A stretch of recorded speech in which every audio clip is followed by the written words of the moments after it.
Good morning. It's 7:30 in the morning and we have a long and exciting day ahead of us. It is counting day and today we will be finding out who will be winning the two states of Haryana and Jammu and Kashmir.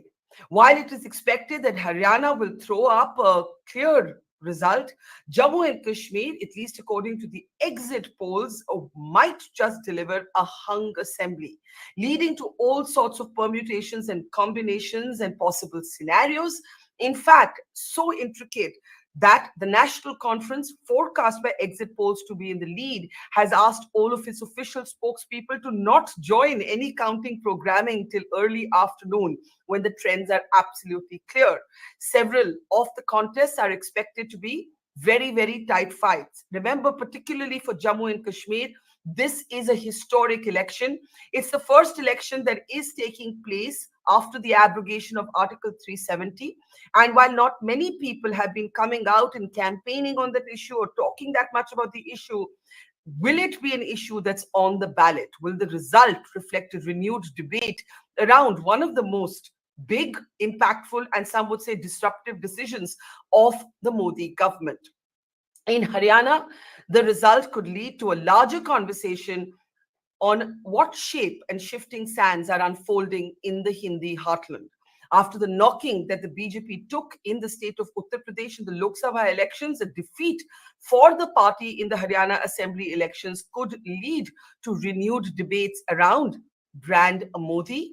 Remember, Mr. Modi has only campaigned in 4 rallies in Haryana compared to 10 in 2014. So there's a lot to talk about. I want to welcome to the program our colleague of many election broadcasts, Dr. Kartikeya Batra.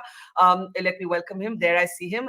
Good morning, Kartikeya, and it's good to see you. And I also want to say good morning to Zafar Iqbal, my colleague who's on the ground in Jammu and Kashmir. Zafar and I have covered Jammu and Kashmir for 3 decades now as partners in crime, some would say, but perhaps we've never seen an election as potentially disruptive as this one might be. The only election that actually compares is 2002, when the National Conference actually got wiped out and separatists first flirted with electoral politics. This time, you are seeing banned groups like the Jamaat-e-Islami, banned by the Modi government under an anti-terror law, putting up 10 independent candidates, and the role of others in Jammu and Kashmir, as it's called, the others being individuals who don't have registered parties. Even the Jamaat-backed candidates are actually contesting on individual symbols. Even Engineer Rashid, the giant killer who defeated Omar Abdullah and Sajad Lone in the Lok Sabha elections, his party is not registered.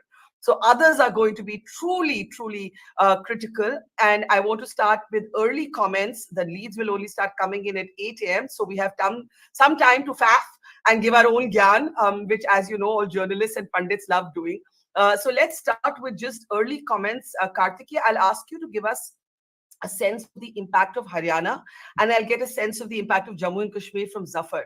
The thing is that these are assembly elections. You know, it feels like just yesterday that we were doing general elections.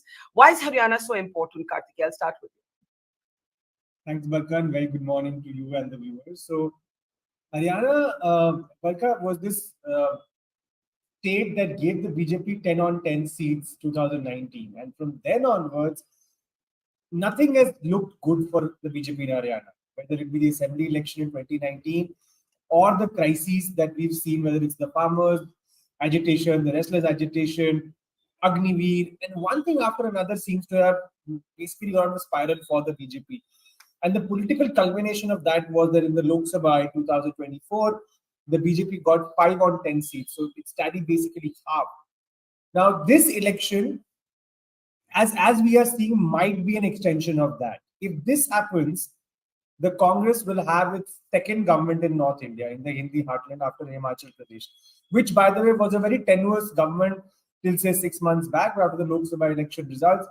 And the by-election results looks like a stable government, although rumblings within that government continue to happen. But the addition of Haryana will mean that Congress will have 4 states, and it gives it a good launching pad for important states like Jharkhand, Maharashtra this year, and then Bihar and to some extent Delhi next year. So I think the importance of a victory, and especially if it's a convincing victory, cannot be sort of underlined enough for the Congress. It has found it tough to defeat BJP in straight elections, where it's the Congress versus the BJP over the last 10 odd years. But this, like Karnataka 2023, will be an instance where this might be a comprehensive victory.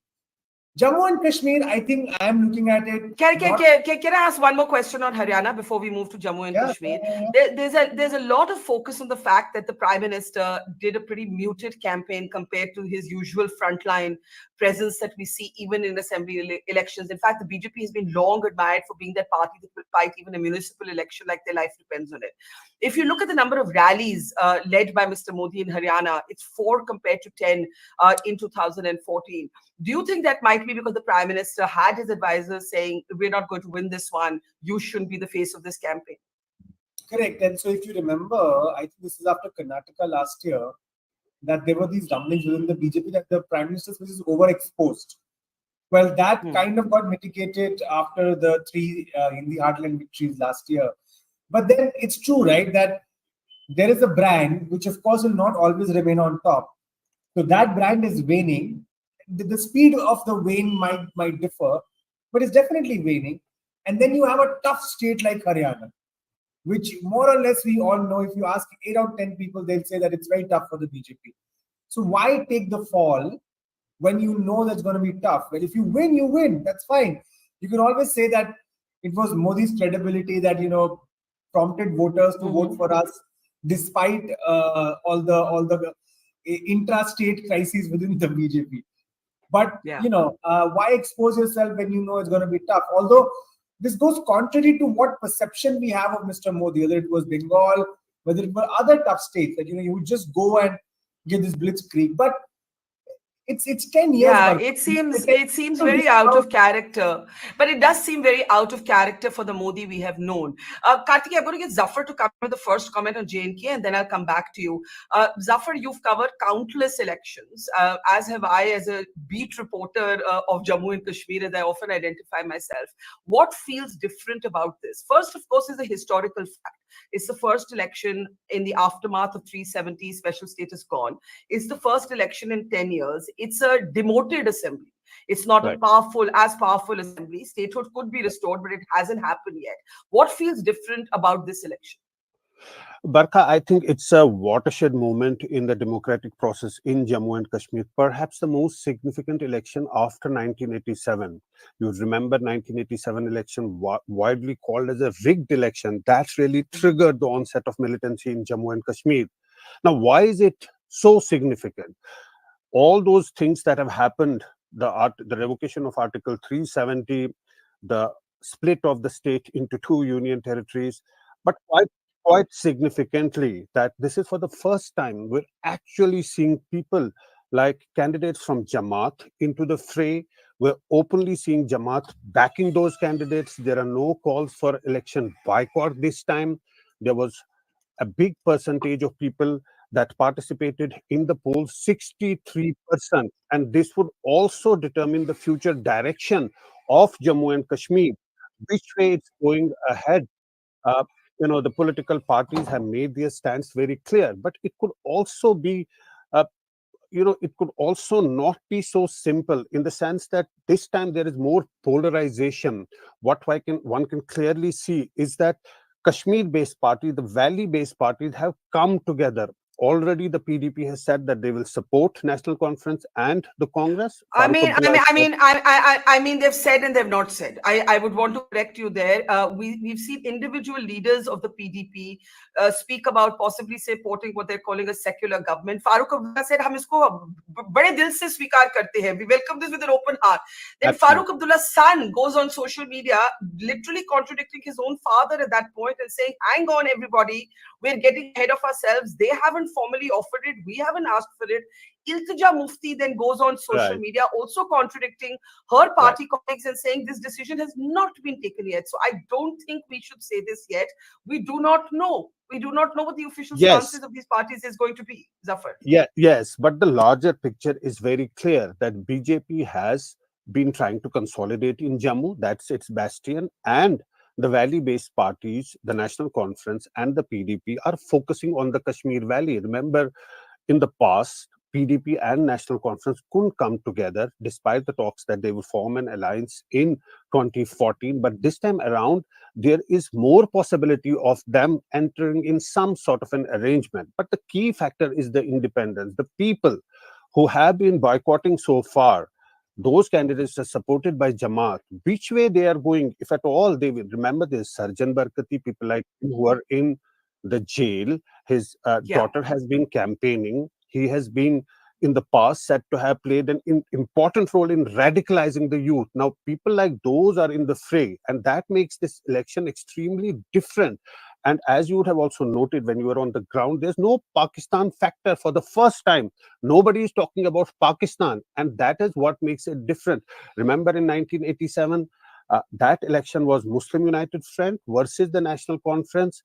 And this time around, there's no Pakistan factor involved. What is very clear is that there is a vote by the people on the ground, and someone was telling me this is a vote. It is not a stone in their hands, but a vote in their hands. Is 63.8% that have polled. Obviously, the people want to make Okay. their mind very clear with the help of a vote. This is the first election after the abrogation of Article 370. Okay, That's hold on, happened. Zafar. You've said a whole bunch of things, but I think it's important to get some historical context. In Karthikeya, let's bring you up as well. When we were on the ground, the Jamaat-e-Islami, that is banned under the UAPA by the Modi government, has backed 10 independent candidates, and we have Afzal Guru, who was hanged to death for his role, and he was convicted for that in the parliament attack, his brother contesting.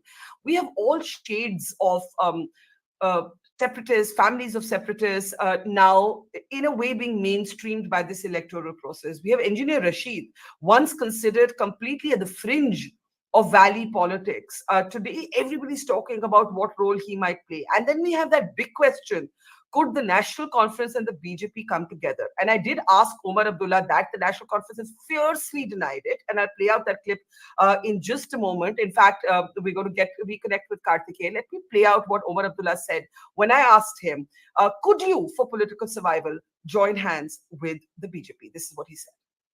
Do you ever see yourself, if it came to a matter of political survival, tying up with the BJP Actually, again? tying up with the BJP would be the exact opposite of political survival. Today, Mehbooba Mufti is actually struggling for political survival because of 2014. Today, her daughter runs a serious risk of losing her first election because of 2014. So tying up with the BJP for the National Conference, and for me, would be the exact opposite of what you're saying. It wouldn't be political survival. It would be the death of our politics and my political career. I don't actually see Karthikeya. Oh, there he is, coming and going miraculously. Please don't vanish after 8 a.m. when the first leads start coming in. Karthikeya, you heard what Omar Abdullah just said there. He said, I said, for political survival, could you join hands with the BJP? And he said, it would not be political survival. It would be the death of my politics. Mehbooba Mufti is still struggling to shake off that shadow. Now, the reason I bring you in here is there's been a lot of speculation. Could the others, BJP doing very well in Jammu, join hands with the others in some way in the valley? No Kashmir politician at this point can frontally get into an arrangement with the BJP. It's happened before, but this is after the abrogation of 370. It's a very different time. This is Modi's BJP, not Vajpayee's BJP. That also makes a difference, right? Though Mehbooba Mufti has tied up with Modi's BJP in the past, and Omar Abdullah says she's still living in that shadow. How do you see the role of others in Jammu and Kashmir? I mean, Barkha, the more the others go up, I think it will be good news for the BJP, to be honest. I mean, I think that for once, I still feel that PDP, Congress, NC may not be as far-fetched an idea, simply because just a few months back, they were a part of the India Alliance, and then they were also part of the Gupkar Alliance a few years back. So I think if push comes to shove, I don't see that PDP joining Congress, NC, especially with PDP having 4 or 5 MLAs, giving that cushion.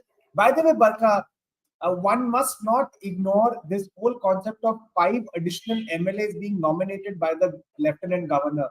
That is a new sort of X factor in the whole equation. And that changes a lot of things. So I think that probably we can talk about later in the day.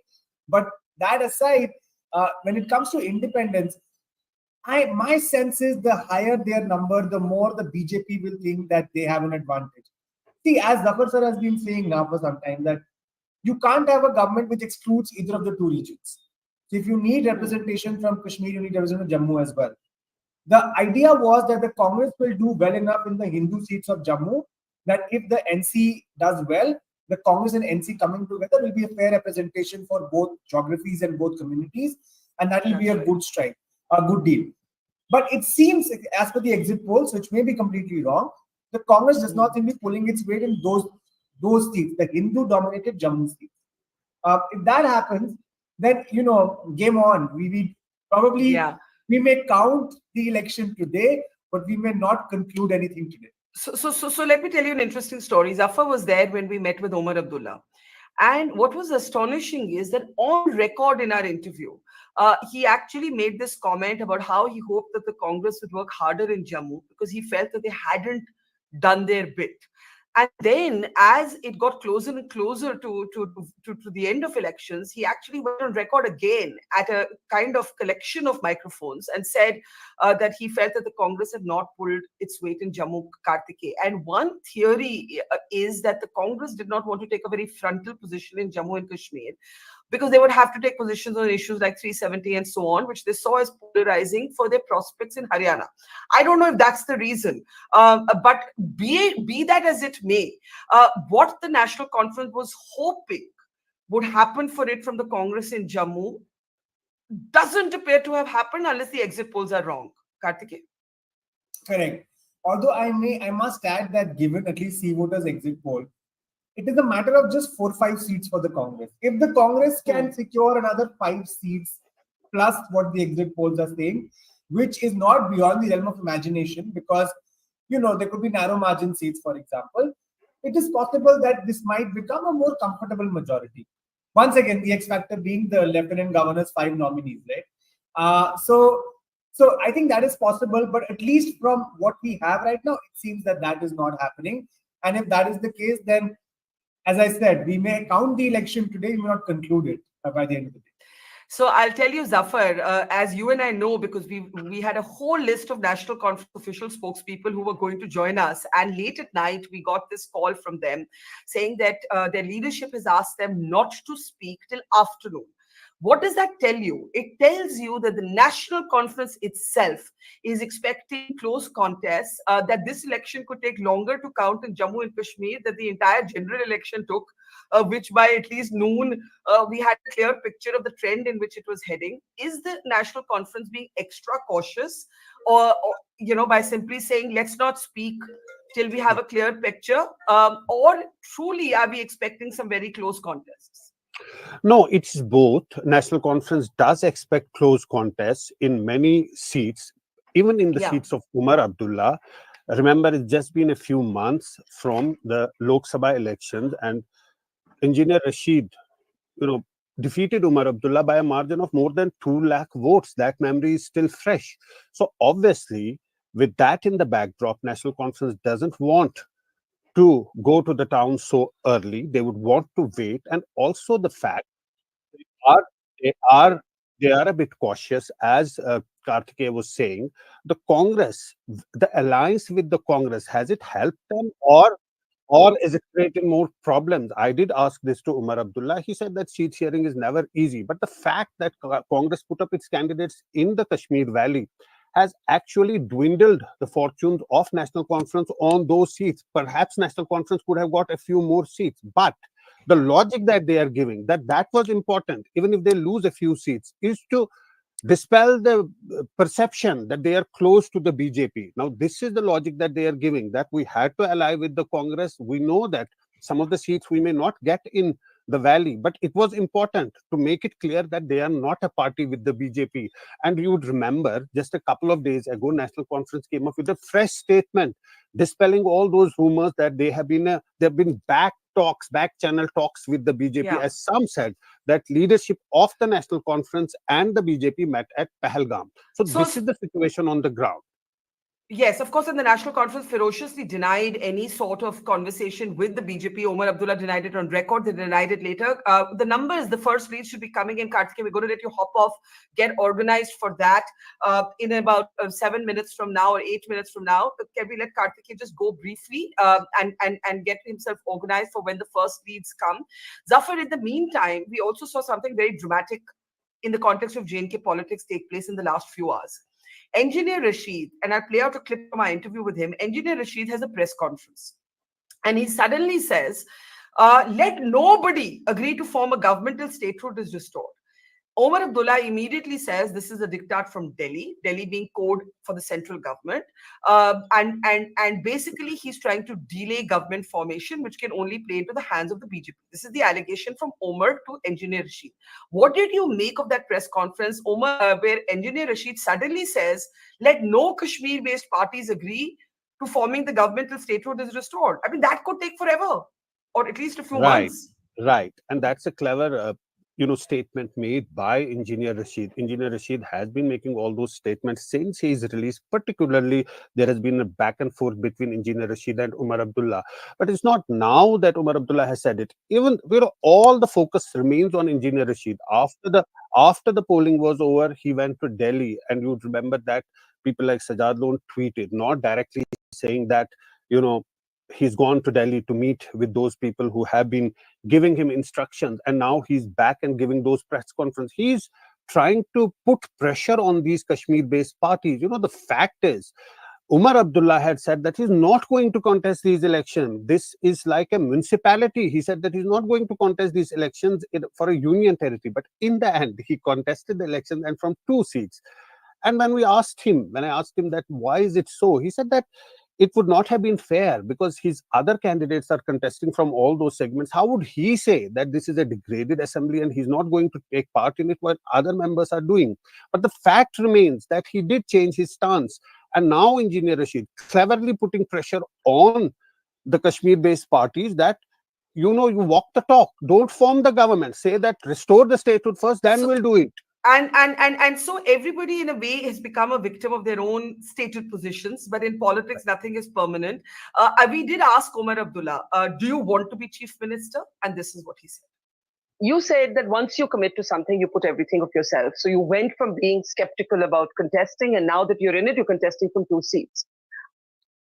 Is your ambition to be chief minister again, even though this is not the assembly that you would have wanted? I have no such ambitions. I don't Why know. not? I don't. I mean, I've been chief minister of Jammu and Kashmir prior to 5th August 2019. Yes. In a more empowered assembly. This is a very different assembly. So, look, it is not my ambition. That said, I don't know what my destiny has in store for me. I don't even know what 8th of October has in store for us. But what would you choose for yourself if you could choose? I would choose to turn back the clock to prior 5th August 2019, write off all this nonsense that we've had to go through and start from there. But I don't get to choose that. A very important statement there from Omar saying if he could choose one thing, he would choose to turn the clock back on the abrogation of 370. If the National Conference and the Congress do very well and are not in a situation where they need a lot of help, they are certainly going to renew the debate and reopen the debate on Article 370. Now, it's going to be about 8 a.m. Just a point. Just one. Yeah, okay. Just one point. Umar Abdullah had actually said that the first thing that they will do is pass a resolution that all that was done on August 5, 2019 was illegal. But then later he sort of changed his stand. I did interview him. He has sort of diluted his position on that. So that's going to be crucial, that if at all Congress and National Conference comes to power, it focuses the focus remains on statement Article 370. What's very interesting, of course, is that Article 370 was not on the ballot statedly or in a voluble way, but it is something that the result will reopen the debate one way or the other. Now, I just want to say good morning to all our viewers that are joining us from across the world. We have viewers joining us. Good morning from Melbourne. Good morning from Portland, Oregon, and then of course here in India. And our audience is a very engaged audience, and you know, they're all coming forward with their comments already. Before I introduce our first guest, I also want to play out what Engineer Rashid said when I asked him whether he would support the BJP if it came to a hung assembly. So if there is a hung assembly, who are you ready to support? Are you ready to support? Are you ready to support a government with BJP? मेरी बात सुनिए, मेरे लिए सरकार बनाना priority नहीं है। पर हाँ या ना में तो बताइए। नहीं, मैं आपकी अदालत में थोड़ा हूँ, हो सकता है कोई सवाल में जवाब ना दूं। जी, ये तो बस फेयर नहीं है ना। नहीं, क्यों फेयर नहीं है? नहीं बताइए ना। मैं इतना कह रहा हूँ कि जैसे ही 8 तारीख आती है जी, जो रेस्पॉन्स मिल रहा है, मैं मोदी जी की तरह उतना विद्वान नहीं कि मैं कहूँगा अब की बार 400 बार। मैं इतना कहूँगा I am sure my people will not let me down. Okay. Can I just step in with one comment? You said 370 Congress NC. The dichotomy starts with the following: whereas the NC has 370 in its manifesto, the Congress has not mentioned it at all. Statehood is a common denominator across all parties, but even if NC plus Congress come to power, it will be very interesting to see how those dynamics play out. And this ties into your initial point that Congress's stand on 370 in J&K has repercussions for it in the larger Hindi heartland political sphere. Okay, just let me bring in Zafar now at this point. Zafar, we should be getting the first lead soon. So what would surprise you greatly? You know, I mean, what that one instinct you have about this election, that if it didn't happen this way or if it happened that way, it would surprise you greatly? Well, of course, if independents draw a good number of seats, obviously it is surprising, because after the abrogation of Article 370, what has happened is that National Conference has been consolidating, and it's been saying that that it will, of course, take over that ground, that vacant space that is existing. But to tell you frankly, what would surprise me more is that if PDP performs very well, gets more than 10 or 15 seats, that would be very surprising, given the fact that on the ground, the sentiment is it's the PDP which has brought in BJP in the first place. And then all of these things happened one after the other that led to the abrogation of Article 370. If PDP consolidates and does well, it would be quite surprising. And also, if Engineer Rashid's party again performs well, that will be an added factor. Okay, let me welcome our guests to the program now. Could we bring up our first guest, please? And I want to welcome him to the program. I see Smith Singh, who's the leader of the Congress. Namaskar, Mr. Singh. We also see Smita Gupta, veteran journalist. I'm also welcoming to the program senior journalist from Jammu and Kashmir, Nishikant ji. If we can bring him up, Nishikant Khajuria is joining us, and also joining us is Zainab Sikandar, a political analyst, but also someone who has been associated with the RLD, but she wants us to know that she's here today as a political analyst. Good morning, everybody, and we are just waiting for the very first leads to come in.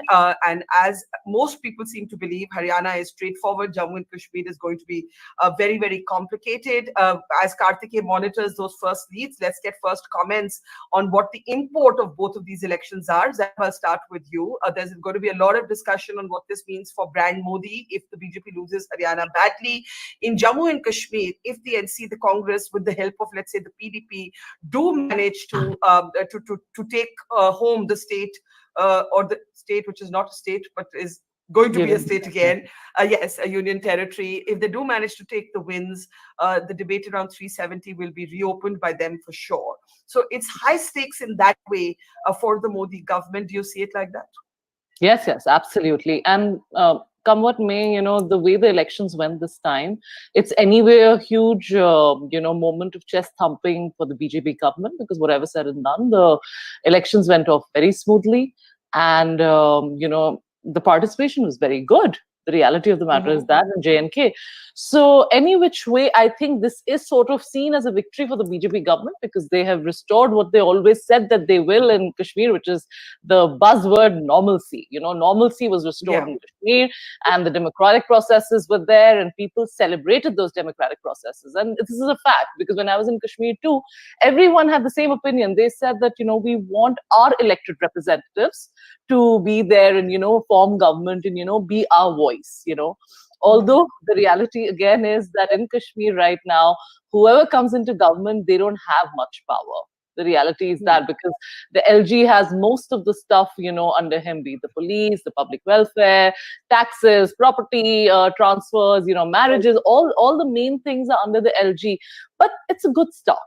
It's a great start. And I still feel, I'll stick my neck out and say that, the Bharatiya Janata Party will be someone in the running, to form government. I don't think it is a straight call for NC plus whoever joins them. I still feel it will be, till the end, we'll be seeing whether BJP might be formed in J&K. I can see Kartike's restless finger now starting to move because the first leads are going to come. But Zainab, you make an interesting point, which I do think bears summarizing.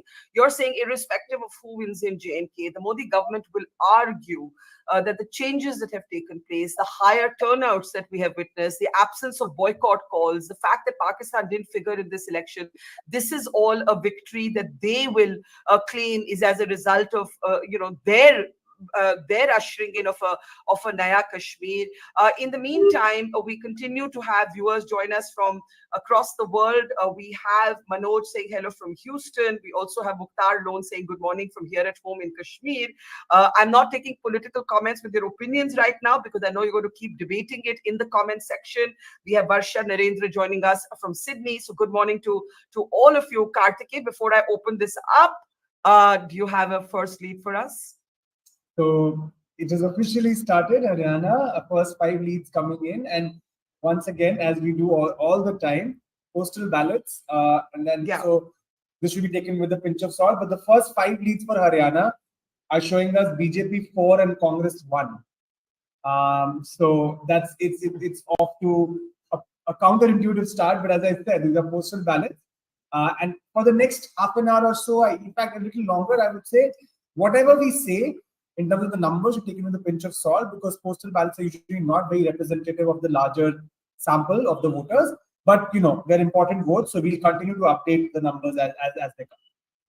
Right. And in fact, in Haryana, there's a very interesting conversation to be had about the fact that while the Congress expects to win, there is a very public argument going on over who has rights to be chief minister. Smita Gupta, if I can bring you in, what is the import of the results in both of these states? Haryana will throw up conversations about the BJP in the Hindi heartland.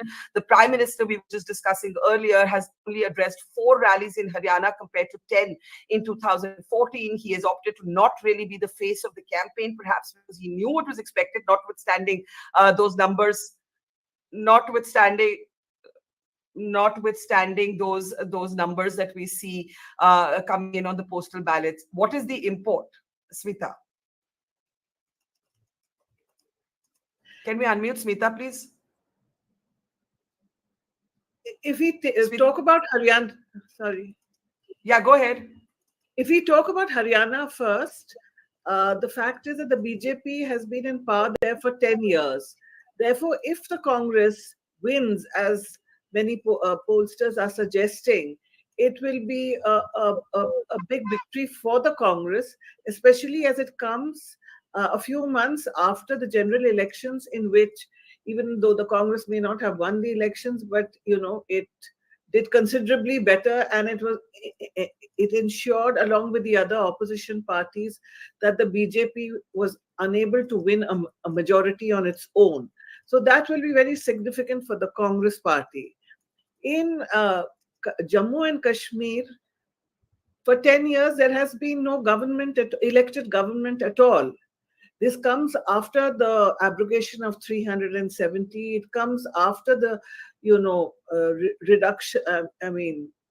reduction of Jammu and Kashmir into 2 union territories.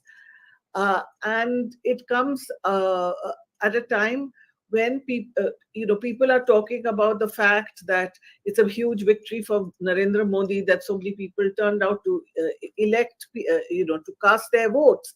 But the fact is that people also wanted to end the suffocation. They felt that if they at least cast their votes, then they might get some kind of government which actually represents them and not represents Delhi alone. So I think I would look at it in that way. The results will be interesting, but in a way, the way the BJP has the delimitation so that a larger number of seats are in Jammu, number one.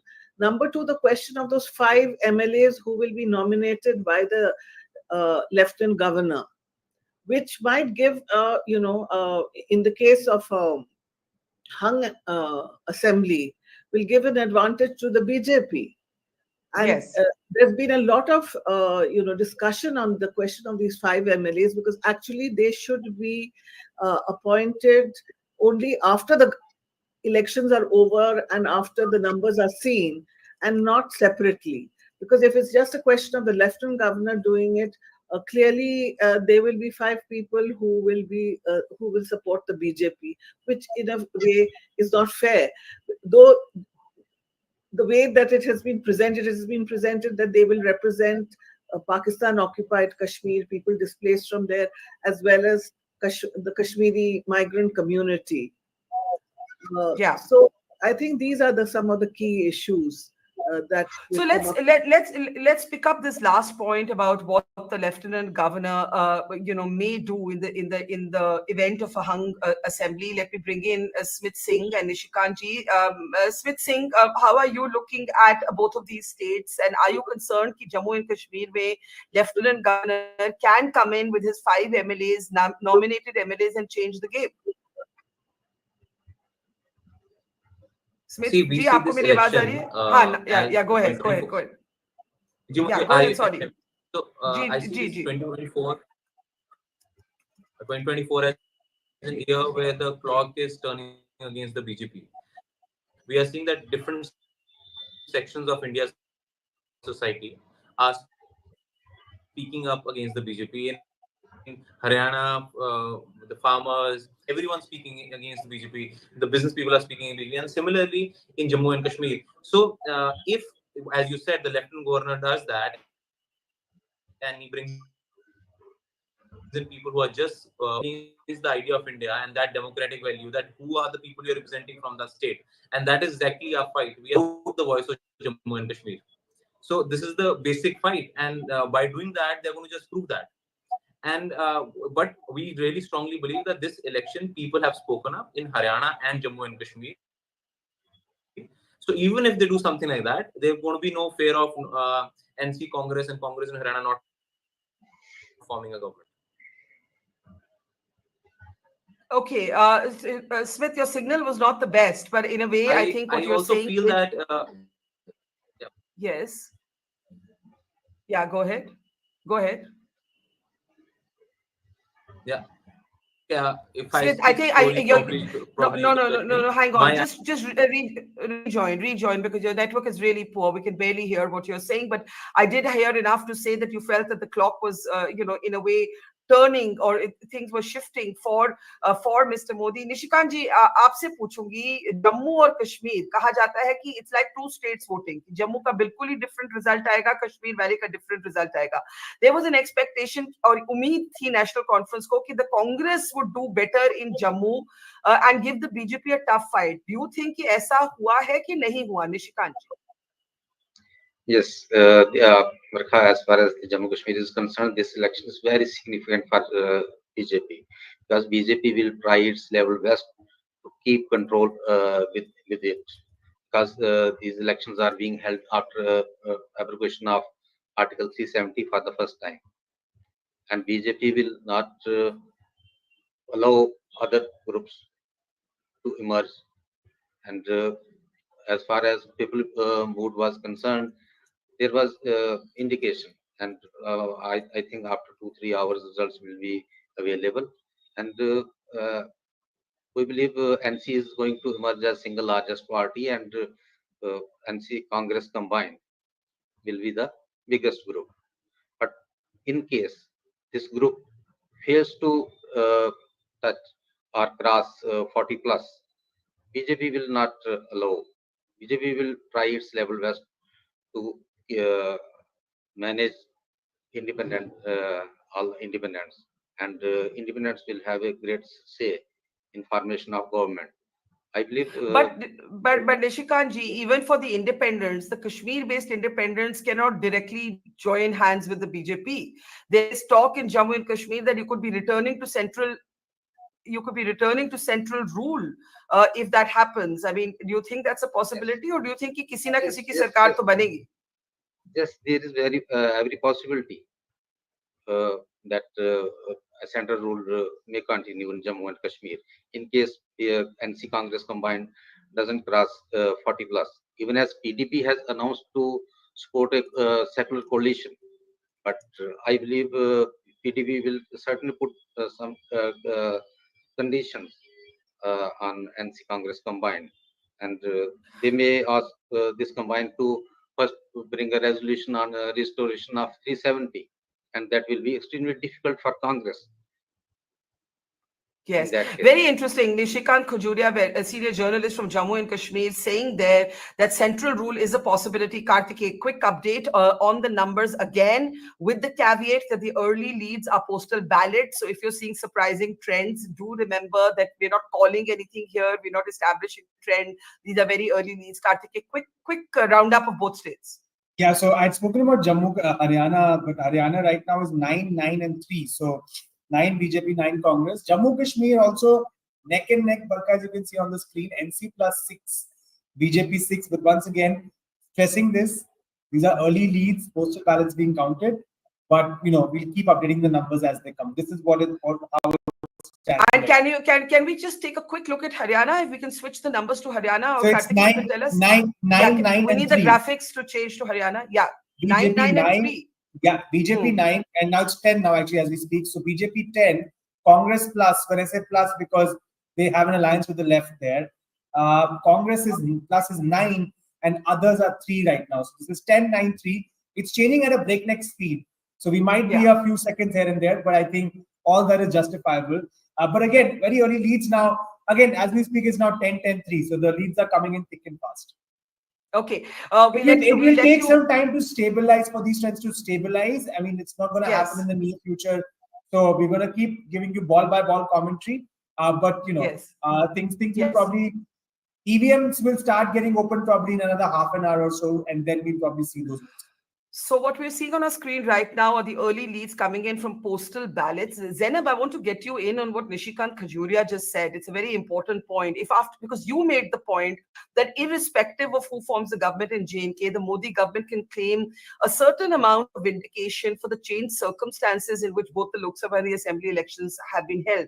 But when Nishikant ji says that ye bhi possibility hai ki वापस central rule आएगा, that would not be a very democratic end to this historic democratic moment. So I think we have to really hope that doesn't happen. Somebody should form the government. People have worked hard. It's the first election in 10 years.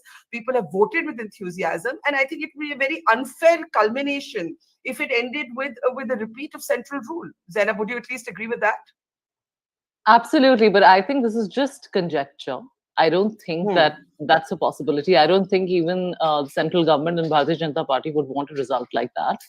I think where I'm seeing it headed is that it's going to be like a hung assembly. And then, that's where, the magic, moment will happen as to who will pull it through. I don't think there will be a possibility of central rule in the valley. I don't think so. In J&K, not just the valley. Yeah. Okay. The leads are now picking up speed in both states, with the caveat that Karthikeya just gave, that these are postal ballots. The machines are still in a way being opened. I want to bring in Zafar. I thought Karthikeya had vanished there, but he's right there. Zafar, very quickly, Zainab says it's just conjecture to say central rule, but I think we should talk about what Smita raised, the Lieutenant Governor and his 5 nominated MLAs. Now, this model started in Puducherry. when Kiran Bedi was the LG, and she nominated, I think, 2 members. It went all the way to the Supreme Court. The Supreme Court said that the LG should have consulted with the elected government, but did not strike it down. So there is a legal context that exists for this to be a reality. Does this mean that potentially the BJP enters this arena with 5 MLAs irrespective? Absolutely. It starts with 5+. BJP already 5+. Because if LG nominates those 5 people, who are those 5 people?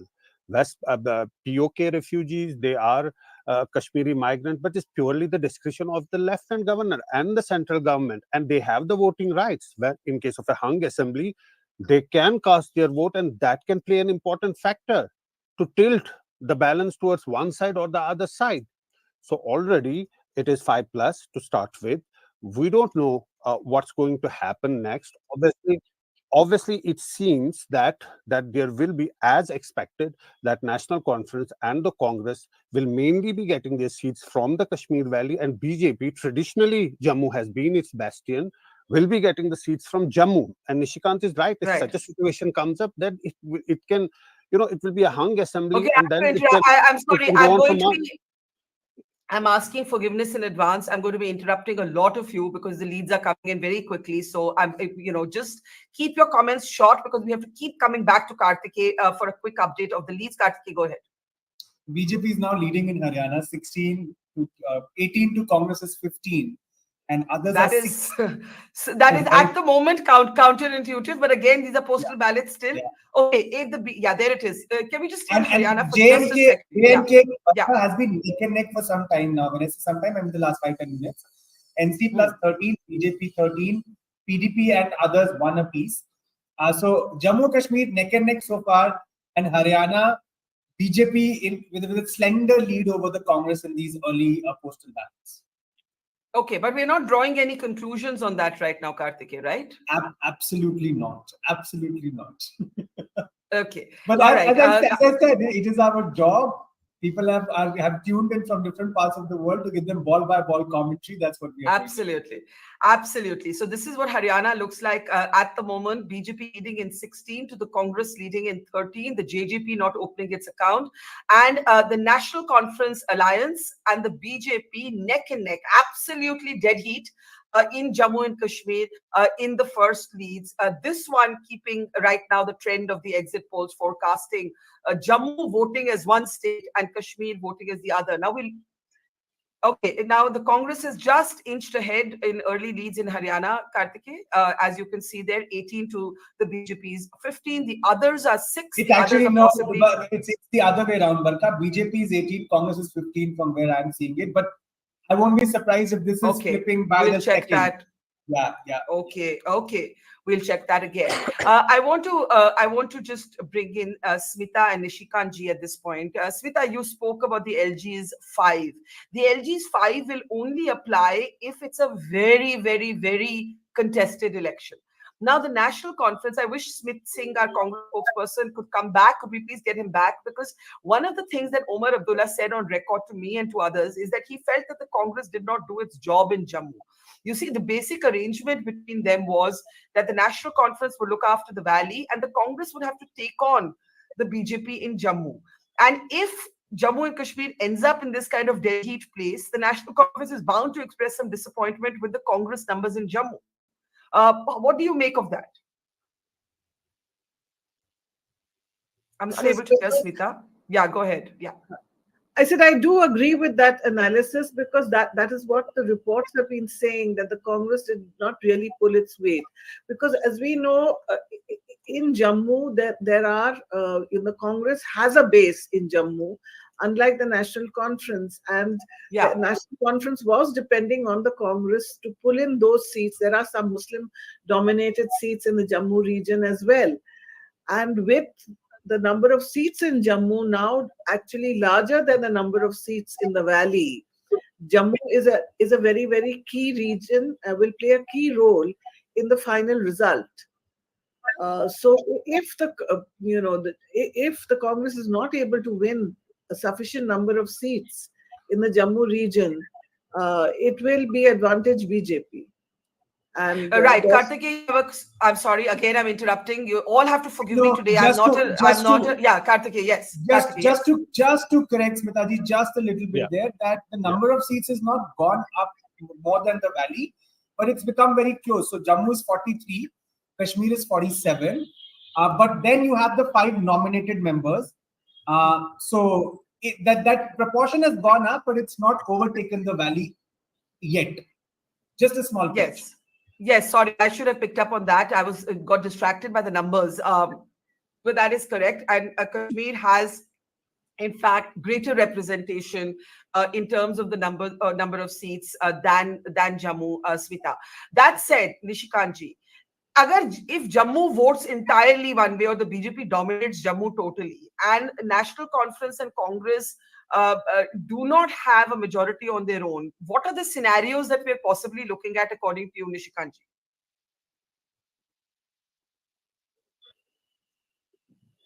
Nishikantji.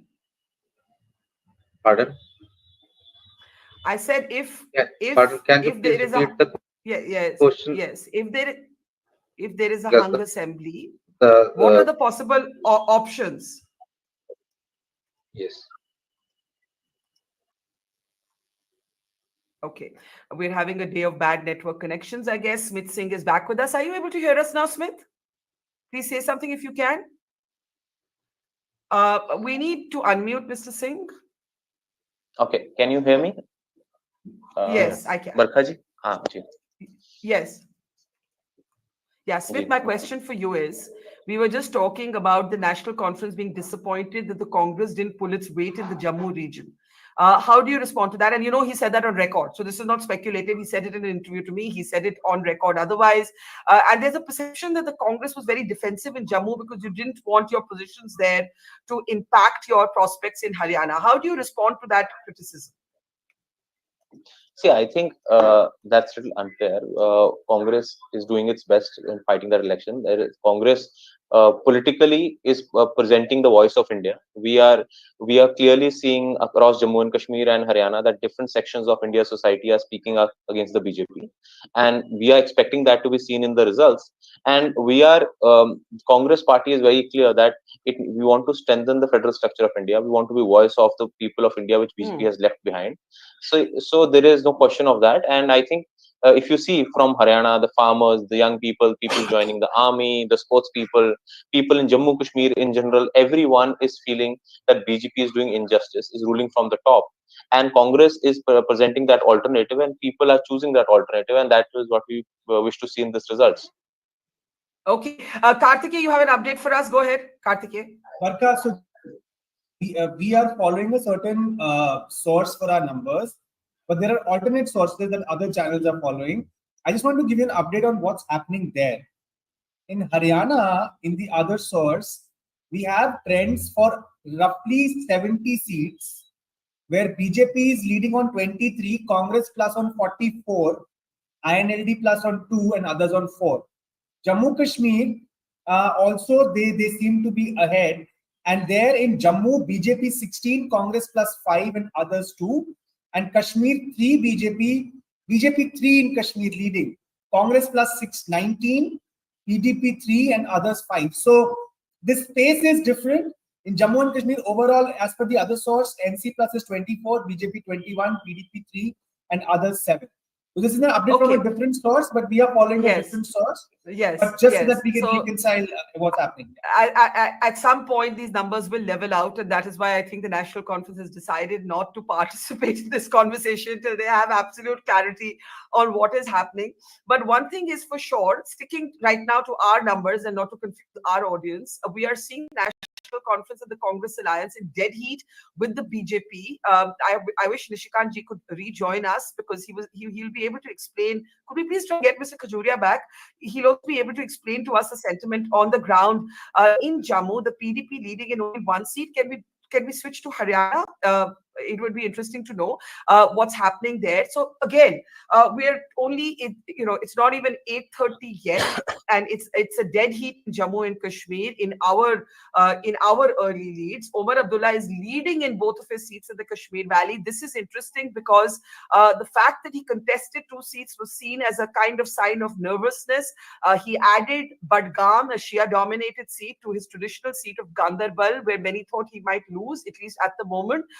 He is leading in Haryana. The BJP is slightly ahead of the Congress, at least at this hour. Again, no conclusions being drawn here for either state. I want to get in Zainab, unless Kartikeya, I'm seeing your restless finger go up. Do you have anything to say? Kartikeya, yes?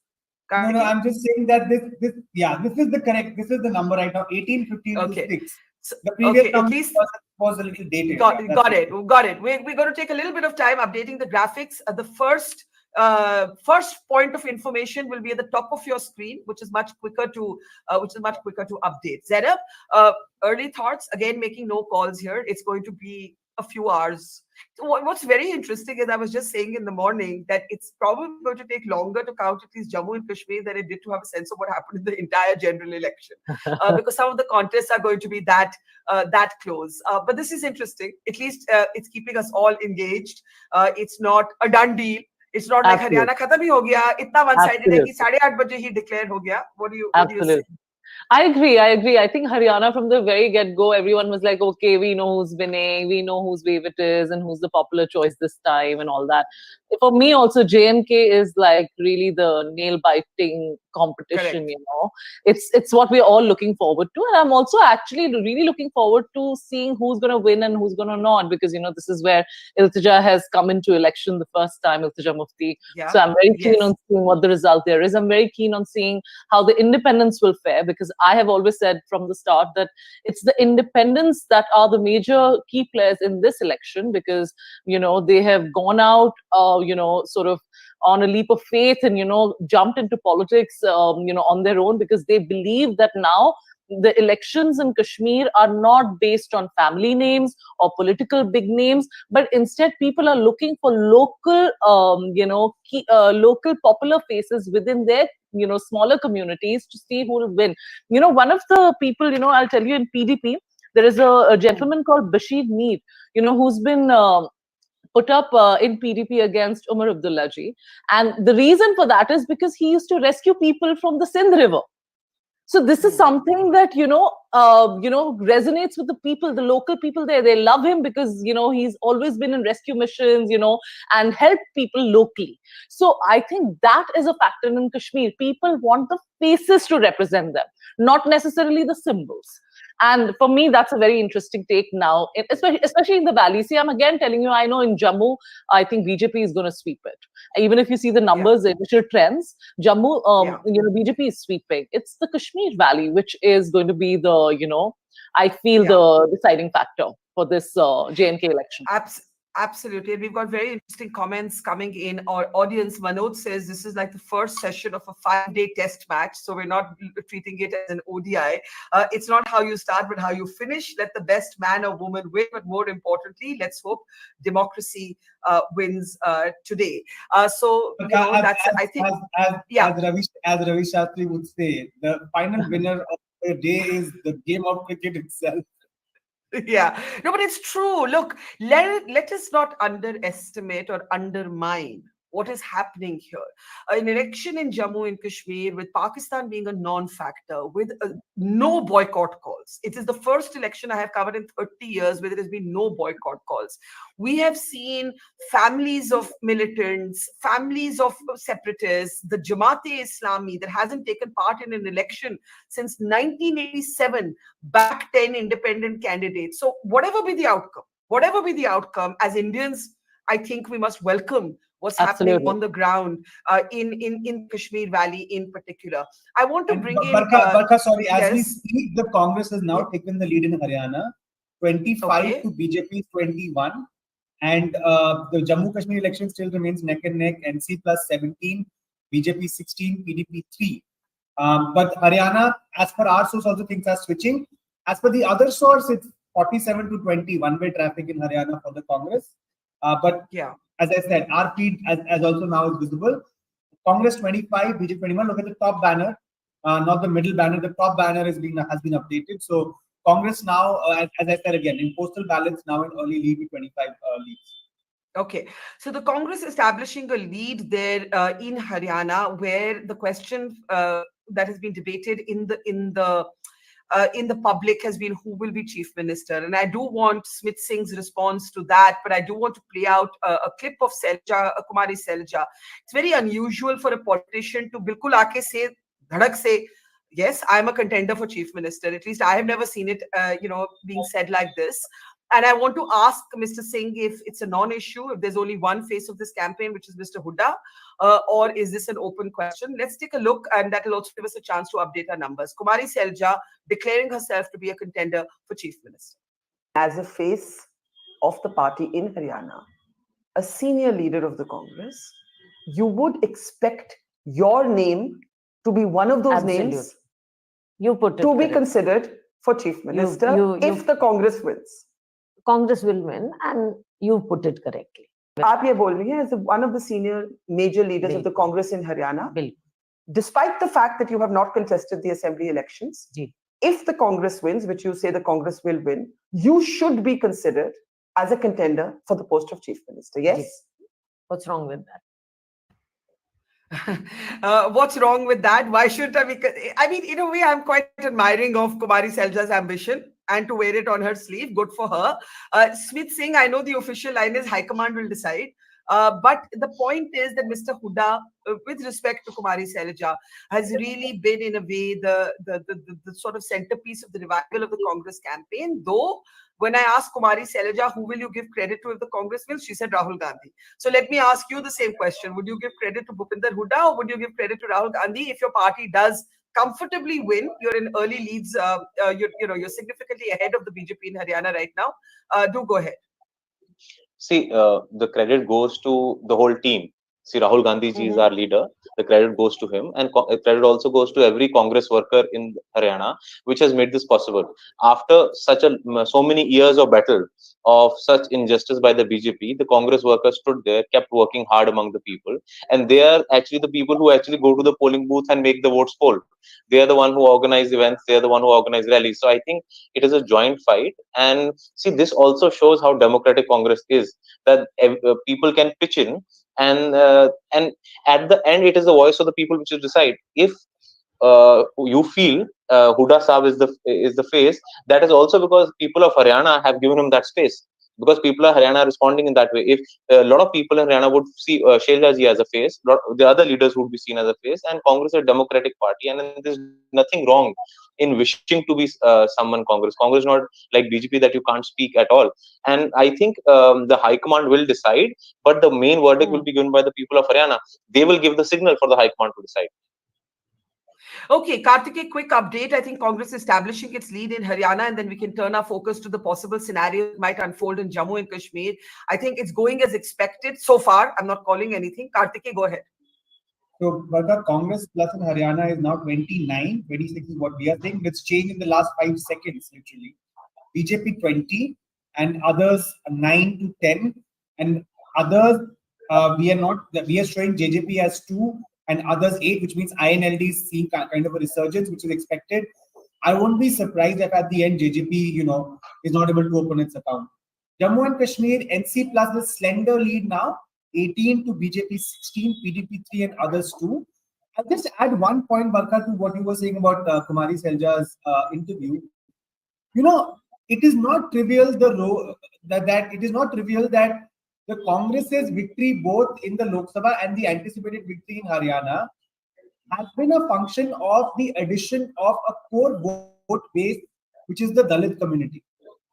And at this point, the Congress cannot ignore that community. And so Kumari Selja's face plus Rahul Gandhi's face as that of but do remember that Mr. Tawar, also Dalit leader, returning from the BJP to the Congress at the nth hour. And I asked Bhupinder Hooda, is this to checkmate Kumari Selja? And of course, he very politely said, nahi, kya baat kar rahe hain? But that's the fact.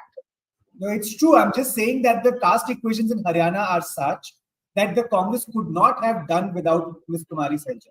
That is something that we need to be very clear about. And so is Mr. Rahul Gandhi's face as a social justice face now in the Congress. becomes important as Mr. Huda's face in the Jat community. Because together, these two sort of blocks make up roughly 45-46% of the vote. So even as we speak, before I let you go, Congress plus 35 now in Haryana, BJP 18, others 7. In Jammu Kashmir, NC plus 20 to BJP 16 now, PDP 3 and others 2. So the NC plus establishing kind of a momentum now, and Congress just zooming ahead of the BJP in Haryana. So the Congress zooming ahead in Haryana, Jammu and Kashmir. Yeah, we can see that lead clearly now. The Congress leading in 31 seats to the BJP's 19. The JJP at 2, but will it end up with even those 2? We don't know. And the NC, just waiting for those updated figures. Karthikeyan, what do you have for the NC Congress Alliance in Jammu and Kashmir? I have 21 for NC plus Barkha, BJP 16, which means that what was neck and neck is now moving a little bit towards the NC plus. Now it's 22, but again, very early days. These numbers haven't stabilized yet, and not even it's not even that we have leads for all the seats. In Jammu Kashmir, we have leads for less than half the seats, 43 of 90. For Haryana, we have roughly 70% of the leads, so 65 out of 90. And Haryana seems to be one-way traffic now for the Congress with 43 to 16. Numbers changing by the second. Jammu Kashmir, NC plus 22, BJP 16, PDP 3, and others 2. Okay, waiting for those Jammu and Kashmir numbers to come up on the screen. If these numbers hold and if this gap holds, then the National Conference and the Congress Alliance has reason to be happy. Zafar, let me bring you in. Basically, the BJP needs to sweep Jammu. All of the BJP seats are likely to come only from the Jammu region. I could be wrong, but that's what I think. And if the BJP doesn't sweep Jammu, then and the National Conference of the Congress get, could I please have the national, yeah, they're the updated numbers. The National Conference of the Congress is now 22 to the BJP's 13, the PDP 3, and the others so far only 2, right? So there are exit polls that have given the others, you know, if others let's define who we mean by others. The exit polls have defined the others as anybody who's not NC, BJP or PDP. NC Congress, BJP or PDP. There are some exit polls who gave the others close to 40. There are others who gave the others 30. At the moment, the others are leading only in 2. That would be good news for the NC Congress. Before Zafar answers, Karthikeyan seems to have an update. Except that, Barkha, as Zainab was saying, that people voting for symbols versus individuals, given that these are postal ballots, it is likely that people are voting more for the symbol. And when the EVMs open up, there might be more balance between the individuals and the symbol-based voting, just to clarify. I think that's an important clarification. Again, like I said, we're not calling anything at all.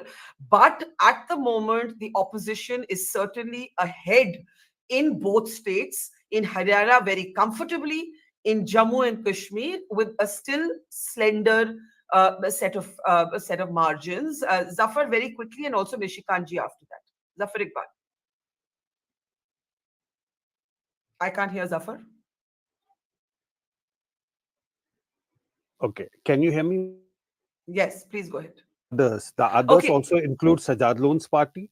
It's not only Engineer Rashid, it's Sajad Loan's party, and it's also the Jamaat-backed candidates. But as Karthikeyan was saying, it's still the postal ballots. And BJP, if it's looking at Valley seats, obviously it is Habba Kadal. That comes with the Kashmiri Pandit population. They put up a candidate in Habba Kadal and in Gurez. If BJP opens an account in the Kashmir Valley, that's going to be huge. But for the moment, it seems that National Conference and the Congress are going ahead. The fact is that why is Congress doing so badly in Jammu? Because of its ambiguous position. National Conference very clear that they are against the abrogation of Article 370. BJP is very clear that they are for the abrogation of Article 370. Congress couldn't make up its mind. So that's why we are seeing clearly voters giving votes to that party which is clear in its stand, be that National Conference or the Congress. It will be important to get the individual. Right now, the numbers we have are for NC plus Congress. It will be, before we can draw the conclusion you're drawing, we would need to know how the Congress has performed individually. But you're right that 370 was an issue on which perhaps with an election happening in Haryana, the Congress did not want to take a very vocal position.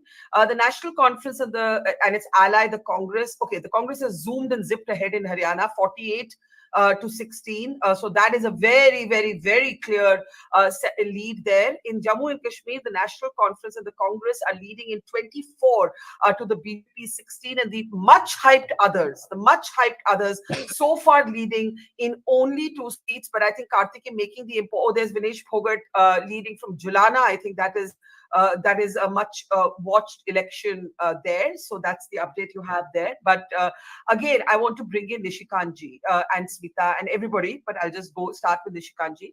Nishikantji, right now the National Conference and the Congress are leading, but Karthike explains that these are still postal ballots predominantly, where people will go for a symbol, and all of the others have no registered parties, kisi ka symbol laptop hai, kisi ka kuch aur hai, so we don't know, we'll be careful and cautious. But let's say you have the National Conference and the Congress falling short of numbers. What is the most likely scenario for who their partner can be? Can it be Mehbooba Mufti from the outside? In which case, what representation does the region of Jammu have in that government? Nishika. As you talk about independence, yes, I believe around 10 independents will get elected, and if we talk about Jammu region, I believe around 5 persons.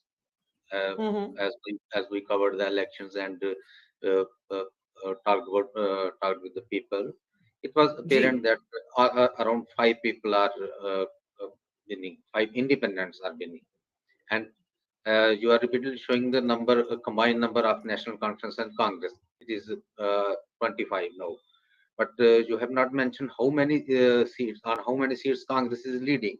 We don't have that data right now, Nishikant ji. मैं भी वही मांग रही थी. मैं अभी वही मांग रही थी कि individual parties का data दीजिए, लेकिन वो है नहीं अभी. And I believe if Congress and NC combined fails to reach the majority mark, it will be the fault lies on Congress party, which I don't know what was the reason, but they didn't take the elections very seriously. I'll get Smith Singh to respond to that. Yes. As Jawan mentioned, that 370 might be the issue. Yes, but Nishikant ji, I'll get Smith Singh to respond to that. But let's be little fair till we know exactly how the Congress is performed. Karthike, I'll need your help to try and get the individual party breakup. We don't have that data available anywhere. That's not coming through. I mean, we wish we had that, but it's not coming through. The moment it does, we will update you. But right now, it's just we're getting the lump NC plus together.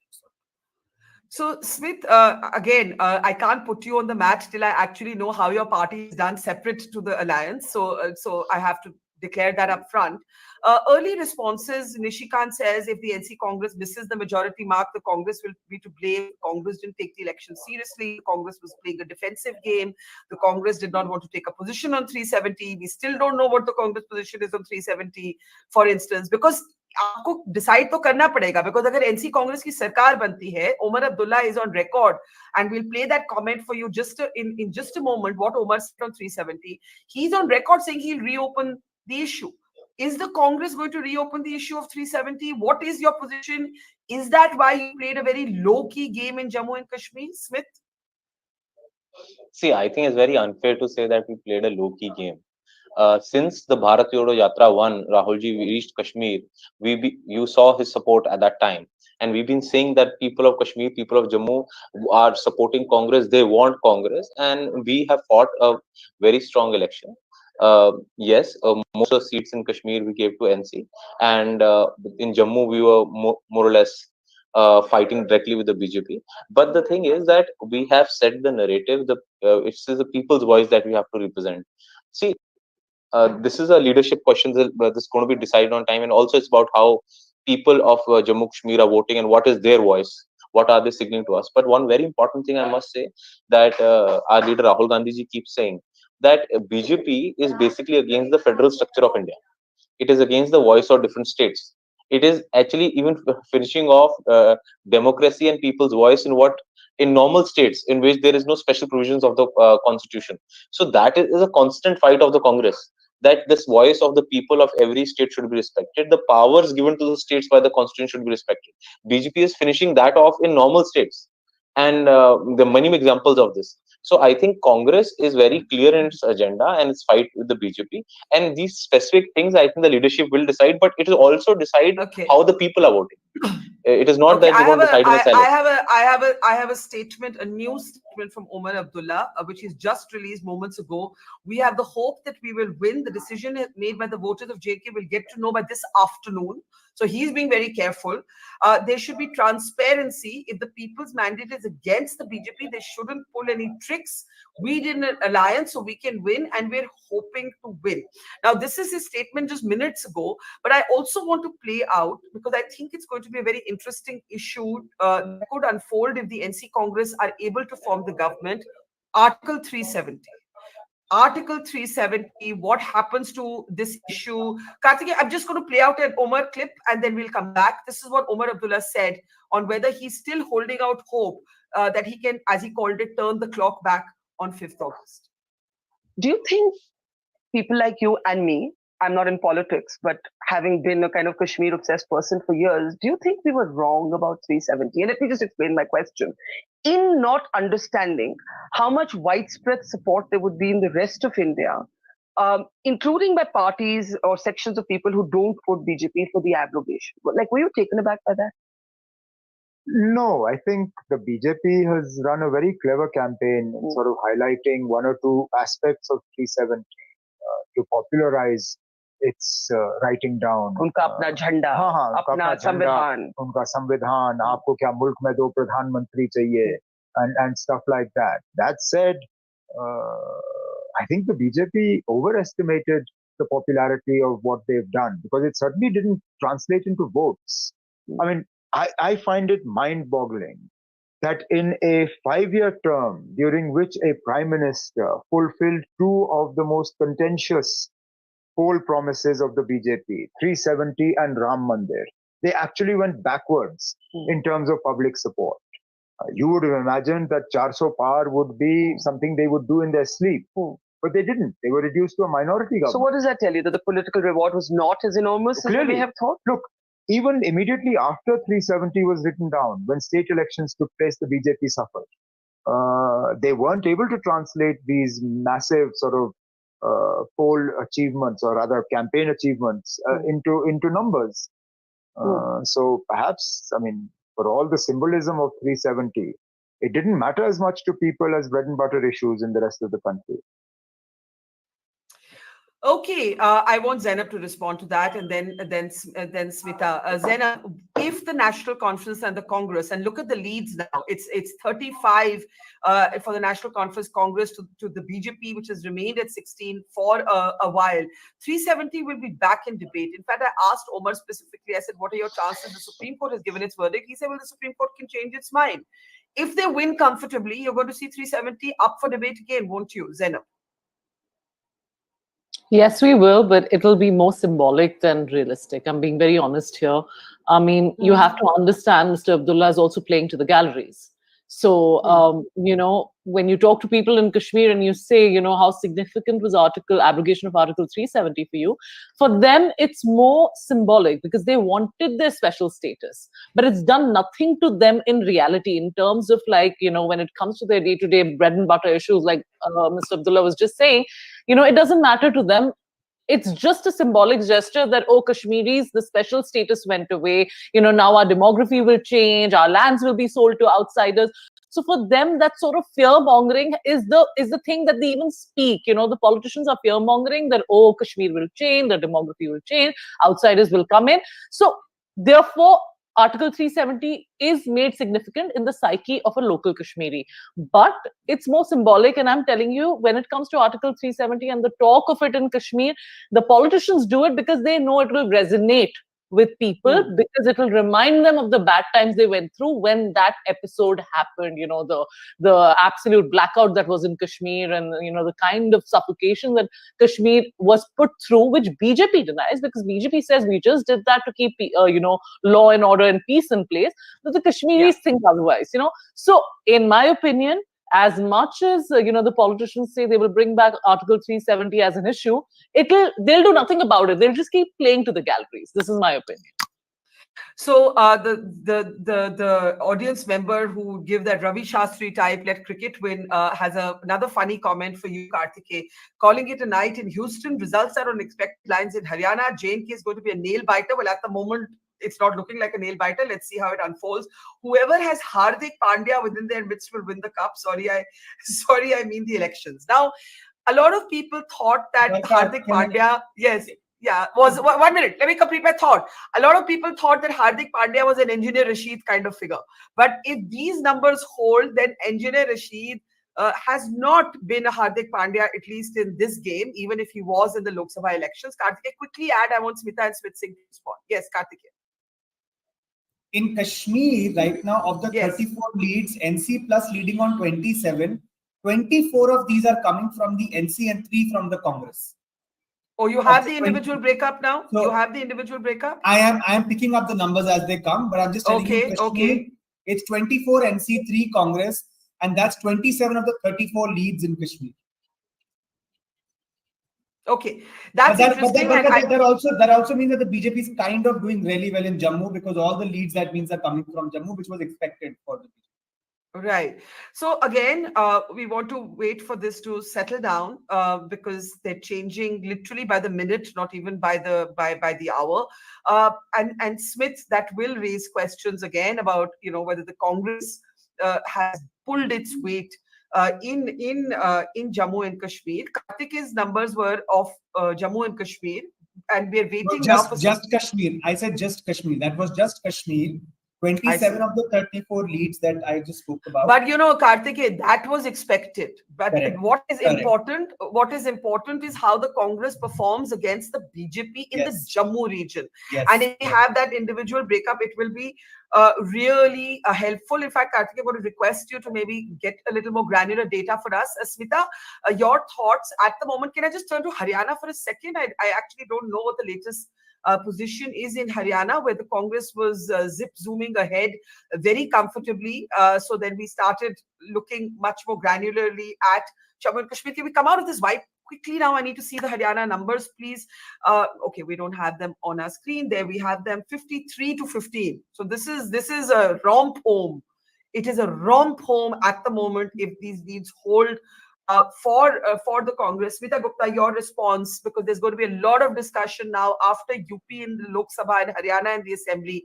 Is something shifting in the Hindi heartland of North India with Kisaan, Jawan, Pehelwan and Samvidhan as it's being described in Haryana? Smita Gupta. Well, certainly I think if the Congress continues to do as well as it is doing currently, and is able to form the government, it will be very, very significant. It will show that the issues that came up, for instance, in Uttar Pradesh very clearly, whether it was the issue of unemployment, whether it was the issue of the constitution being in danger, and also a issue which is very critical to Haryana and Western UP, that of the Agnipath scheme. Because the Agnipath scheme was something that really has upset the young people of those communities that joined the army. I saw it in Western UP when I traveled there, and Haryana, of course, sends a lot of people to the armed forces. So it will be a big boost for the BJP. It will also show that BJP at the center will have to take the issue of unemployment, maybe relook at the Agnipath scheme. Those issues will have to be critical, because one of the reasons why the BJP is doing badly in Haryana is poor governance on the whole, whether it was the farmers' issue, whether it was unemployment, etc. But I'd also like to add one issue which nobody. But look at those numbers. I'm so sorry, but look at those numbers. I think it's worth commenting that Congress is now leading in 62 seats to the BJP's 15, and if these numbers hold, it's a wipeout for the BJP in Haryana. It's literally a wipeout. One issue I wanted to add: we have forgotten the issue of sexual harassment and the wrestlers issue. I think no, we haven't. I said Jawan, Kisaan, Pehelwan, and by Pehelwan, of course, our reference was to Sakshi and Vinesh, who's now a candidate herself. Go ahead. I think this issue has also resonated in Haryana this time. the way the BJP treated the sexual harassment, charges of sexual harassment by women wrestlers, and then, the fallout that we saw in the Olympics. So I think that is a very important issue as well in this election. Okay, I want Zainab to come in here and also Smith Singh. One of the things that puzzles me is that the Agniveer scheme in particular, we saw it being ferociously debated in Uttar Pradesh in the Lok Sabha elections. Samajwadi Party made it a big issue in their campaign speeches. We have seen people from the military themselves, the military community question, its efficacy, its desirability. I see Shashi Shekhar Vempati joining us, the former CEO of Prasar Bharati. Welcome, Shashi. Zainab, my question would be, why would the Modi government, you think, be so adamant about not shifting gear on it before the assembly elections? It's a big issue. It's a big issue for... I met a young man in Uttar Pradesh, I remember, who told me, I thought it was a joke at first. He said, "Shadi nahi ho sakta." I said, "What do you mean?" He said, "Kaun shadi karega with someone who has a limited shelf life when it comes to jobs, who has a 4-year term, a 4-year job. Uske baad kya?" We've seen young men from Haryana end up in the Russia-Ukraine front line till the government brought them back home because naukri ke liye gaye. They have lined up to go to Israel. The military used to draw a number of people from these villages in states like Haryana and UP. I know, Smith, you wanted to come in. Zainab, your early thoughts. See, in my opinion, the Agniveer scheme and how the government went about it, I really think that they honestly thought they were doing good, because they were providing more employment. Let's be just as simple as that. For them, it was, people getting a greater chance at, being within a system, and therefore they thought that, they're going to tide over the matter, because eventually people will see the light of the day and see that this is for the better benefit and for the larger good. That's the reason I think they never rolled back on this, and they still think that people will benefit from it, and people will, in hindsight, say, okay, this was fine. The Agniveer scheme was, not so bad as we thought. This is my opinion. Yeah, but do you think in retrospect, they should have been more open to public feedback? But then, I'm not questioning intent. Obviously, someone does something because they think it's going to be good. It's modernizing the military and so on. But, we have memoirs from former chiefs also now saying that there was a lot of pushback, at least on the terms, maybe not the principle, but the terms of it. True, because a lot of people also spoke about the sanctity, of the armed forces, and they didn't want that to get ruined. But, I'll say something very honestly. Again, I'm saying this in an individual capacity, not because I belong to a party that's an ally with the BJP. Truthfully, when it comes to, when demonetization happened, we all criticize the BJP government, right? But in hindsight, let's be very honest. Somebody even on a thela can now pay by UPI. And that only happened because such a big step was taken. I am not tom-tomming about how great BJP did, about digitizing India, but it is a direct consequence of when demonetization happened. Everyone had to go digital, and, everybody, even a small grocery store or somebody, on a cart has a QR code and a UPI thing. So I personally believe BJP really believes that, we will be understood eventually, and in hindsight people will say that, okay, this the struggle was worth it. Especially when I look at demonetization, I believe that, in hindsight, I think that, maybe how they went about it may not be good, but what ended up happening, the consequences of, digitizing India and everybody, every Indian, paying digitally, it's a big deal. I mean, the whole world talks about it now. France says that, oh my God, the UPI in India, I mean, we can't even think of how to bring about that in, our country, a developed country like France. So you have to understand, BJP feels that, policy-wise, we are very sorted because, they do tend to be very organized in the way they go about, taking decisions. So I think, when it comes to schemes like Agniveer and all, they feel that, in hindsight, people will appreciate us. I believe that they think like that. Okay, I want to welcome Shashi and Dr. Tayal, Shekhar Vempati, Dr. Dhirinder Tayal of the BJP to our programming. Karthiki, I'm going to hand it over to you. Just take us through both states. In both states right now, it is good news for the opposition. At least 9 a.m. this morning in Haryana, the lead is very, very, very clear. In J&K, we're not calling this at all yet, but it is still a handsome lead for the National Conference and the Congress. Reports coming in that the Congress has already sent Charanjit Channi to Jammu and Kashmir to begin talks on government formation. The National Conference, the Congress at 9 a.m. this morning, clearly believing that they can deliver the government in J&K. In Haryana, the latest figures are 56 leads for the Congress. We need to update that graphic on our screen. 56 leads to 22 for the BJP. Kartikeya, why don't you just take us through the numbers?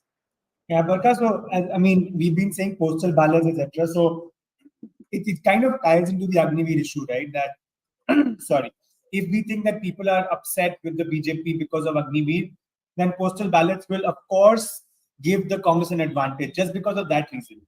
So that is one thing. Now, as we speak, Congress is at 60, BJP 21. So it's a rout as of now. Again, this will stabilize in some time. But it's been the case since, for the last hour, I would say almost, or 45 minutes, that the Congress has been above the majority mark comfortably, and the BJP has been struggling to cross 25 in Haryana. And the space for the others, at least in terms of seats, has shrunk considerably. The final vote share is something that I'll be very interested in, but they're just at 4 right now. So BJP 22, Congress plus left 60, 61, and others on 4. So Haryana, I mean, is going along expected lines. The question always was in Haryana whether it will be a victory for the Congress, a sweep, or a super sweep. So this is headed towards that, somewhere between a sweep and a super sweep, if these numbers hold true. Jammu Kashmir, Barkha, as we've been speaking, it's not as close anymore, I would say.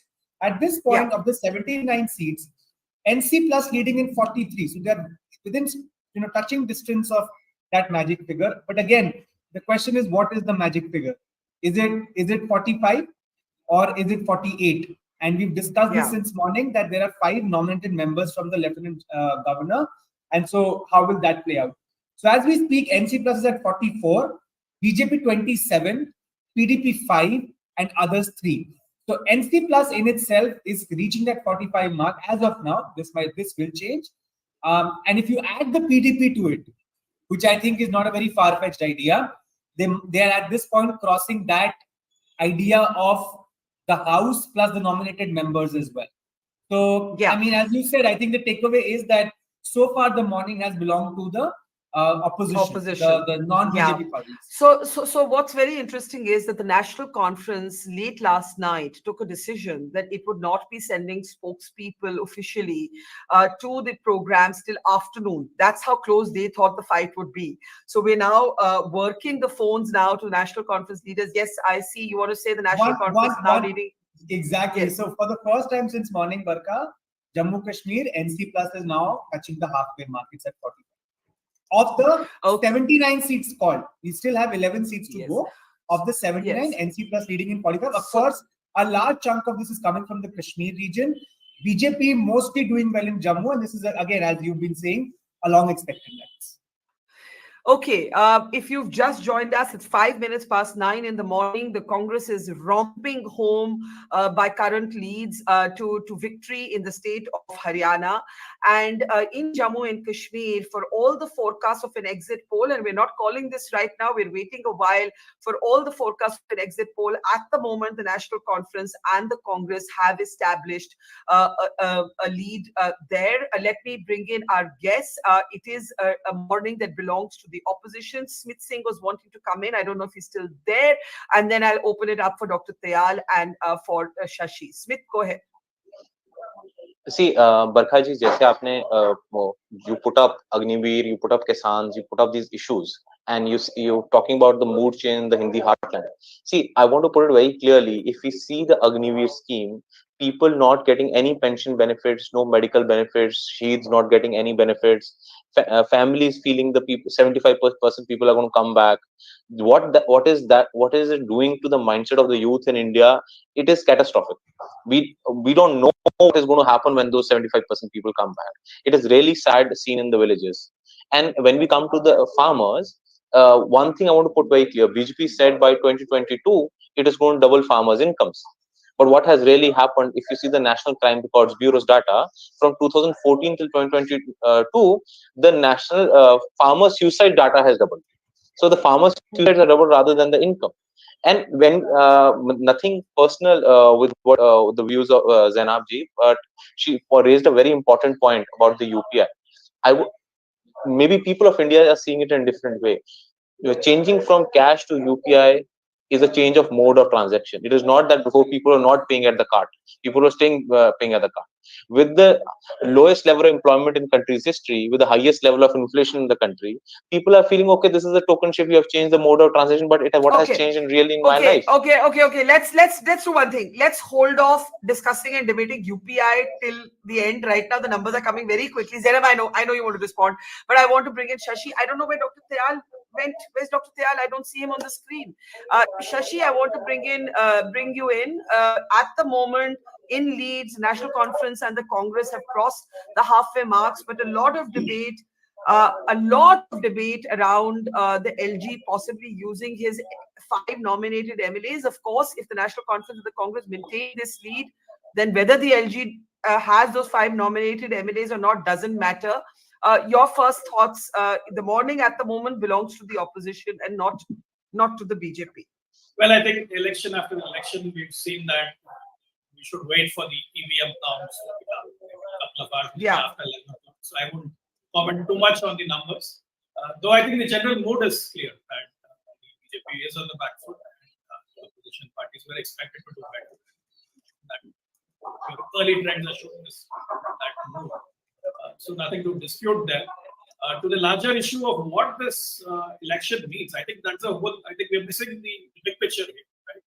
You had a series of terror attacks. You had Pakistan trying to do all kinds of mischief and trouble. But despite everything, I think the fact that Jammu Kashmir has gone to elections, I think is a huge development for India. So I would say, look at the big picture. Let's not get caught up in the numbers. Of course, there is a certain demographic complexion to that state, which is why the BJP is perhaps doing better in Jammu, in other parts of Kashmir. But I did travel through this region a few months back during the Amarnath Yatra, and I drove both south and north of Srinagar. And I think it is palpable that India has embraced Kashmir in a big way. There were tourists in every part of Kashmir, be it Pehelwan, be it Gulmarg, all over, Dal Lake. So I think Kashmir has opened up to India. India has embraced Kashmir, and I think democracy has won. I think that is the big picture. We should not miss that big picture, not get caught up in these numbers. Of course, Kashmir has to go through a transition period. Right now, it's a union territory. At some point, it will have to become a state. And that also means a lot more involvement of the central government as well, which is why the lieutenant governor's role will continue to be important, because we have a very hostile border, and I think that is something that we have to deal with, we have to live with. So we have to get Kashmir to a point where it becomes as normal as any other state. It has a thriving economy like any other state. I think that's the goal, and I think until that point, Kashmir will continue to be in transition. So I wouldn't get too caught up with the partisan politics. I think the big picture is very. I think that's a fair point about the significance of this moment and the rest of India embracing Kashmir and no boycott calls. We were talking about that earlier. No boycott calls, no Pakistan.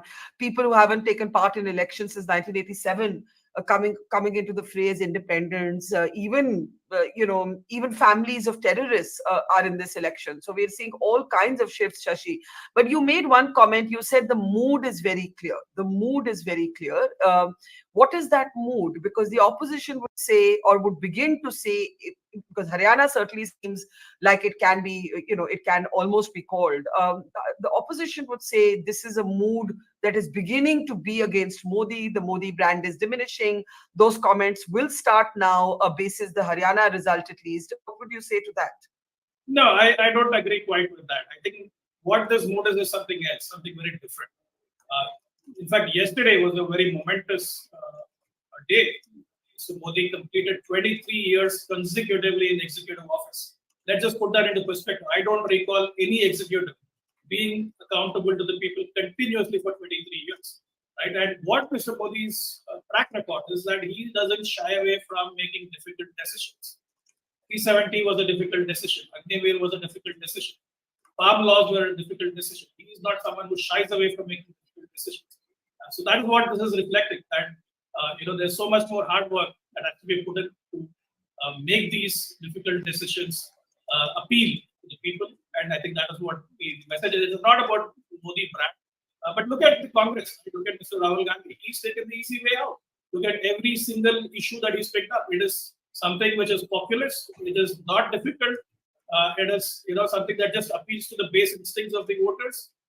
And look at the mess. Look at Haryana, Himachal. Look at Karnataka. Every single state that the Congress has gone to power with these populist schemes is a mess.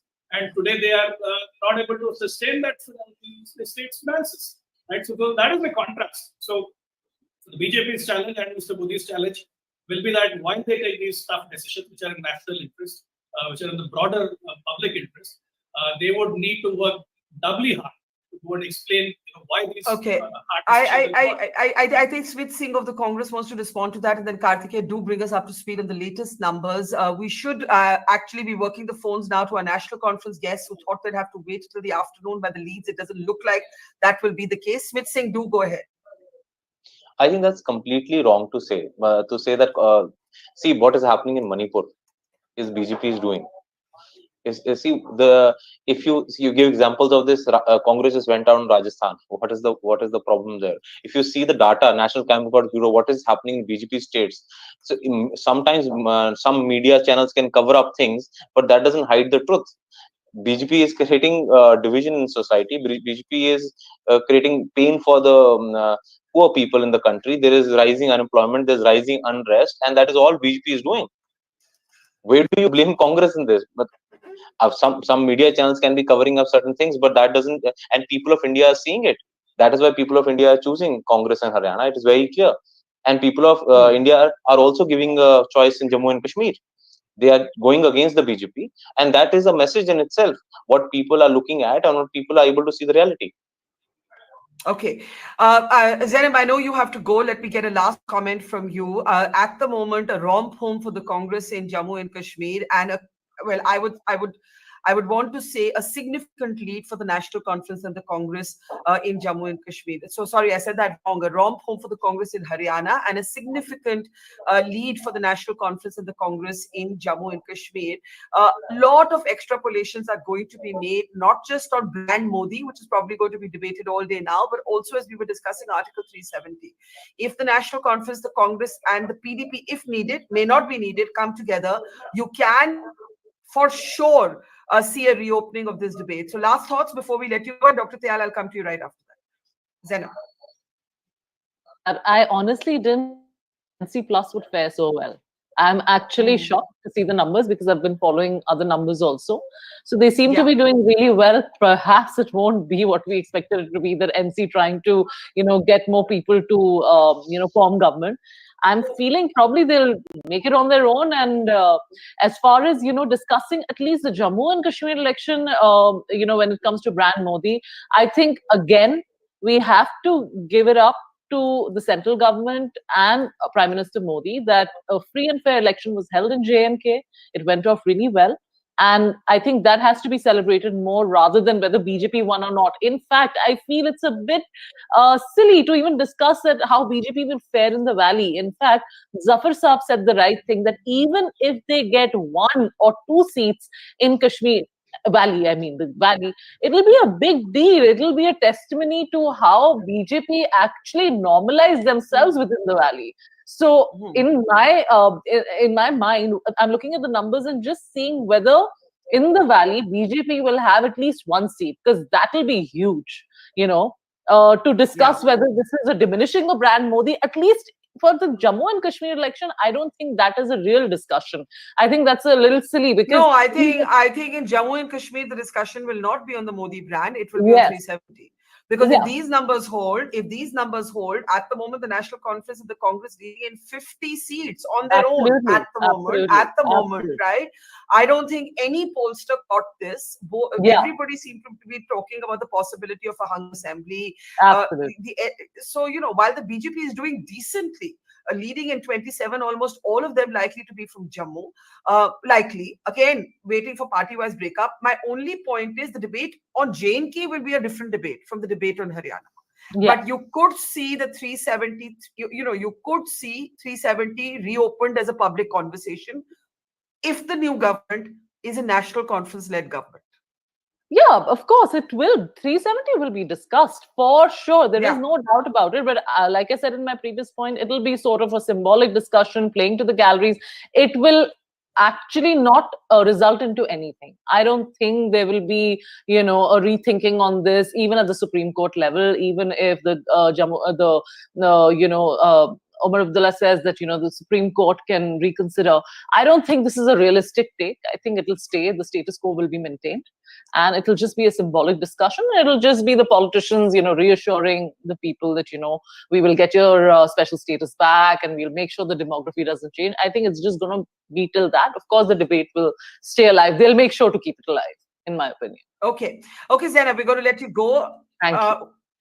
Thank you so much. We'll connect with you again later in the day.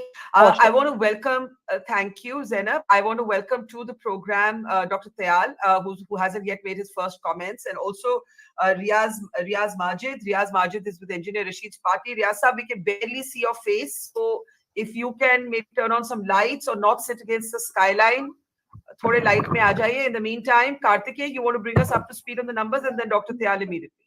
Barkha, the numbers I think are they've kind of settled now. I mean, I think we haven't seen too much fluctuation in the last 15-20 minutes, but of course, subject to change.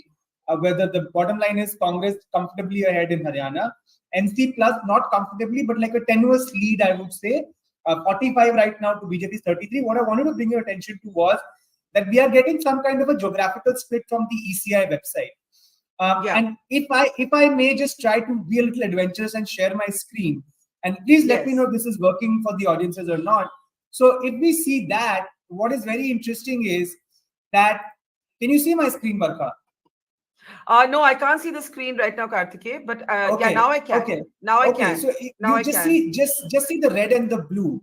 That's all NC plus Congress, right? These are leads for 45 seats from the ECI website.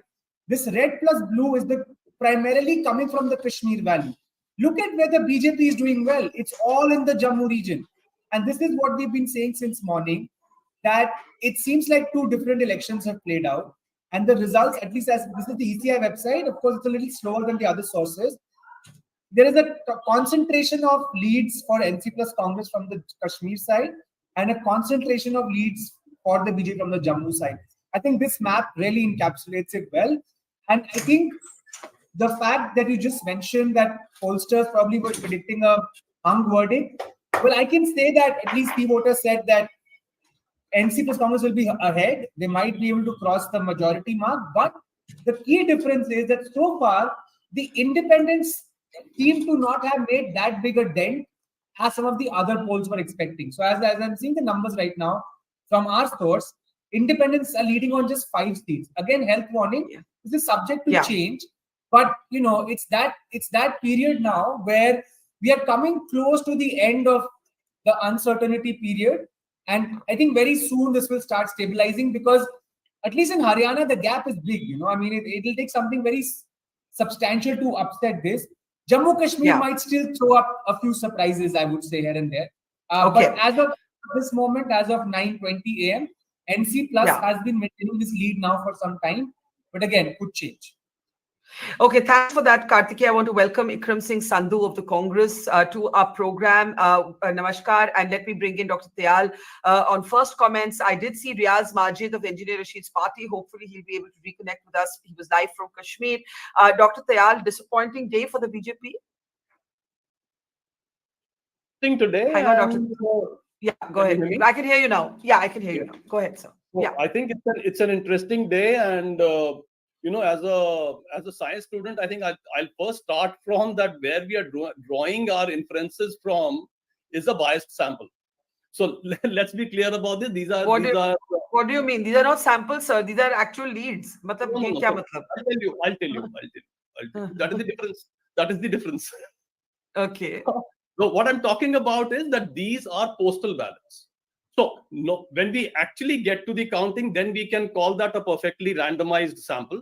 This is not a randomized sample. This is a particular strata of the society. So we have not called the election yet. We have not called any election yet. No, we have been I'm saying these are postal ballots. Yeah, but go ahead. Yeah, absolutely. So given that, so when we are taking inferences, these could be wrong inferences completely because it is not a randomized sample anyway.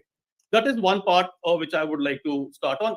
The second thing which Zainab said, and I think that's a very, very important point, that I would say rising a little above what the results are going to be, and I'll come to the results also, but rising a little above what the results are going to be, is the fact, the success of BJP, or if you were talking about the brand Modi or Mr. Modi himself, the success lies in the kind of election we've seen in Jammu and Kashmir. The way it is truly feeling like an integral part of the country. That is where a major success lies.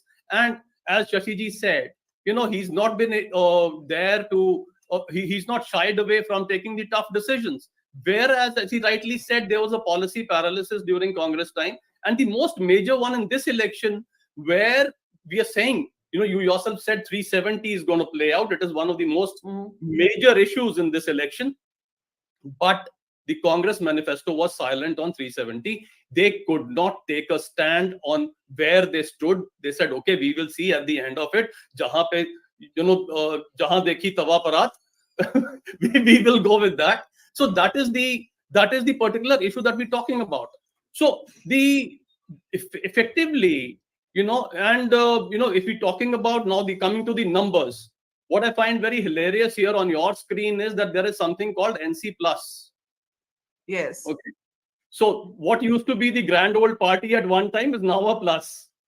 No, it's also a plus because Dr. Tayal, I've been trying to get separate data for the Congress performance in Jammu and Kashmir. That data is not available yet. Election Commission, I'm sure, will release it. But right now, this data is coming as a pre-poll alliance. Also, Barkha, NC fought larger number of seats. So it is the dominant party in the alliance. Yes. Barkha, the point I'm making is it is not even a hyphenated NC-INC. It is a NC plus. And now, if we go back to, I was trying to get some data, not the real data, but the exit poll data. I couldn't get it from very many, but I managed to get the Axis exit poll data. So what is that? How does the NC-INC play out? And it is very interesting. So as per the Axis exit poll, INC is 6 to 10 seats, Engineer Rashid is 3 to 8, PDP is 4 to 6. Yes, I'm familiar with this. But we are in now actual. But sir, ek baat hai. Sorry, I have to interrupt you there because we are now in actual leads. I also spoke with both C Voted and Axis.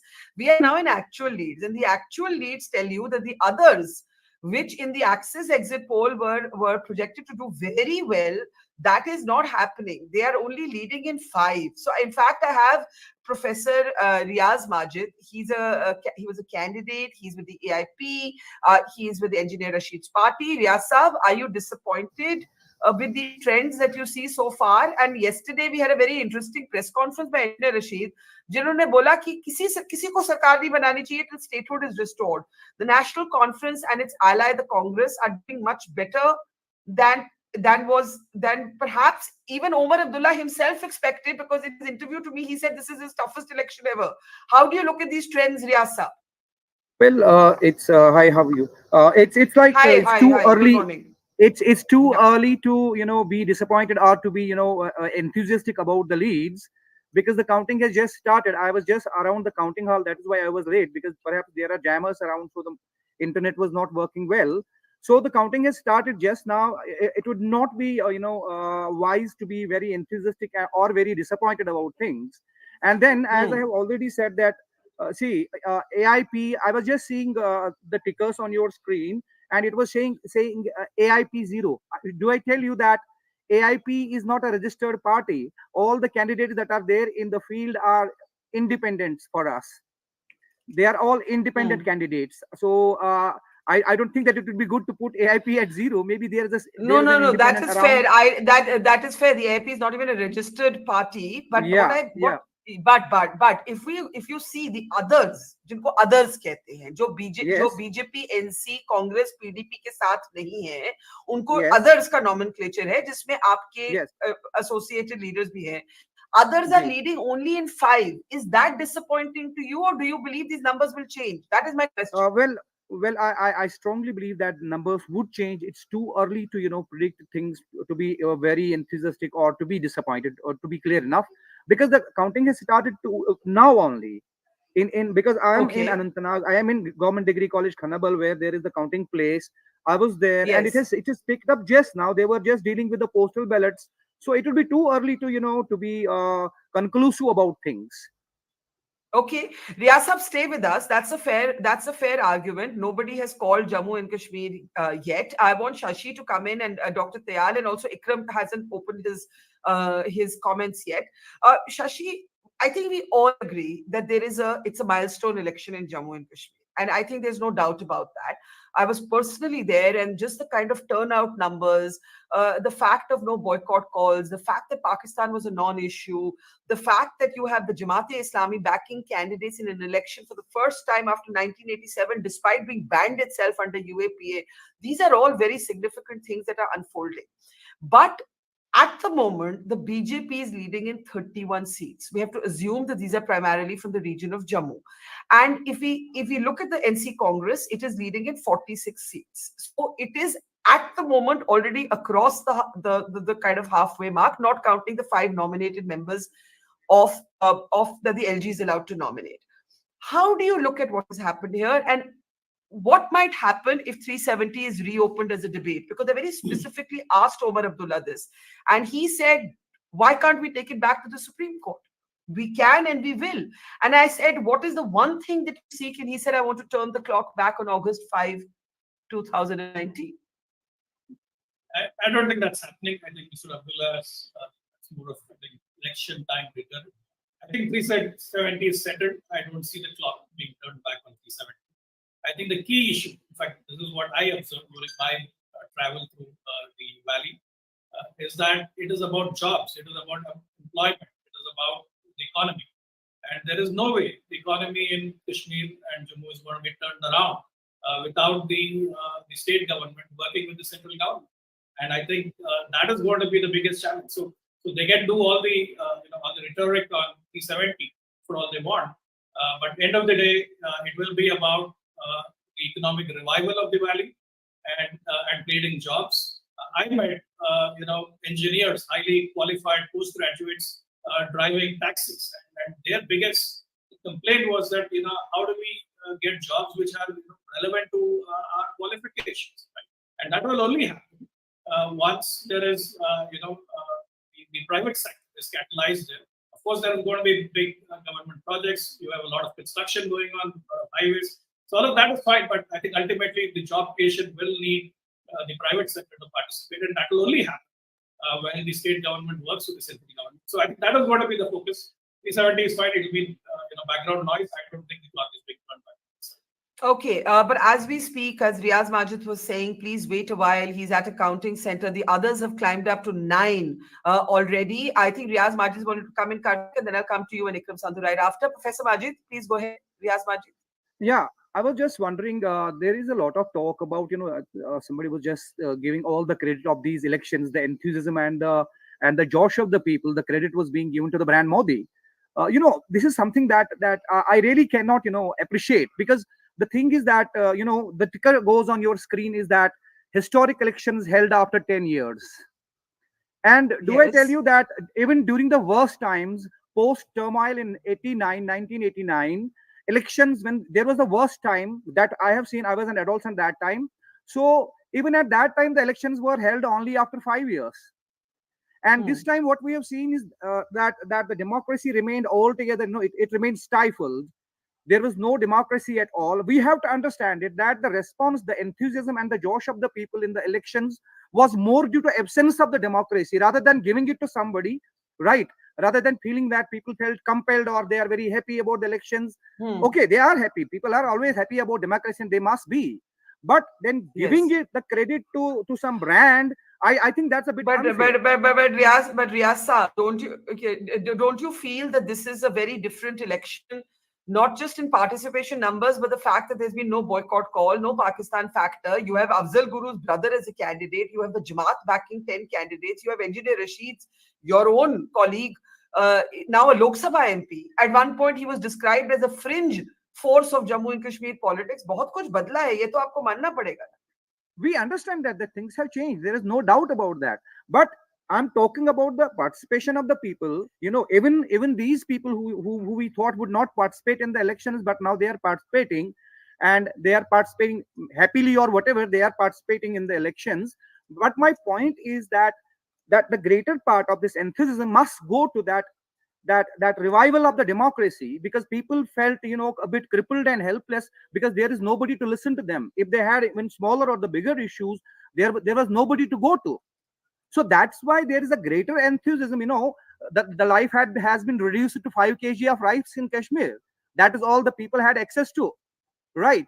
Rather than you have some issues, the social issues and the other issues, and there was nobody to listen. So that's my point. Okay. My point is the essence of the democracy made it. Got it. Two very differing perspectives. Before Dr. Tyal responds, Ikram Sandhu, I think in Haryana, your party has done really well. In Jammu and Kashmir, we're still being careful before we declare what the final picture is. We are getting news that Ashok Gehlot, the former Chief Minister of Rajasthan, is on his way to Chandigarh. The big question for the Congress now will be who will be Chief Minister. Kumari Selja has thrown her hat into the ring. Who do you credit if the Congress forms government, which now looks very evident? Who do you credit for that? Is it Rahul Gandhi? Is it Bhupinder Hooda? Who would you give credit to, Mr. Sandhu? Good morning to all. Well, we'll have to give credit to everybody. Election is neither fought top-down or bottom-up. It's fought by everybody together. So right from the Karyakarta in every district, in every tehsil, in every village, to the state leadership, to the national leadership, everybody takes credit for what has happened in Haryana. People were sick and tired of the BJP government in Haryana. That's very clear. And they wanted to vent that feeling. And we saw a trailer of that during the Lok Sabha election. And the whole movie is being premiered today. And the figures that we have right now, which is around 57, 58, that's going, we are very certain that we are going to cross the 2/3 mark, which is 60. And anything between 62 to 66 is the kind of figure that we were internally looking at. And I believe that's the figure that we're going to end up with. We might even better it. And you asked about the question about the chief minister. Well, there's a set-up procedure for that. And ad nauseum, we can discuss it. We have discussed it every time in every state, but it doesn't change. When the MLAs get elected, they get their certificates, they'll meet in Chandigarh. The central observers, Mr. Gehlot, will be there. They will talk to them. They will see what the pulse of the legislator is. Then they will discuss with the central leadership, Mallikarjun Kharge ji, Rahul ji, they will put their inputs on that. What did you make of the fact that Ms. Selja totally or publicly declared herself to be one of the contenders? Which is very good. Not just Shelja ji, even Randeep Singh Surjewala has said that everybody has ambition to be the chief minister of the state. And we are happy that we have such leaders, not just one leader, we have multiple leaders who can be CM. We are not like the BJP where a CM is not elected, he is selected. Nobody knew who Mr. Naib Singh Saini was till the time he became the CM. Nobody knew who Mr. Manohar Lal Khattar was, except that he used to share a room with Mr. Modi while they were pracharaks in Rohtak. So that is not the qualification. Okay. I'm so sorry to interrupt you, but from the Election Commission, we do have some breakup of the individual party performances in Jammu and Kashmir, which we have been waiting for. And I would request Karthikeya, Professor Majid, this will interest you as well. Ikram, I'll come back to your larger point on Haryana Chief Minister, but I just want to take Karthik to take us through these numbers. It's very interesting. The Congress pulling in seven seats as leads. The AIP, by the way, not opening its account yet per the Election Commission, Professor Majid. I think this is the graphic that you were referring to. People's Conference at 2, Apni Party at 1, and ye baki others jo hai, could be Jamaat-backed candidates, could be Muzaffar Beg. We don't know. No, Karthik, I'm yeah, sorry. sorry. I'm sorry. Yes, How yes, do you identify? yes. How does your statistical team identify AIP candidates? Because there is no party AIP. I am contesting an election. I'm an AIP candidate, but I am contesting as an independent. So I would really recommend that this AIP tag may be removed from the statistics there, because we'll fall in the others. Even if you get the leads of some independents somewhere, that could be we. Okay. I think that's a fair point that the AIP is not registered as a party. So I assume that the Election Commission has looked at the candidates that are affiliated with the AIP. But let's take this graphic off, check what Professor Majid is asking us to check, and come back to Ikram Sandhu and Dr. Tayal. Ikram Sandhu, I'll let you complete your point now. Ikram Sandhu, sorry, you were speaking. Yeah. Yeah. So I'll just draw an analogy here. Everybody understands cricket. And when Rohit Sharma resigned as the T20 captain, we had so many contenders. Hardik Pandya put his hat in. He said, I want to be the T20 captain. Jasprit Bumrah said that I wanted to be the T20 captain. But Surya Kumar Yadav, Sky was made the captain. That doesn't mean that Jasprit Bumrah or Hardik Pandya are not going to perform for India. They're going to perform for India. They're going to do it that India wins every match that they play in T20. But competition is good. If somebody wants to be the captain of the Indian cricket team, that's a great thing. If somebody wants to be the chief minister of a state, he wants to give something to that state. But in the end, there is just one position. Whoever gets it, whoever doesn't get it will support that person. That is something on your channel that I can assure all your viewers and all my panelists. Okay, I'm just going to play out what Dipinder Hooda said when I asked him about who would be chief minister, and whether he himself was a contender, not just his father. We'll play that out and come back with the latest numbers. Take a look. माना जा रहा है कि इस चुनाव में Congress is confident of a win, and the big question is not कि आप जीतेंगे या नहीं, पर मुख्यमंत्री कौन बनेगा. क्या हम मान सकते हैं कि मुख्यमंत्री के दावेदार मेरे साथ भी बैठे हैं? देखिए, जो आपने ये सवाल किया, उस सवाल में हमारी बड़ी जीत है, क्योंकि ये प्रश्न जो चल रहा है, और ये बीजेपी के भी लोग और बीजेपी के नेताओं ने भी बार बार प्रधानमंत्री जी से लेकर, जब वो आए प्रधानमंत्री जी हरियाणा में, उन्होंने भी ये कहा कि मुख्यमंत्री की लड़ाई चल रही है कांग्रेस में.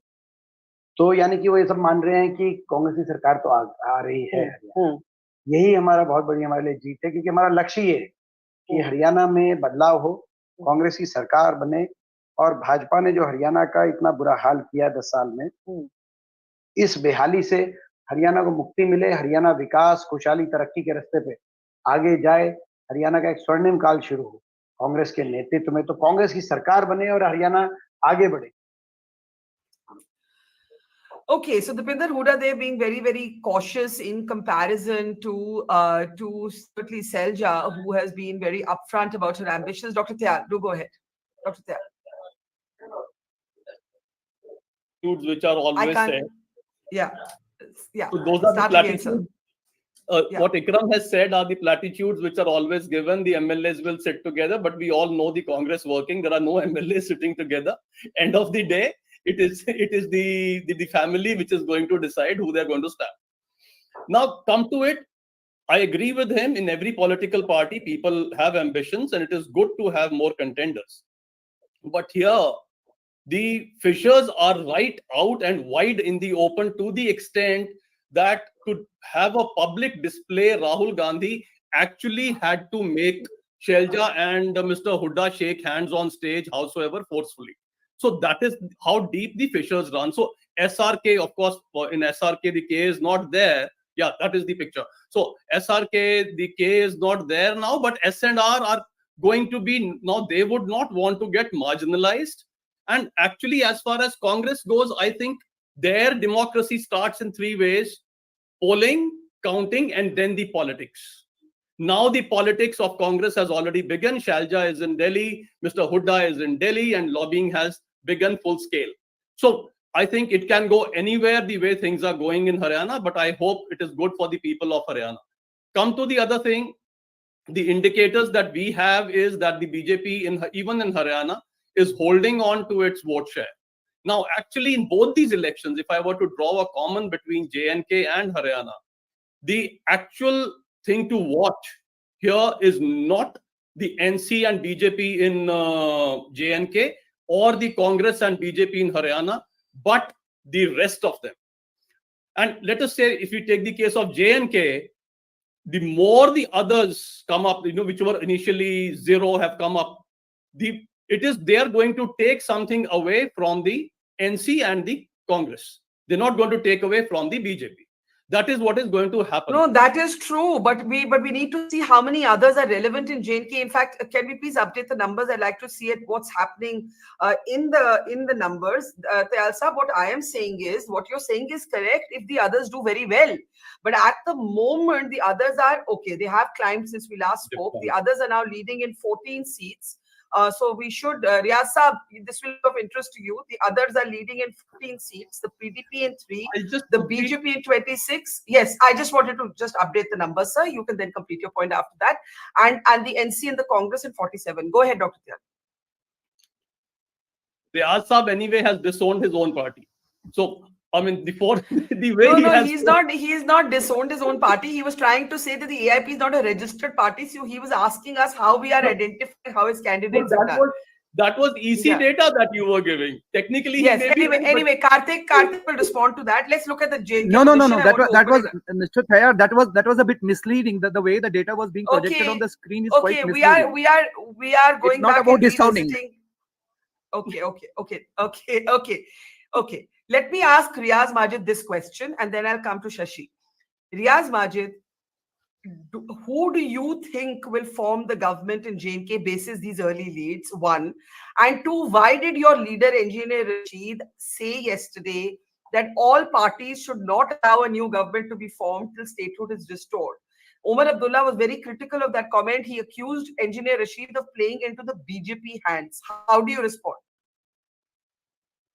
Well, the first thing is that why did he say that we should not form the government?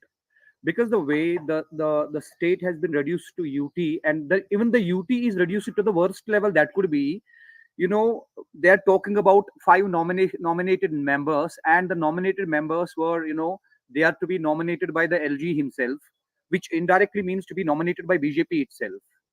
So it makes a kind of mockery. We previously also used to have these nominated members, but members were nominated by the House. They were nominated by the Legislative Assembly members. But this time it is going to be BJP, and it is anybody's guess that who would the LG nominate. I know, but having taken part in it, but Riyaz Saab, having taken part in an election, you can't on the eve of the results say that, oh, let's not form a government. Then you should have not taken part, or you should have thought the election is meaningless or whatever. You can't take that position on the eve of government formation. We are not on the boycott side, but we definitely have to talk about the restoration of the state, because BJP has been saying since day one, we will do it. I remember the day 5 August 2019, when Amit Shah ji was asked in the parliament that when would they restore the statehood to Kashmir. He said very soon. And then somebody asked him, what does that mean, very soon? He said it does not mean 70 years. So does it mean 69? So because they keep saying that we'll restore it, but they are not doing anything in that direction. So on the other hand, you have every other day, they keep amending the reorganization of the state. They keep amending that. They keep, empowering the bureaucracy more, the LG's office more, and reducing the powers of the, Legislative Assembly, right? The government in the UT. So it's in that context. I'm so sorry. I'm so sorry. I am so sorry, Karthik. Something is happening with the numbers that we need to take notice of. And also to Riaz Majid's point, that the AIP is not a registered party. So we have taken care of that, and yes, he's right, absolutely right, that it wasn't, it's not registered, so it's probably being counted under independence. We've taken care of that, and now that's Karthik, turn your attention to Haryana. Yes. Turn your attention to Haryana, please. Exactly. So that is exactly why we give those health warnings that, when postal ballots come in, the excitement, while understandable, should be resisted. And what seemed like a comfortable victory seems to be, now a lot more muddied. The other thing that's happened in Jammu and Kashmir is, of the 90 leads now that I'm getting, others are leading on 15. So it's NC plus 47, BJP 25, and others 15. and Haryana suddenly has flipped with 43 apiece to both. But again, this might also change. This is what makes counting day so much fun. And see, Dr. Tayal, as the numbers change, hum dikhate hain. We have no agenda at all here. And Riaz Majid's point was correct. We just lost the connection to him, so I'm sure he'll rejoin. Look, Ikram Sandhu, do you want to respond to these numbers? I mean, it's, you know, suddenly we're seeing the BJP in a slender lead ahead of Congress. But in Jammu and Kashmir, meanwhile, can I just turn to the Jammu and Kashmir number, please? One, the others have climbed to 15, which is also significant. So significant things are happening, though the NC Congress has a very good lead at this point. Ikram Sandhu, your response, please.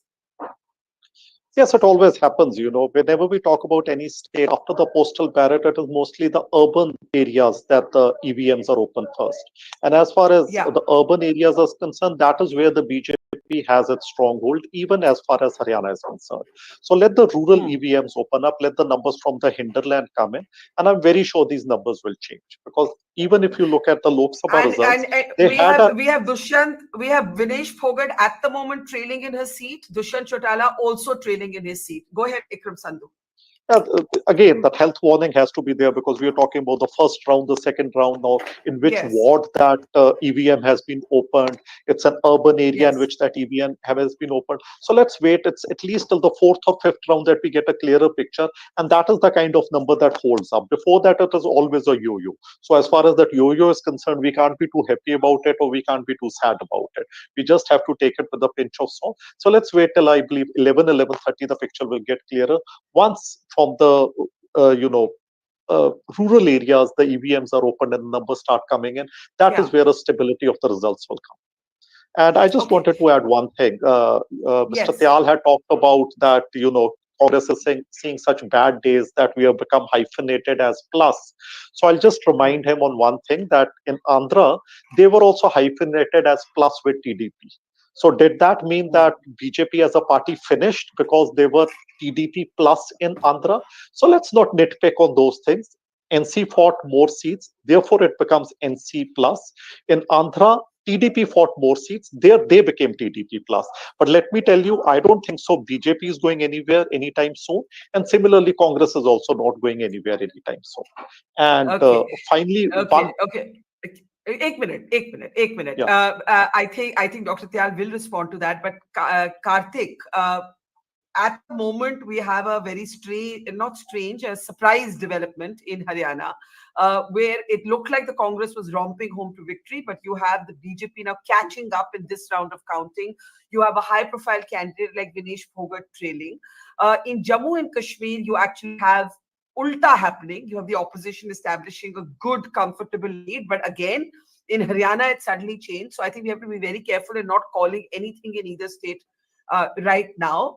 But just a quick, any thoughts on the numbers coming in? Dushyant Chautala trailing from his seat. Barkha, so let me just tell you what's happening in Haryana right now. So roughly 18 to 19 or 15, 14 rounds are to be counted, right? Yes. I'm looking at the first 38 constituencies of 90 seats in Haryana. And I see that the maximum that's been counted is 4 rounds, and that is just 1 seat, which is the seat of Samalkha. Everywhere else, it's either just the first round, the second round, or the third round. And by the way, if I may add, just from a scientific perspective, because Mr. Tyal was interested in that, this will also depend on the kind of voters who go to vote early versus later in the day. So if you think that that has a correlation with the party's preference, this might switch further. So much like the postal ballots. But the BJP at the moment is beyond the... Exactly. Yes. Yeah, exactly. So 47 to Congress is 40, whereas, as you rightly said, in Jammu Kashmir, it's the opposite, where I'm seeing leads for NC plus at 50, BJP 23. And if I were to just look at the Election Commission website, and once again, this is still the first few rounds of Jammu Kashmir. Yes, and Jammu Kashmir, Barkha, NC in itself is leading on 40 seats. NC in itself is leading on 40 seats. This is once again very early days, because even there, the maximum number of rounds that have been counted is 2, 3, 4. So this is not even 20% of the process but the NC plus Congress is leading in 50 yes. seats right now. So you've seen a kind of reversal of both states. In Haryana, where it looked like the Congress was romping home, the BJP is now ahead. And in J&K, where exit polls were forecasting a hung assembly, at least at this hour, the National Conference and the Congress are handsomely ahead. We've seen a complete reversal of what was expected. And we might see further reversals. And there's an interesting slide on your screen if you want to take us through this, please. And then we'll Shashi, I know, has to go. Shashi will come to you right after that. Yeah. This is 50. So NC plus is 50, and in 2024 they were leading on 43 segments. BJP 23 to 29, PDP 2. So this is kind of status quo in that some of the seats that probably BJP led in the Jammu segment are now going to the NC plus. But even within the NC plus, the bigger hero of the day as of now is the NC. Because as I see from the Election Commission website, roughly 80% of the seats of this coalition are coming from the NC. And I think it's clearly divided that the Kashmir Valley plus certain segments that are dominated by Muslims in Jammu are going the NC plus way. The Hindu-dominated parts of Jammu are going the BJP way as of this. Okay. And Haryana, Barkha has switched even more now. BJP 48. Let's switch to Haryana. Let's switch. Congress 39 to BJP's 48.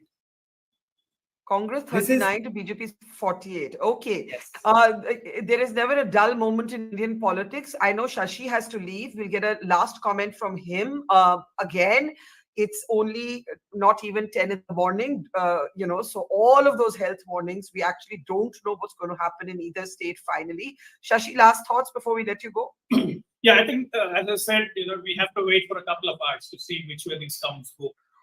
But one statistic which I think you guys are not paying attention to, which you should, is the vote share, right? Because the vote share trend is a good indicator, leading indicator of what's likely to happen.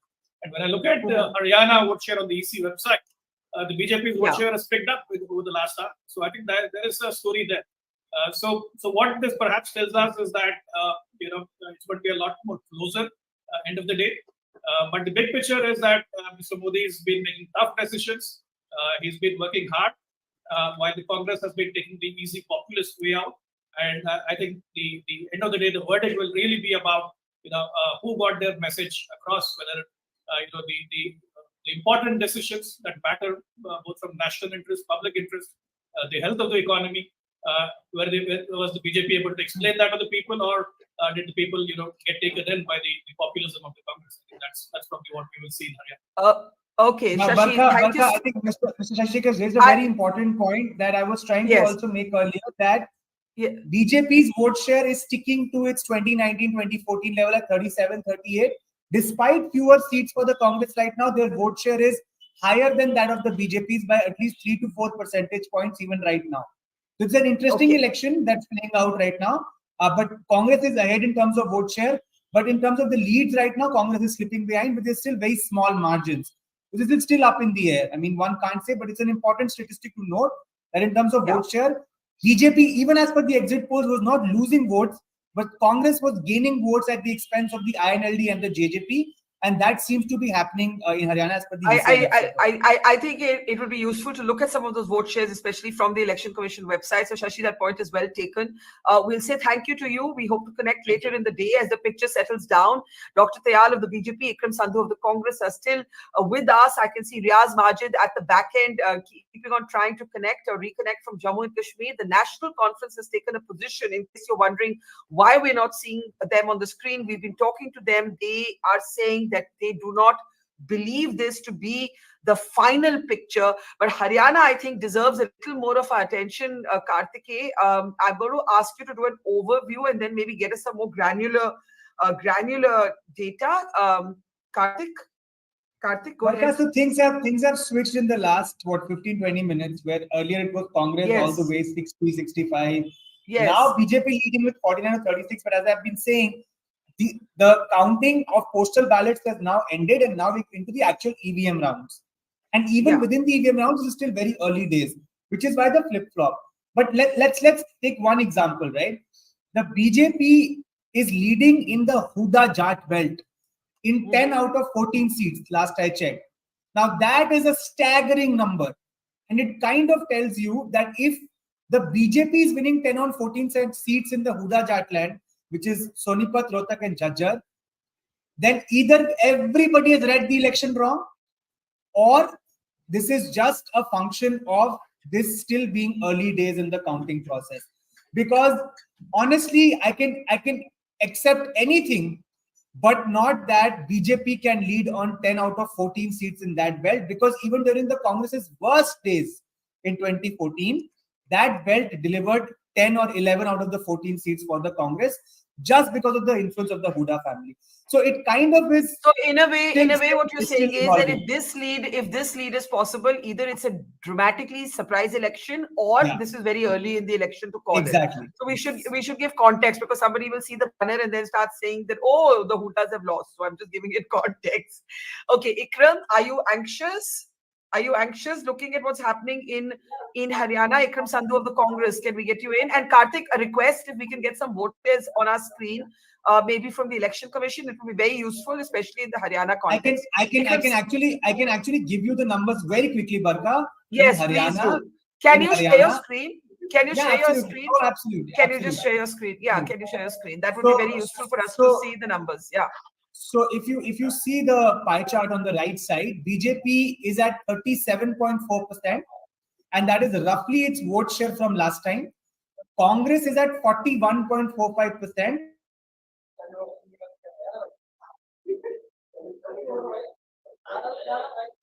Karthik, we can't hear you now. Karthik, where did you go? Okay, so let's wait for Karthik to actually come back. I was asking Ikram Sandhu whether you're feeling anxious. Are you feeling anxious, Ikram Saab? Barkha, as a sportsman, as an ex-sportsman, you're always supposed to be anxious. If you're not anxious, you don't have your heart in the game. So of course we are anxious. We want to win, and if there's a blip, that does affect us. But right now, Mr. Karthik gave the numbers that we are 4 percentage points ahead. So what that basically means, just on a basic mathematic thing, that wherever Congress is leading right now, we are leading big. Whereas wherever BJP is leading, the margins are very small. That is the only thing that explains that with a -4 percentage as far as vote share is concerned, they're leading on the seats right now. So that means the chances of their seats flipping are much more than the ones in which Congress has already made gains. But then this is again guessing. I really don't know. But again, coming back to the point that we've always seen that in elections, in every state, because of the asymmetry you have in the EVM counting, starting from the urban constituencies, it is always BJP takes a healthy lead in the beginning, and then the withering away of lead starts. So let's wait for another couple of hours. I believe by 11:30, the picture should be very clear. And we are very confident. Internally, we were looking at a 44-45% vote share. And if we extrapolate that kind of a vote share, we are very certain that a 2/3 majority is there for the asking. Okay. Karthik, you were not able to complete your point. Maybe we can share the screen from here if you send us the link. No, I can still share the screen and I can completely describe, but I'll again share the thing. Yeah, we've got the link. We've got the link. As you're just summarizing what's happening, we'll share it from here. Just go ahead. So I'm not just saying what the Congress spokesperson was saying, that the Congress is leading by roughly 4 percentage points, but Congress's gains have come at the expense of the non-BJP parties. That is an important point to make, which is something that all exit polls are also saying, that Congress is benefiting because of the bipolarity in Haryana's elections. BJP's vote share is not dipping so much, and that trend seems to be holding right now. And even as we speak, Barkha, the gap between the Congress and BJP is narrowed again. Congress now 41 to BJP's 44. So at this point, nobody has a majority. So this will keep happening. Because as I was saying, the voting patterns also determine your leads, because people who come early in the morning to vote, if they are married to a certain political party, then that lead will show you earlier. Whereas if your voters come in later, that will also show in the later round. So all these things are very interesting and academically very mouth-watering. But the bottom line at this point is, this banner needs to be updated. BJP 43, Congress plus 40. Now BJP is 41 to Congress 44. Now Congress is in the lead again. Congress 44, BJP. So this is changing by the second. And I think the gentleman rightly said that maybe in another hour or so, this will start stabilizing. I think the postal ballots gave us a one-sided picture. And remember the point that I was trying to make earlier. If Agniveer is an issue, and if government employees are unhappy with the government, then postal ballots were showing you one direction, a unidirectional picture. We're at the Indian mainland's southernmost tip in. 1 second, there's something else playing. Yeah, thank you. We had a bit of a technical blip there. Sorry about that. So right now, look at the map of Haryana, Barkha. This is still emerging because the ECI is delayed in its processing vis-a-vis the other sources. But 2-3 things emerge that in the non-Huda Jatland, BJP seems to be doing well in areas like Bhiwani, Charki, Dadri, Hisar. South Haryana, they seem to be holding. Congress making gains in the GT Road belt and in the Sirsa belt. But if you just scroll down to the pie chart for the vote share, you will see that the Congress is still ahead by roughly 4 percentage points. And how this might play out in terms of seat victories, we will see. But at this point, it's neck and neck. Congress, BJP, Congress plus 42, BJP 43, and others 5. Again, this banner needs to be updated. At the same time, yes, the pie chart is very instructive, Barkha. At the same time, in Jammu Kashmir, NC Plus is leading at 49, and it's been now comfortably in that position above the 45, 46 mark for some time. But that's what we were saying about Haryana half an hour back. So, you know, things can change. BJP 22. So this is the picture. Even as we speak now, Congress is 41, BJP 44. So it's a tight race as of now. But these tight races, when do they flip into a one-sided momentum for either of the two parties? One cannot say, because they're still very early rounds of voting.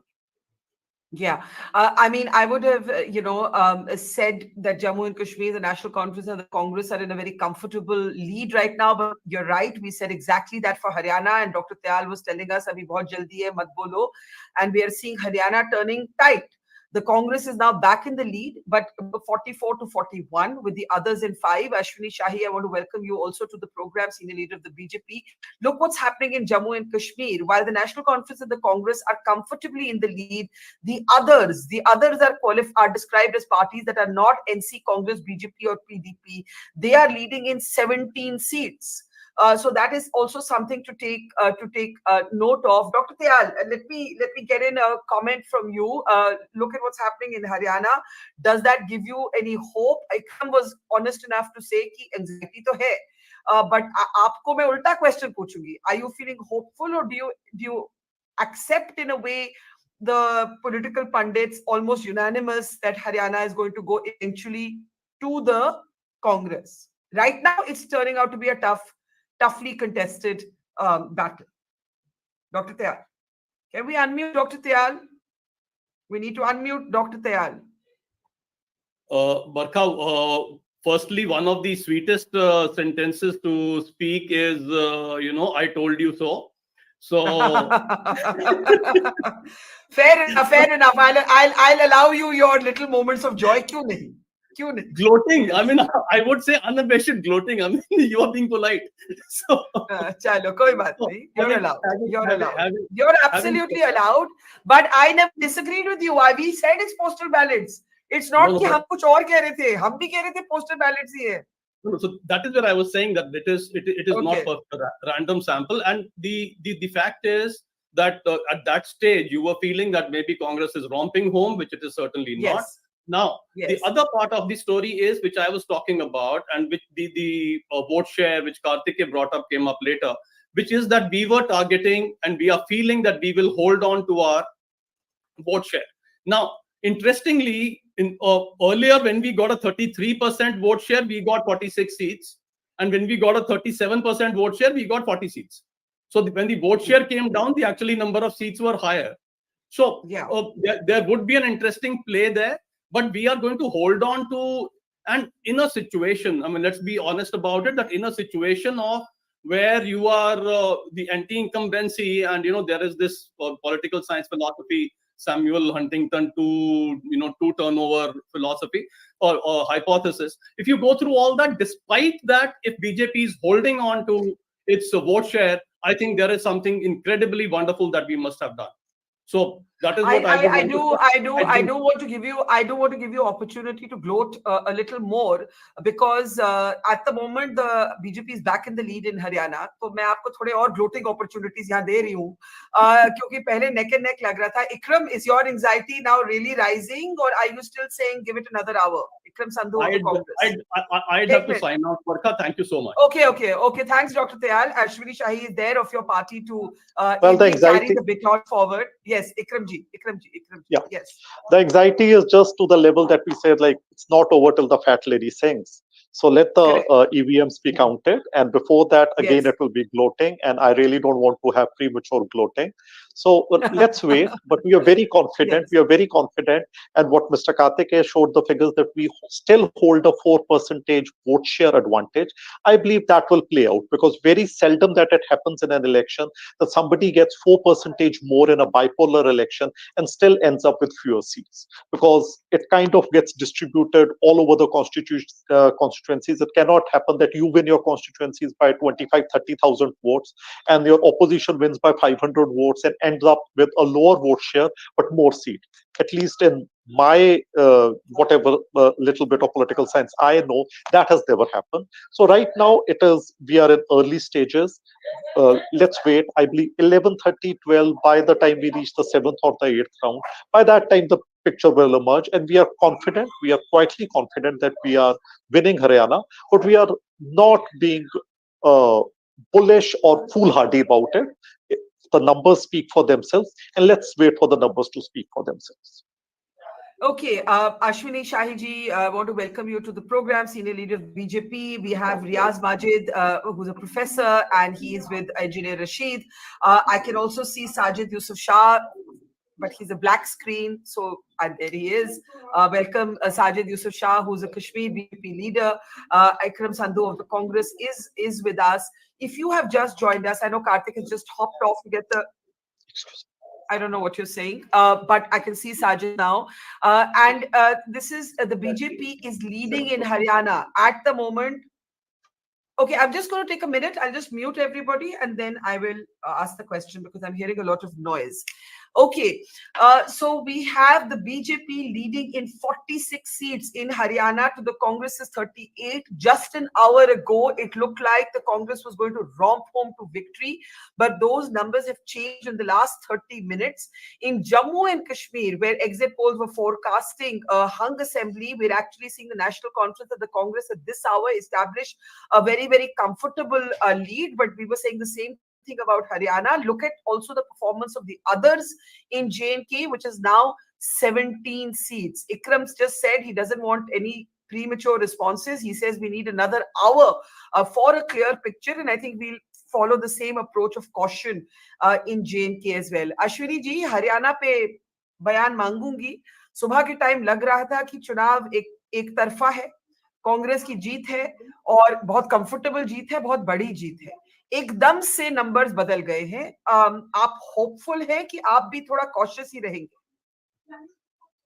बरखा जी, आपको नमस्कार.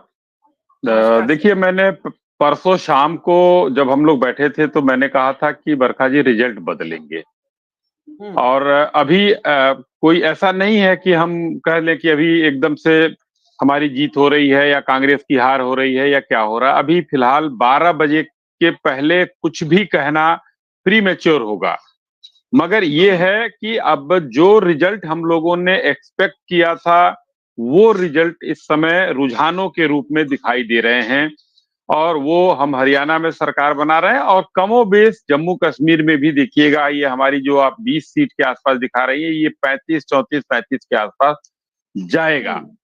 जम्मू कश्मीर वाला मैं वो कर रहा हूं. लेकिन अभी हम बात कर रहे हैं क्योंकि कुछ देर पहले तक पोस्टल बैलेट तो चूंकि 9 बजे तक लगभग खत्म हो जाता है, 9, साढ़े 9 बजे तक. उसके बाद के ये रुझान है, ये हमको लग रहा है कि पहले या दूसरे राउंड की गणना शुरू हुई होगी, तभी ये अचानक जो है बढ़ा है. सुबह से मैं ये देख रहा हूं कि आज जो है कहीं किसी ने, क्योंकि कांग्रेस पहले से आगे बढ़ चुकी थी, उधर एमसी और कांग्रेस आगे थी और है भी अभी, सुबह से ईवीएम जो है बेचारी आज बची हुई है. किसी ने ना पहले से रोना शुरू किया था क्योंकि आप लोगों ने इतना दिखा दिया था कि मतलब कंफर्टेबल विक्ट्री में जा रहे हैं ये लोग, तो ईवीएम बेचारी बच गई। अब शाम तक बचेगी नहीं बचेगी मुझे नहीं पता, लेकिन ये है कि ईवीएम जो है आज नीट एंड क्लीन निकल गई, और जो रिजल्ट है सामने वो रुझान है जो सामने वो रिजल्ट के रूप में तब्दील होते हुए दिखेंगे। और जो मैंने परसों कहा था उस पर थोड़ा सा गौर करिएगा, सरकार हम बना रहे हैं। कहां पे, किस प्रदेश में? हमको तो लग रहा है कि हम दोनों जगह बना रहे हैं। मैंने उस दिन आपको स्पष्ट रूप से मैंने बरखा जी बड़ा स्पष्ट रूप से कहा था। इतने हमारे विरोधी विचार के लोग, माधवन जी ने किस तरीके से कहा कि मोदी मैजिक खत्म हो गया है और मोदी जी खत्म हो गए, ऐसे लोगों के बीच में मैंने कहा था कि हमारी सरकार बनेगी। हम अति उत्साह में नहीं हैं, हम रिजल्ट, रुझानों का रिजल्ट के रूप में परिवर्तित होना देखना चाहते हैं। 12 साढ़े 12 बजे तक हम एकदम ये कहेंगे कि हम क्या कर रहे हैं। जी जी, आई वॉन्ट टू से टू यू अश्विनी जी कि मुझे हरियाणा में तो आपका ऑप्टिमिज्म समझ आता है कि आपकी होप है, लेकिन अगर आप जम्मू कश्मीर में देखें तो 51 सीट्स में नेशनल कॉन्फ्रेंस और कांग्रेस की लीड है सर। तो जम्मू कश्मीर का बेसिस क्या है? देखिए, जम्मू कश्मीर में अगर कहीं 10 वोट का भी मार्जिन होगा तो वो बढ़त दिखाई देगा, क्योंकि जम्मू कश्मीर में उस हिसाब से वोट नहीं है कि 5,000 6,000 के ऊपर बढ़ गया तो एक कंफर्टेबल मार्जिन कह लेंगे। यहाँ पर 500 200 100 ये चलता रहता है, तो ऊपर नीचे अभी होगा। और आप आशा करिए, आपके साथ मैं हूं अभी एक आध घंटे, ये रुझान बदलेंगे। Gee. Well, I want to say that it is at the moment almost 10:15 in the morning. I can see Dr. Manisha Priyam also joining us. There has been, at the moment, I'm not calling anything here, a surprise, a twist in the Haryana numbers.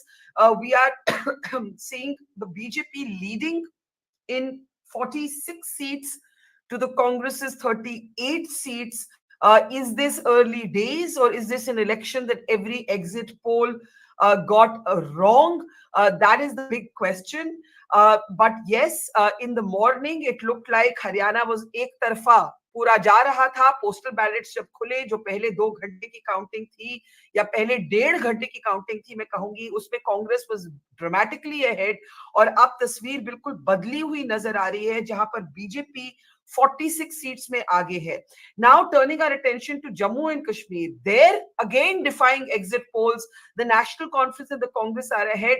I need the Jammu and Kashmir figures. Yeah, the National Conference and the Congress are ahead in 49 seats to the BJP's 23, the PDP only in 2 seats, and the others leading in about 16 to 17 seats. So we are having a very, very interesting morning here, जहां पे दोनों ही प्रदेशों में उल्टा हिसाब है। कम से कम जो एग्जिट पोल्स ने बोला था उनके उनको बेंचमार्क रखते हुए उल्टा ही हिसाब है।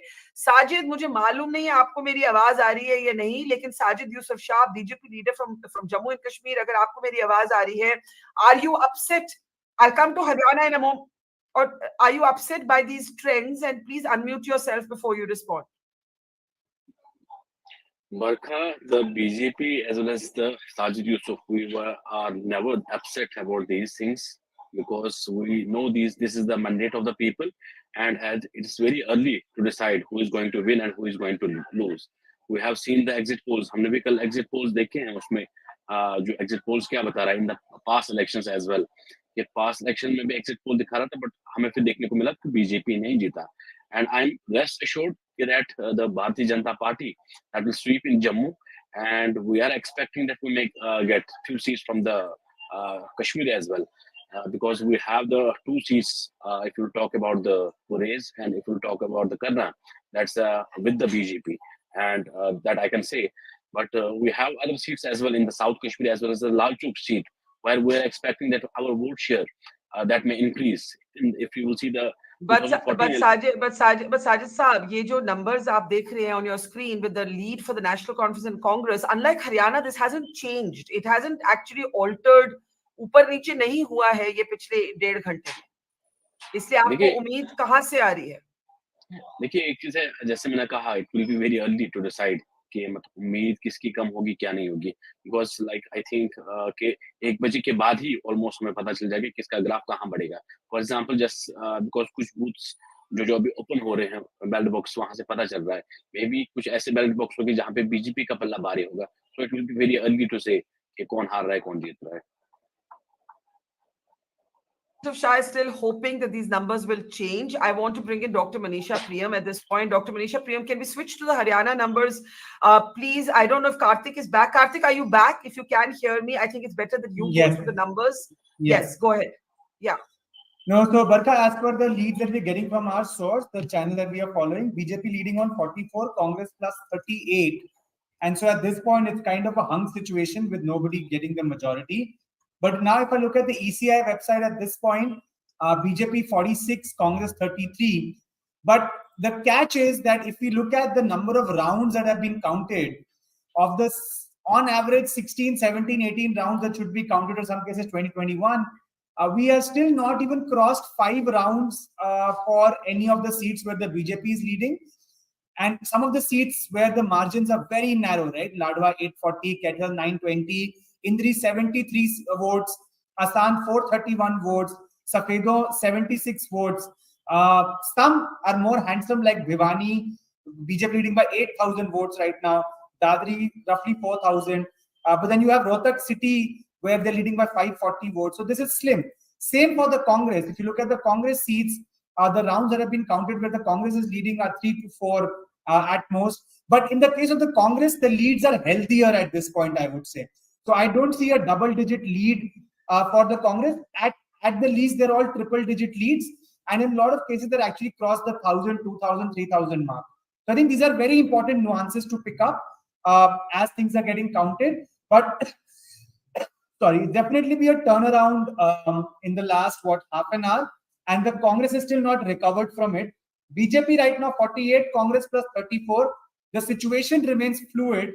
And at this point, even Jammu and Kashmir, NC plus, which was standing at a 50 something at some point, has come down to 46, BJP 26, PDP 3, and others 15.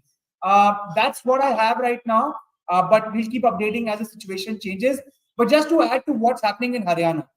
So yes, BJP seems to be doing well in South Haryana, something that Manisha ji and I discussed over the phone roughly 10 days back.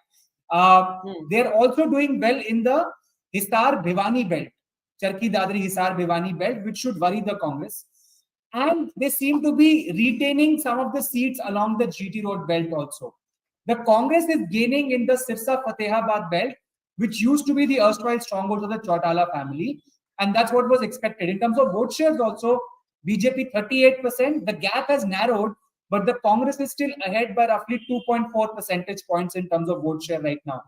JNJP has gone below 1% and INLD is 4.7%. So Congress maintaining its vote share lead, but in terms of seats, BJP ahead. But as I said, some of the margins by which the BJP is leading are very tenuous, whether it's Safido, whether it's Indri, whether it's seats where it's triple-digit margin, 300, 400. There are 5-6 seats like that I can see for the BJP, but none for the Congress. This is still evolving. The biggest thing is, of the 20, on average 15 to 20 odd rounds that should be counted, only 3 to 4 have been counted right now.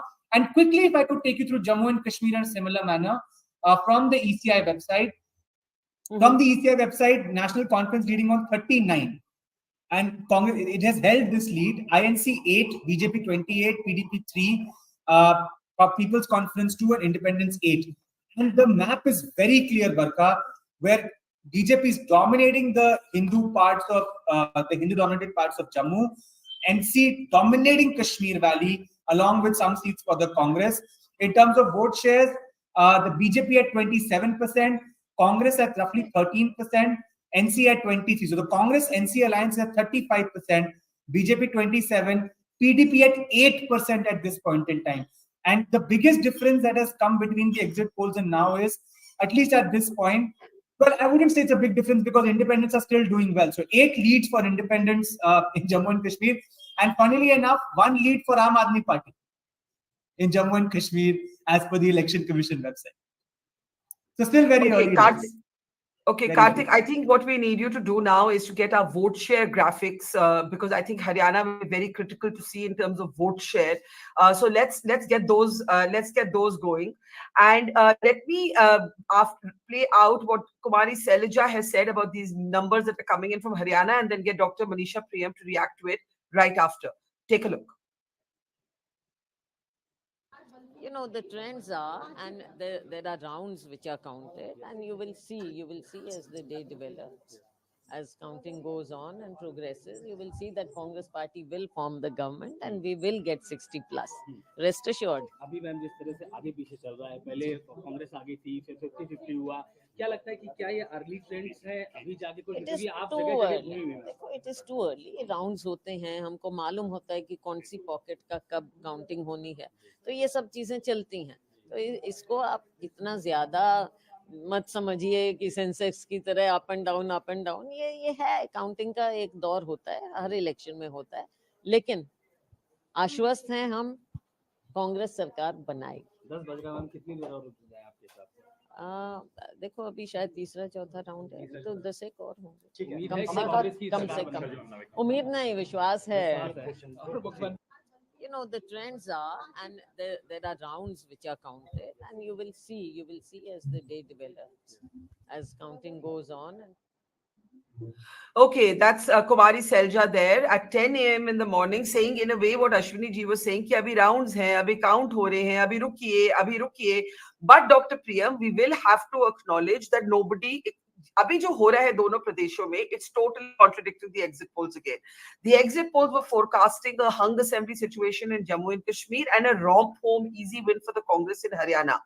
At 10:22 in the morning, the BJP is leading in 48 seats to the Congress's 34 in Haryana. Kumari Selja ji कहती है कि अभी रुकिए, ये round after round है, ये बदलता रहेगा.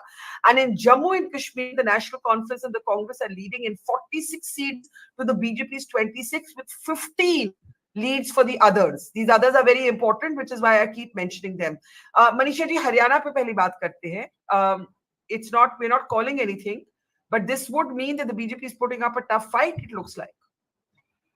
Yeah, this is extremely different from how, forget the exit polls. I think all of us, including me, had read the ground very differently in Haryana. And for the BJP to register even these numbers, even with narrow leads, is spectacular, to say the least. And nobody had expected, people, I had not thought, I thought BJP will get about 25 to 30 seats, but for the BJP to register these leads over the Congress, even if it's early leads, round one, narrow, slender, I think Haryana has seen a much tighter race on the ground than what exit polls or any one of us looking at the ground understood this. So definitely the BJP holding on to the ground in Haryana in ways that have been unanticipated by those who read the ground, and definitely something going very right for the BJP in terms of the way it approached. I will wait for more rounds and to see what firms up with more leads. I think about 14th, 15th round would give us a more secular picture in Haryana. But at this point, the BJP will have cause for relief, even if not to celebrate.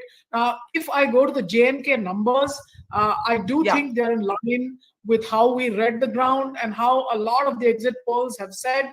The BJP there holding on to areas of Jammu where we have a domination of the Hindu majority. Remember, in the upper reaches of Jammu, however, there has been a changing, a redrawing of maps of the constituencies, and the BJP has been able to carve out some seats there as well. But in the Valley region, it is clearly the NC and the Congress in the lead. All those parties that were seen as B teams of the BJP finding it very difficult to survive at the hustings, whether it be Altaf Bukhari's party or it be Engineer Rashid, even the PDP paying the price of having gone with the BJP. So two clear messages coming out. And I would say that I'm a bit surprised that in the Jammu region, the BJP should have swept just as the NC Congress has swept in the Valley region. Since I don't see that happening, I would say there's a caution for the BJP in the Jammu region. The kind of sweep that one had expected for the BJP in the Jammu region is not what you see in the numbers. For the moment, though, Haryana turnaround is the big news. Yes, and Dr. Priyam, if we can just talk about Haryana a little more for the moment. I think what I'm hearing you say when you say that even if these are early leads, these numbers are spectacular for the BJP. Basically, it shows that it is not a one-sided election. It was assumed that the anti-incumbency was so ferocious that this is a one-sided election. These leads, which have been holding now for at least, I would say 30 minutes, Karthik. They've been holding like this for 30 minutes. This shows that there's a tough fight happening on the ground, tougher than pundits, reporters, pollsters picked up. Dr. Priyam.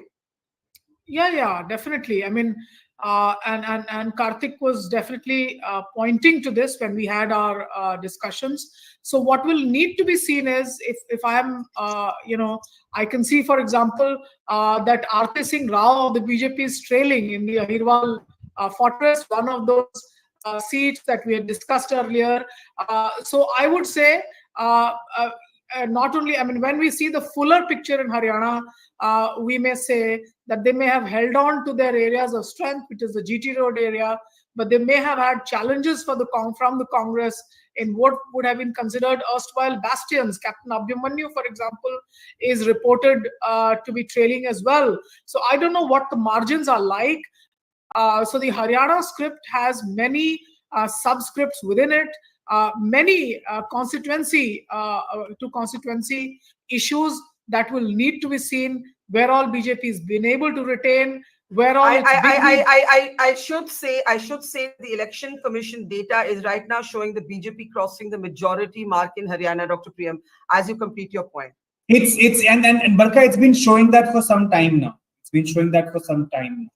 This is a huge news for the BJP, and I think the exit pollsters and people who read the ground, I think a lot of them really got it wrong.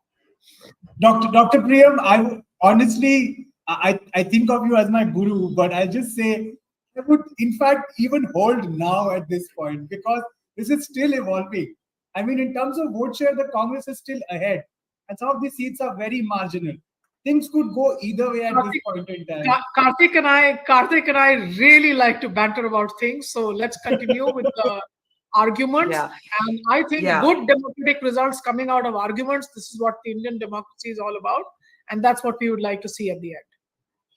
But can I just think about this? Yeah. Also, Karthik, I really need the vote share on Haryana from you. The graphics have been built. I think they need to be fired. I think the last I spoke. But can I just add? Here. 1 minute. They're on your screen. Yeah. Can you first take us through the numbers? Ashwini Shahid also want you to come in. I think it's very important to pause. We all thought Jammu and Kashmir was going to be the tough election to call. Jammu and Kashmir at the moment is reflecting a clearer trend. The BJP at the moment is reflecting a victory in Haryana at the moment. It's ahead. I won't say victory. It's ahead in Haryana. Karthik, please, the Haryana numbers, and then Ashwini Shahid. Yes. So, Barkha, the vote shares, and this is what exit polls did get right, is that BJP's vote share is not falling. All vote shares got that if it's falling, it's marginal, and in some cases, the exit polls are it's holding on to the 37% vote share. And with this 38%, that kind of is proven that even if the BJP does badly in subsequent rounds, probably they'll still be in that 35 to 37% range. The Congress's gain of 12-13 percentage points, on the other hand, is coming from the INLD, JJP, and the others category. So that trend seems to have been picked correctly. And that is what is showing. The Congress is ahead, but in terms of seats, it's trailing. And why is that? And this is what Dr. Priyam was saying, the margins. Let's quickly look at the BJP's margins from the ECI website right now. When I see the BJP's margins, there are 4, 5, 6, 7, 8, 9, let's say roughly 10 seats of these 40 odd, which they're leading either by double digits or triple digits. So they're in the hundreds or in the tens, right? Whereas the Congress, wherever it's leading with leads of thousands, and in 3 cases, it's leading with margins of hundreds. So wherever the Congress is doing well, It's doing well in the sense that the lead is solid enough. BJP's leads right now are thinner but are more, which is why I'm saying that this is still evolving, because the number of rounds counted is 3, 4, 5. We're not calling either election, because Correct. I think we've seen how dramatically the picture has shifted from the morning on Haryana. I get what you're saying. What you're saying sorry. Can I just summarize what you're saying and correct me if I'm wrong? You're saying that the volume of seats in which the BJP is leading is greater than the volume of seats in which the Congress is leading, although the BJP is leading with thinner margins than the Congress, correct? Absolutely right. And the one seat that Dr. Priyam talked about is very interesting, is the Ateli seat, from where Ravindra-jeet Singh's daughter, Aarti Rao, is trailing. And that seat, Barkha, anybody who went there, including myself, we all thought this is going to be a very interesting contest, because not because it was Congress versus BJP, but because of a third entrant, the BSP. And that's the only seat where they are leading. There's a gentleman called Thakur Atarlal, who was cutting into votes on both sides. And he's right now leading on that seat, with BJP second and Congress third. So that seat, the Ahirwal region, otherwise is sticking to the BJP, the South Haryana region, largely the Ahirwal region. But that seat, Ravindra-jeet Singh's own daughter's seat, and Ravindra-jeet Singh is credited to be the BJP's face. Earlier used to be the Congress's face in the region, the BJP's face in the region. But otherwise, as I said, the BJP is doing well in the Jatland belt, which encompasses some parts of the Jatland belt, the Hisar region, the Charkhi Dadri region, and the Bhiwani region. From Tosham, I can see Shruti Chaudhary is leading. From Bhiwani, they are leading. From Dadri, they are leading. And along the GT road belt, where they were expected to lose seats, they are holding on to seats, whether it's Panipat rural, Panipat urban, Israna, Samalkha, Garonda, Asan. So the GT road belt also giving the BJP some kind of a cushion. But again, this is still evolving. And the only thing that can be said is it's not as one-sided at this point, but eventually it might turn out to be. Yeah. Okay, I think we have to say at this point that Haryana is surprising pundits, pollsters, and journalists. Itna to kehna padega, chahe kuch bhi ho end mein. The point is that we are seeing the BJP, as Karthik just explained, leading with thin margins in a greater number of seats than the Congress, where the Congress is leading, its margins are bigger, but it's not at the moment leading in as many seats as the BJP is leading. And again, Karthik will pull out some granular data for us in terms of vote share in regions and key constituencies. I think we should start looking at some key constituencies also. I want to welcome Abbas Hafiz of the Congress Party to the program. Riaz Majid, who's with Engineer Rashid's party in Kashmir, is with us. Ashwini Shahi of the BJP is with us. And Dr. Manisha Priyam, political analyst, is with us. Ashwini ji, आप बहुत देर से कुछ कहना चाह रहे थे. Please, sir, बोलिए. कार्तिकेय का कहना है कि एंड में कुछ और भी हो सकता है, पर अभी ये जरूर मानना पड़ेगा कि जिस तरह की लड़ाई चल रही है ग्राउंड में, वो ना एग्जिट पोल्स ने पकड़ी ना पत्रकारों ने पकड़ी. अश्विनी जी, देखिए, मैं यही कहना चाहूंगा, अभी भी कोई ऐसी चीज नहीं कहना चाहूंगा. इंतजार करने के लिए मैं कहूंगा, अभी इंतजार किया जाए. मगर जितने पंडित हैं, वो पंडितों का सारा, समझ लीजिए, बैटरी का जो किसी ने कनेक्शन निकाल दिया है, सारा फ्यूज हो चुके हैं.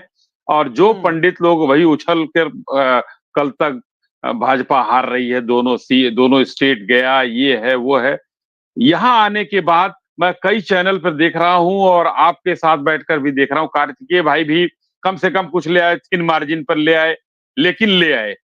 देखिए, कुल मिलाकर मैं एक बात कहना चाहूंगा, एक दो उदाहरण देना चाहूंगा. छत्तीसगढ़ में क्या हुआ था? छत्तीसगढ़ में सारे पॉलिटिकल पंडित जो है ठंडे हो गए थे, रिजल्ट एकदम उलट हो गया था. यहाँ के लिए मैं बताना चाहूंगा कि हरियाणा में हम लोगों ने चर्चा की थी और मैंने एक एक शब्द मुझे याद है, मैंने कहा कि यहाँ पर दलितों में दो फाड़ हो चुके हैं. एक जो कमजोर तबका है वो हमारे तरफ आ चुका है, और वही वो, ये समझ लीजिए कि एक हमारा, ये जो हमारी विक्ट्री अगर हो रही है तो एक वोट वो है.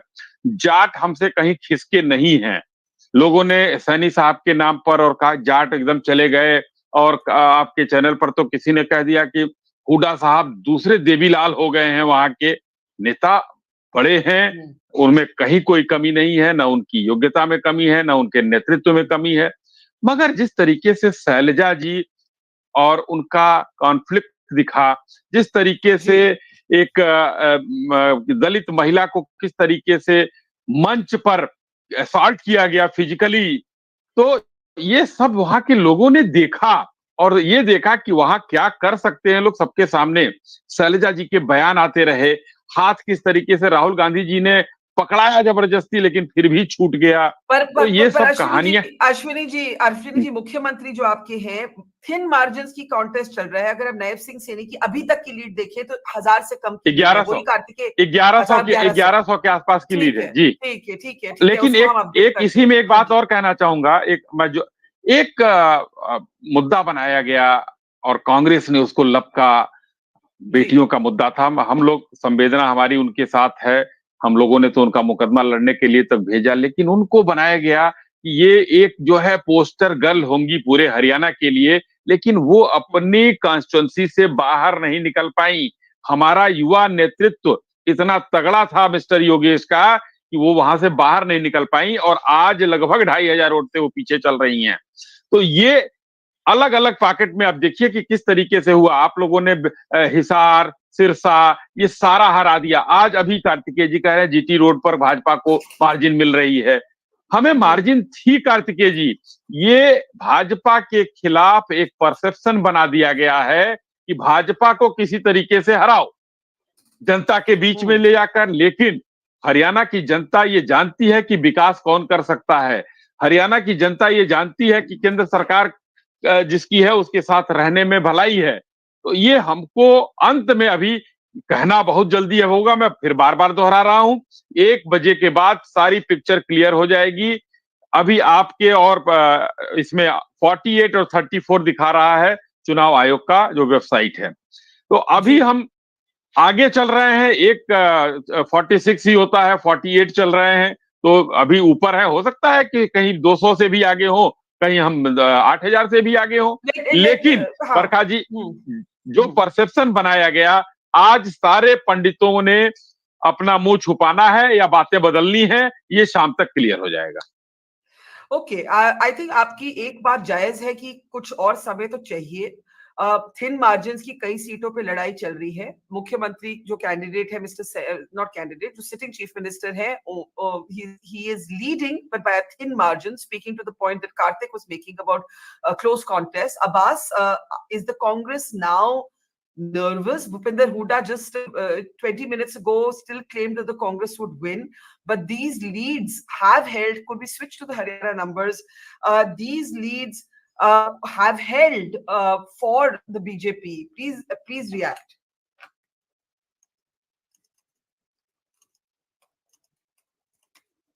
Write an obituary of the Congress party in Haryana, and like how many people were writing the same for Jammu Kashmir for the last 1 month. I was there in Jammu Kashmir and I was very confident about what the results are coming.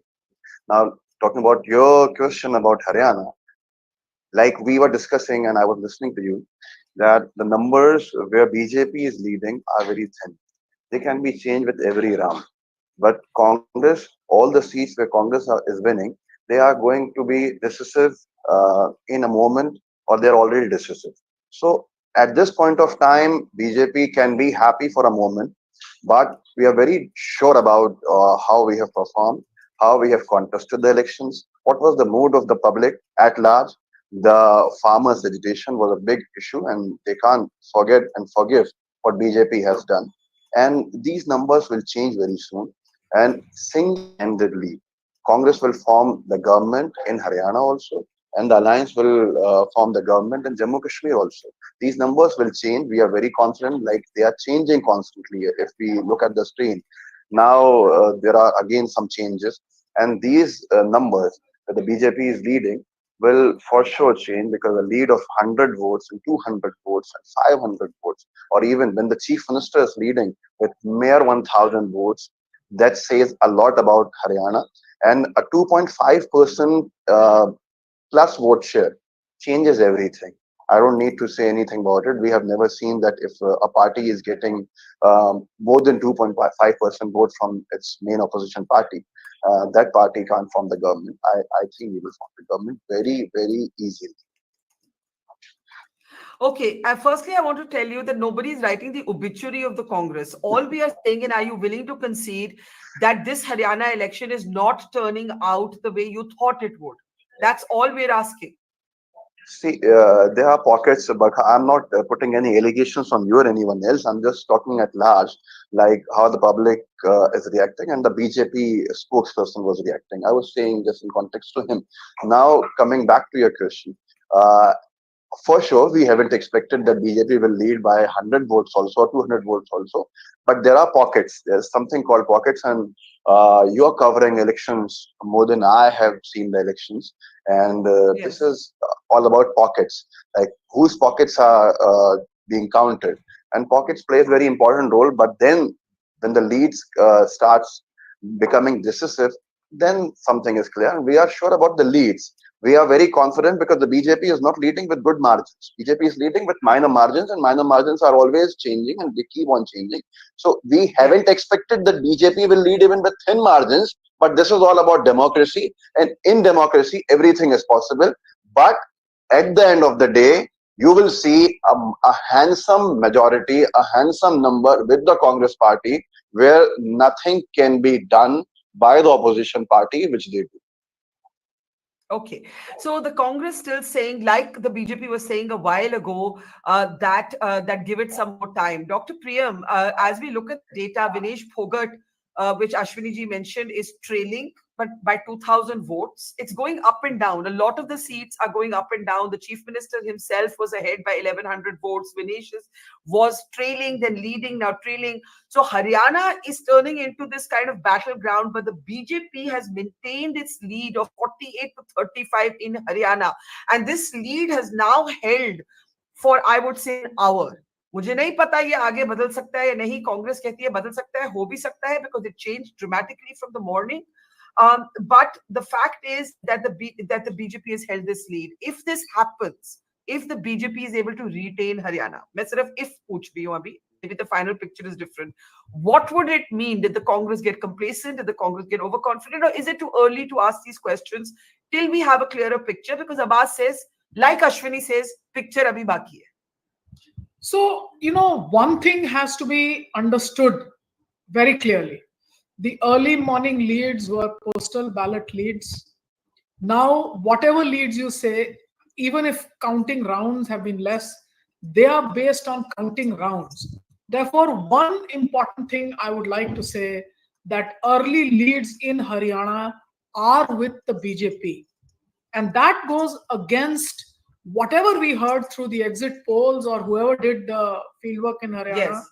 I didn't do the fieldwork, but whoever read the field in Haryana, I think didn't see that the race in Haryana would be so tight and that the BJP was ahead. And I think that's a very significant thing to see. The margins may be tight. I agree. That's a number that I cannot contest.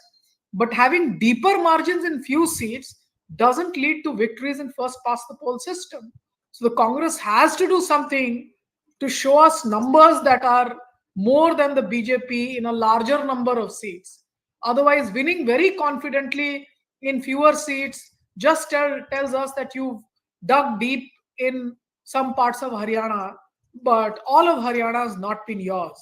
And a spread of the BJP over 47 seats tells you that they are doing well in seats that are not expected, because I can see that even in traditional stronghold areas of the BJP, for example, the Ahirwal region that was said to be a done deal for the BJP, Aarti Rao is not doing well.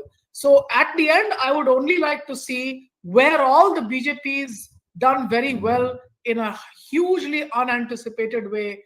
And if these trends hold, today would be, I think, more than the Lok Sabha election, this turnaround in the Haryana election would be the news for Indian democracy. A small assembly with just 90 seats, how this has happened is something that we will hold our words for, our thoughts for. But even this turnaround at this point of time is significant in favor of the BJP. Absolutely. No one saw it coming. There have been बरखा जी एक line, 5 round के बाद का ये result है, 5 round खत्म हो गया है, ये सूचना मिली है जी. 5 राउंड खत्म हो गया और मैं भी यही कह रही हूं कि आप कम से कम घड़ी देखते हुए 50 मिनट हो गए हैं, ये लीड बरकरार रही है, मैं भी यही कह रही हूँ। एंड मनीषा जी की पॉइंट बिल्कुल सही है कि लीड कितनी भी नैरो हो, जो जीता वही Sikandar. That is the point. Haryana had been written off for the BJP by literally every single reporter and every single pundit. The moment Karthike is back, we'll get him to take us through the numbers. There I can see him there. But Riaz Majid has to take a break. I'm sure he'll join us later. Can we briefly turn to Jammu and Kashmir on our screen? Riaz Majid साहब, काफी देर हो गया है, वहां पे भी pattern वही है. It's not really changed. I need the Jammu and Kashmir numbers on the overlay, please. I need the Jammu and Kashmir numbers. National Conference and Congress की लीड काफी कंफर्टेबल दिख रही है. वही 50 मिनट जहां पे हरियाणा में बीजेपी की नहीं बदली, JNK में अभी तक 48 to 28 चल रहा है, others only 10. क्या बोलेंगे आप रियाज माजिद साहब? Well, again, the same thing that it's very early, although the trends are somehow just building up. But still, I'd say that there would be swings. The leads would swing around because what I'm seeing right now is that there have been 3 or 4 rounds only, when in truth there would be 14, 15, and in some cases 19 to 20 rounds. So I understand that the things would change, and the others, the independents, are still holding some 10 leads, which is not that poor actually. Because we as a party, AIP, but because we are contesting as independents, but still leading from some, some of these seats. So it's still good. Let's wait and watch and see how do the things shape up in the next 1 hour. So you are still not accepting this is the final picture right now, Riyaz Saab? Not really. Not really. Not really. Okay. Okay, Riyaz Saab, we hope to reconnect with you in an hour. We'll be in touch with you. Thank you. Abbas Hafiz is wanting to come in, and then Karthik can take us through the latest numbers. Abbas Hafiz Saab, please go ahead. Barkha ji, I was in Kashmir for almost 25 days in 1 month, and I've seen them very closely. What BJP has done, all they could do, BJP has done all that. Still, the BJP couldn't sustain in Kashmir, the valley. Through proxies, their proxies couldn't work. The delimitation hasn't helped BJP a lot. But BJP, Prime Minister Modi's speech, I've seen the arrangements of that speech, that public rally in Kashmir Stadium. What the crowd was massive. They were being called by, we all know how. Still, the BJP couldn't defect this. Still, the BJP couldn't stop the alliance to be voted in power. But what I want to say, that this is the clear-cut reply from the people at large of Jammu Kashmir, that they have rejected the policies of the Bharatiya Janata Party for the last 10 years. This is something, a lesson to be learned. And the BJP, I hope that the BJP will start talking about the statehood as they were talking earlier, and they won't stop the whole issue of statehood if they aren't voted to the power, because this is the most biggest point which they were promising. And now we look forward for the state, that they should talk about the statehood, that when they are giving, because they have to give the statehood to the people of Jammu Kashmir, even if they reject them by coming to the power. Okay, Abbas, I want to welcome Tavleen Singh to the program. It is about 10:50 in the morning. If you've just joined us, both the states of Haryana and Jammu and Kashmir are contradicting what the pundits and the pollsters had predicted for them. In Haryana, the BJP has established a surprise lead, a surprise in the context of what was being predicted, and that lead has now held for the last 50 minutes. Once again, we're not calling the election yet because we saw the morning begin with a dramatic, what seemed to be a dramatic win for the Congress, that then changed and has held in this way for the last 1 hour. You can see the latest numbers now. It's BJP leading in 47 seats to the Congress is 36. The Congress registering a slightly higher vote share, but then of course in the first past the post system, it's the seats that matter.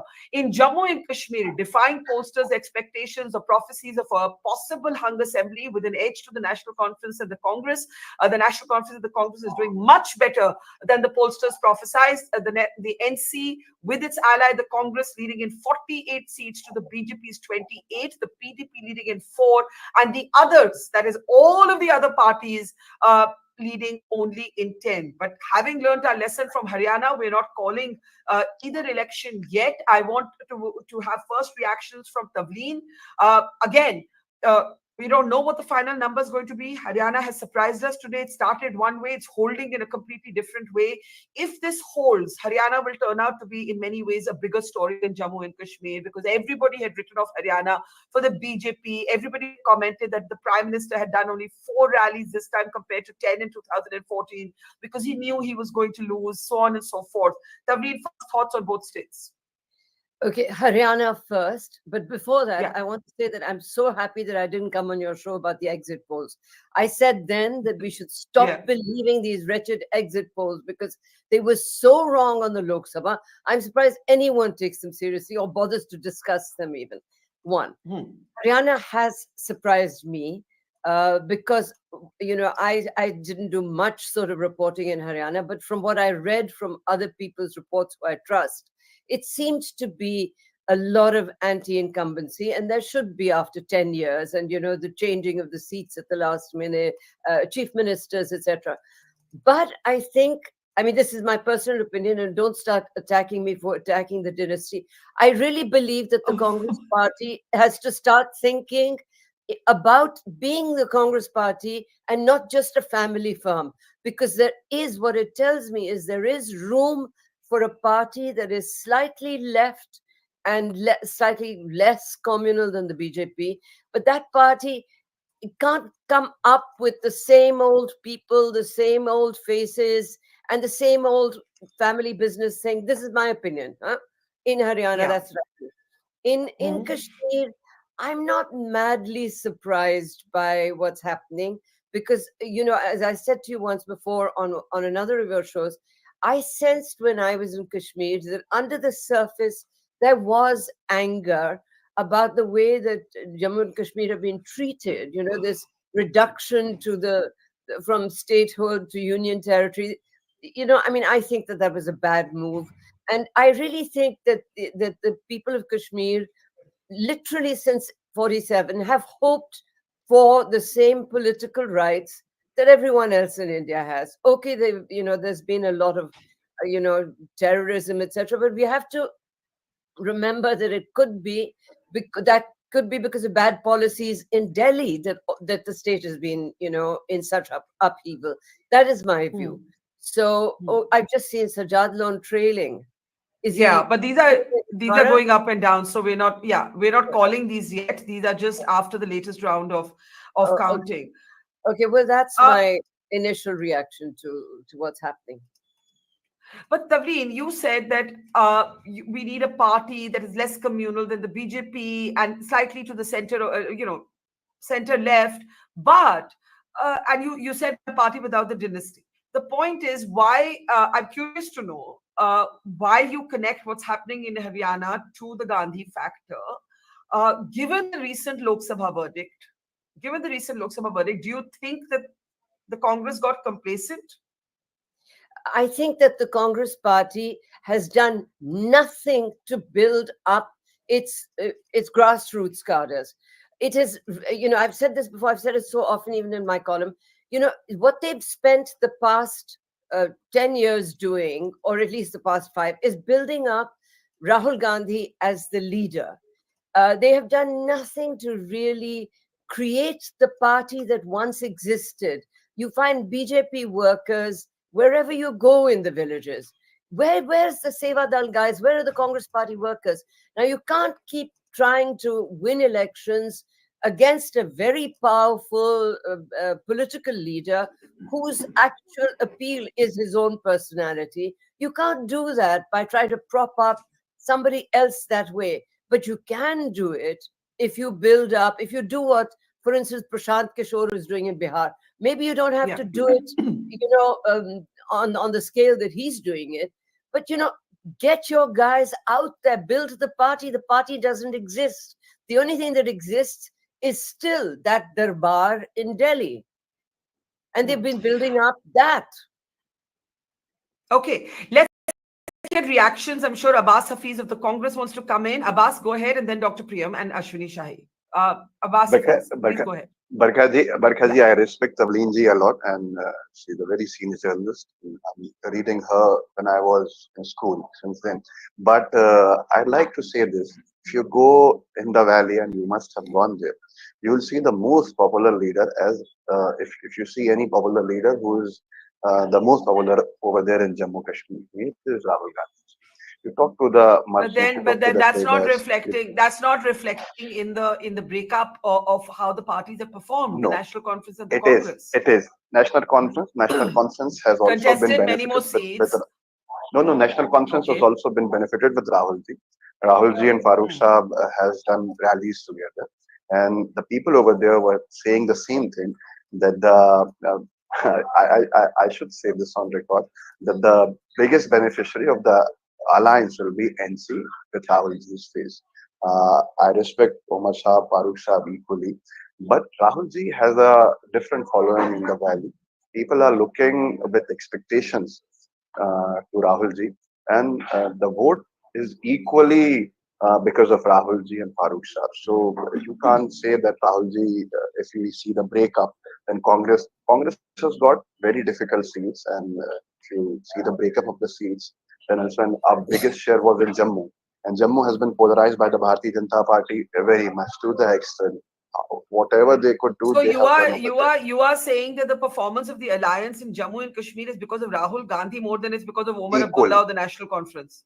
I said All right. equally. I think everybody wants reactions. Tableen, Ashwini Shahi, and Dr. Priyam. I can also see Sunil Vatal at the back end, if we can add him. Please, Tableen, you go, Ashwini, and then Dr. Priyam. Tableen. You know something, I've been covering Kashmir, that I covered the 83 election. That was the first election that I covered. And the Congress party cadres were telling Indira Gandhi the same thing. They said, you know, you're going to win this one. You're going to win. Sheikh Saab had been dead 6 months. That election, even if Farooq hadn't campaigned, it was the National Conference election to win. And they built up Indira Gandhi to such an extent, they said, oh, she's the most popular leader. And she really she tried to polarize in a way that election by sending up a lot of Muslim leaders from UP and everywhere to, you know, because she thought she was going to win. And when she didn't win, what did she do? She toppled Farooq's government a year later, making probably the first really big policy mistake from Delhi. So, you know, I mean, this is the same with the Congress party. And actually, it's proved my point. You think Rahul Gandhi is more popular than Farooq and Umar? Umar, we don't, but Farooq Abdullah represents a certain, you know, they've got a vote base and a party cadre across the valley, which the Congress party never had and has not tried to build up. Yeah, I do think also that Omar said to me on record, Abbas, when I was there, I've been covering Jammu and Kashmir since I was a young reporter, and I know Tavleen has been doing it for years before that. In an interview to me, he actually said the Congress had not pulled its weight in Jammu. This is what Omar actually said. He said Congress should have been taking on the BJP in Jammu. The perception in the Kashmir Valley was that the Congress was being very low-key on Jammu and Kashmir because it didn't want it to impact its results in Haryana. The irony is, at the moment, the National Conference, and we'll wait for the party breakup, seems to have outperformed the Congress. Of course, it was contesting many more seats. I take that point. But it is very surprising that you say that the Abdullahs have benefited from Rahul Gandhi, and Tavleen has reacted to that. Ashwini Shahi, please go ahead. आप भी कुछ कहना चाह रहे थे? जी. जी देखिए, अभी जिस तरीके से कांग्रेस के हमारे मित्र बोल रहे हैं, कांग्रेस है कहाँ घाटी में? अभी जो इलेक्शन कमीशन दिखा रहा 8 सीट है। ये लोग जाकर चरण वंदन फारूक अब्दुल्ला जी के यहाँ करते थे। कांग्रेस जो ग्रेट ग्रैंड ओल्ड पार्टी है, ये ऐसी पार्टियां आकर कांग्रेस के दरबार में 10 जनपद में 4-4 दिन समय मांगती थी, नहीं मिलता था। लेकिन देखिए, पूरी फैमिली पहुंच गई कांग्रेस की वहां खड़गे साहब के साथ और राहुल गांधी जी। और आज के दिन में 8 सीट लाना, कांग्रेस है कहाँ वहां? कांग्रेस, राहुल गांधी जी तो जलेबी की खेती कर रहे थे, शायद मुझे लग रहा है कि उनको जलेबी की खेती भी बंद कर देगी वहां, वो भी नहीं हो पाएगा। घाटी में है नहीं, तो कांग्रेस अपने आप को बहुत बड़ा पहलवान कहना छोड़ दे। अब कांग्रेस जो है अब छोटी पार्टियों के रहमो करम पर जिंदा है इस देश में। उत्तर प्रदेश में वही हाल है, बिहार में वही हाल है, तमिलनाडु में वही हाल है, जम्मू कश्मीर में दिखने लगा। ये कहाँ रह गए हैं? लेकिन अभी भी उनके प्रवक्ता, उनके जो सिपाही हैं, वीरता से लड़ते हुए वीर गति को प्राप्त होने की तरफ अग्रसर हैं। ये देखा जा रहा है कि कांग्रेस जो है 8 सीटों पर और नेशनल कॉन्फ्रेंस 40 सीटों पर है। तो आज भी उसके बाद भी कह रहे हैं कि नहीं, कहा राहुल जी का बड़ा वहां है। राहुल जी तो वहां जाते हैं, वो आतंकियों की नजर में देखते हैं, आतंकी उनकी नजरों में देखते हैं। वहां पर जो है कुछ बर्फ के गोले उड़ाते हैं भाई बहन। तो यही इनका ये काम है। लेकिन कांग्रेस के बारे में और राहुल जी के बारे में पूरा देश समझ गया है और उसी तरीके से इनको किनारे करता हुआ दिखाई दे रहा है। अब आने वाले 2 घंटे बता देंगे कि क्या होने वाला है, क्या नहीं होने वाला। Abbas ji, I know you want to respond, but एक minute, because we are now entering a very critical stage of numbers. Okay, one line, if you can do one line, because I can also see Ranjita Mehta of the Haryana BJP joining us. आप बोलिए एक line. मैं भारतीय Janata party के प्रवक्ता जी को जवाब देना चाहता हूँ। क्या आपके पास पूर्ण बहुमत है? क्या आप छोटी पार्टी के रहमो करम पे नहीं चल रहा है केंद्र में, सरकार में? क्या ये बात आप मोदी जी से भी कह रहे हैं? बात आप कांग्रेस पार्टी से कह रहे हैं? इतना अहंकार जो है ना, ये चकनाचूर कर चुका है आपके पूरे पार्टी की जो क्रेडिबिलिटी थी उसको भी। अपने जो 2 बैसाखियां हैं उनको देखकर आप चला कीजिए। उनके रहमो करम पे केंद्र में सरकार चला रहा है। इतनी बड़ी बड़ी बातें अच्छी नहीं लगती। धन्यवाद। 240 और 99 में बड़ा फर्क होता है मान्यवर, और ये 8 और 40 में भी फर्क होता है। इसको जिस दिन ये समझ में आ जाएगा उस दिन आप लोग सही आकलन कर पाएंगे। 240 रहमो-करम होता है और 8 रहमो-करम नहीं होता है। मुझे निकलना है, बरखा जी नमस्कार, मैं फिर जुड़ता हूँ दोबारा। ओके अश्विनी जी नमस्कार। अब्बास हमारे साथ बने हुए हैं। Ranjita Mehta, senior leader of the BJP from Haryana, is joining us. नमस्कार। And I want Sunil Wattal is here, who also does a lot of data crunching on Jammu and Kashmir. Dr. Priyam, I want you to come in, and then I'll open it up with latest numbers and reactions from both Ranjita and Sunil. Dr. Priyam. I'd just like to say that the BJP will take a lot of comfort with these numbers. They've been holding on for a while in Haryana, and I think that's the state that matters so much to them. It's been a state where it was said that there's a revival of Rahul Gandhi and a Rahul Gandhi-led campaign in a state election. The Congress very much ready to take oath there as a chief minister in the last 2 days. It's been a buzz with news of who's the likely chief minister. From there, you see that it's gone back to the drawing board. And very clearly at this point, for the last 1.5 hours, it's the BJP that shows a much larger spread in terms of numbers. So the BJP drawing relief there this Tuesday morning. Remember, it's also festive season in large parts of North India. It's the Navratri and the Durga festival or whatever else. So these 2 hours, very comfortable for the BJP in Haryana. In Jammu and Kashmir itself, not such good goings. The NC and Congress have done very well, and they've held on to those numbers by themselves or with the PDP or whatever possible alliance. They could possibly get to form the government, but one needs to hold on because these are very small numbers and early rounds. So one will hold on for the final. All right, Dr. Priyam, thank you for those comments, and we hope to see you later in the day. I want to welcome, as I said, Ranjita Mehta, senior leader of the BJP, and Sunil Wattal. Abbas is still with us. Kartike, very brief roundup because others are waiting to come in. Very quickly, I think Haryana has now been holding with the lead for the BJP for an hour. But yes, we've learned our lesson from the morning where it looked like it was going the Congress way. But even so, this is now holding with a big margin. Yeah, and Barkha, the other big thing that has happened in the last few minutes is that the vote share difference has also shrunk dramatically. A vote share difference of 4 percentage points in the early days of this counting has now shrunk to just 1 percentage point. So what is keeping the Congress ahead is just a gap of 1 percentage point. And I think that's big, which means that as of now, if these trends hold, BJP is clocking 39.25%, which is 2.25 percentage points higher than last time. Congress has gone up by 12 percentage points, but most of it seems to have come at the expense of JJP, INLD. But some of that has also gone to the BJP as of this moment. And that is probably where the game is, because pollsters, exit polls have predicted that Congress in the early 40s and BJP in the late 30s, because BJP was expected to hold on to its vote share or be at around 35, 36. If this trend holds, then that margin has also shrunk. In terms of the seats, again, EC and channels are now aligning. BJP 49, Congress 35. Of the BJP's 49 leads, I see that roughly 10 are less than 2,000 margin seats. But the same can of Congress now, with roughly 6-7 of the 35 being less than 2,000 margin seats. In terms of the number of rounds, I concede that for the seats where the Congress is leading, the number of rounds is anywhere between 2 to 8 of the 15 to 20 rounds that will be counted. And similarly, for the BJP, of the 16-17 rounds to be counted, the number of rounds that have been counted are anywhere between 3 to 7. So I think 1/3 of the counting has also happened, but 2/3 still remains. There are some close margin seats which might flip, but it is definitely closer than what we had expected and what we were seeing early in the morning. Jammu and Kashmir, on the other hand, kind of has held up with the NC plus being in that 45 to 50 range for a while, and the BJP sort of being tested at the 30 mark. PDP, as expected, is in single digits. The others number is closer to the lower end of the exit polls, which was roughly 8-9, and not at the higher end, which was giving it 17, 18, 9, 20 seats, which is why probably the NC plus seems to be doing better than some of the other exit polls that were suggested.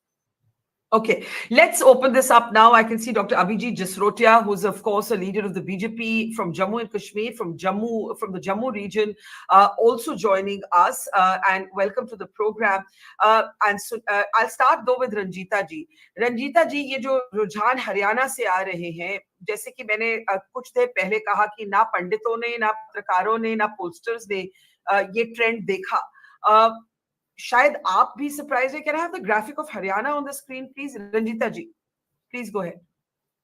देखिए, हरियाणा की जो रुझान बता रहे हैं वो बता रहे हैं कि नायब सैनिक का जादू चल रहा है और निश्चित तौर पे तीसरी बार हैट्रिक करके हम बीजेपी की सरकार हरियाणा में बनाने के लिए जा रहे हैं. लोगों ने विकास पर मुहर लगाई है.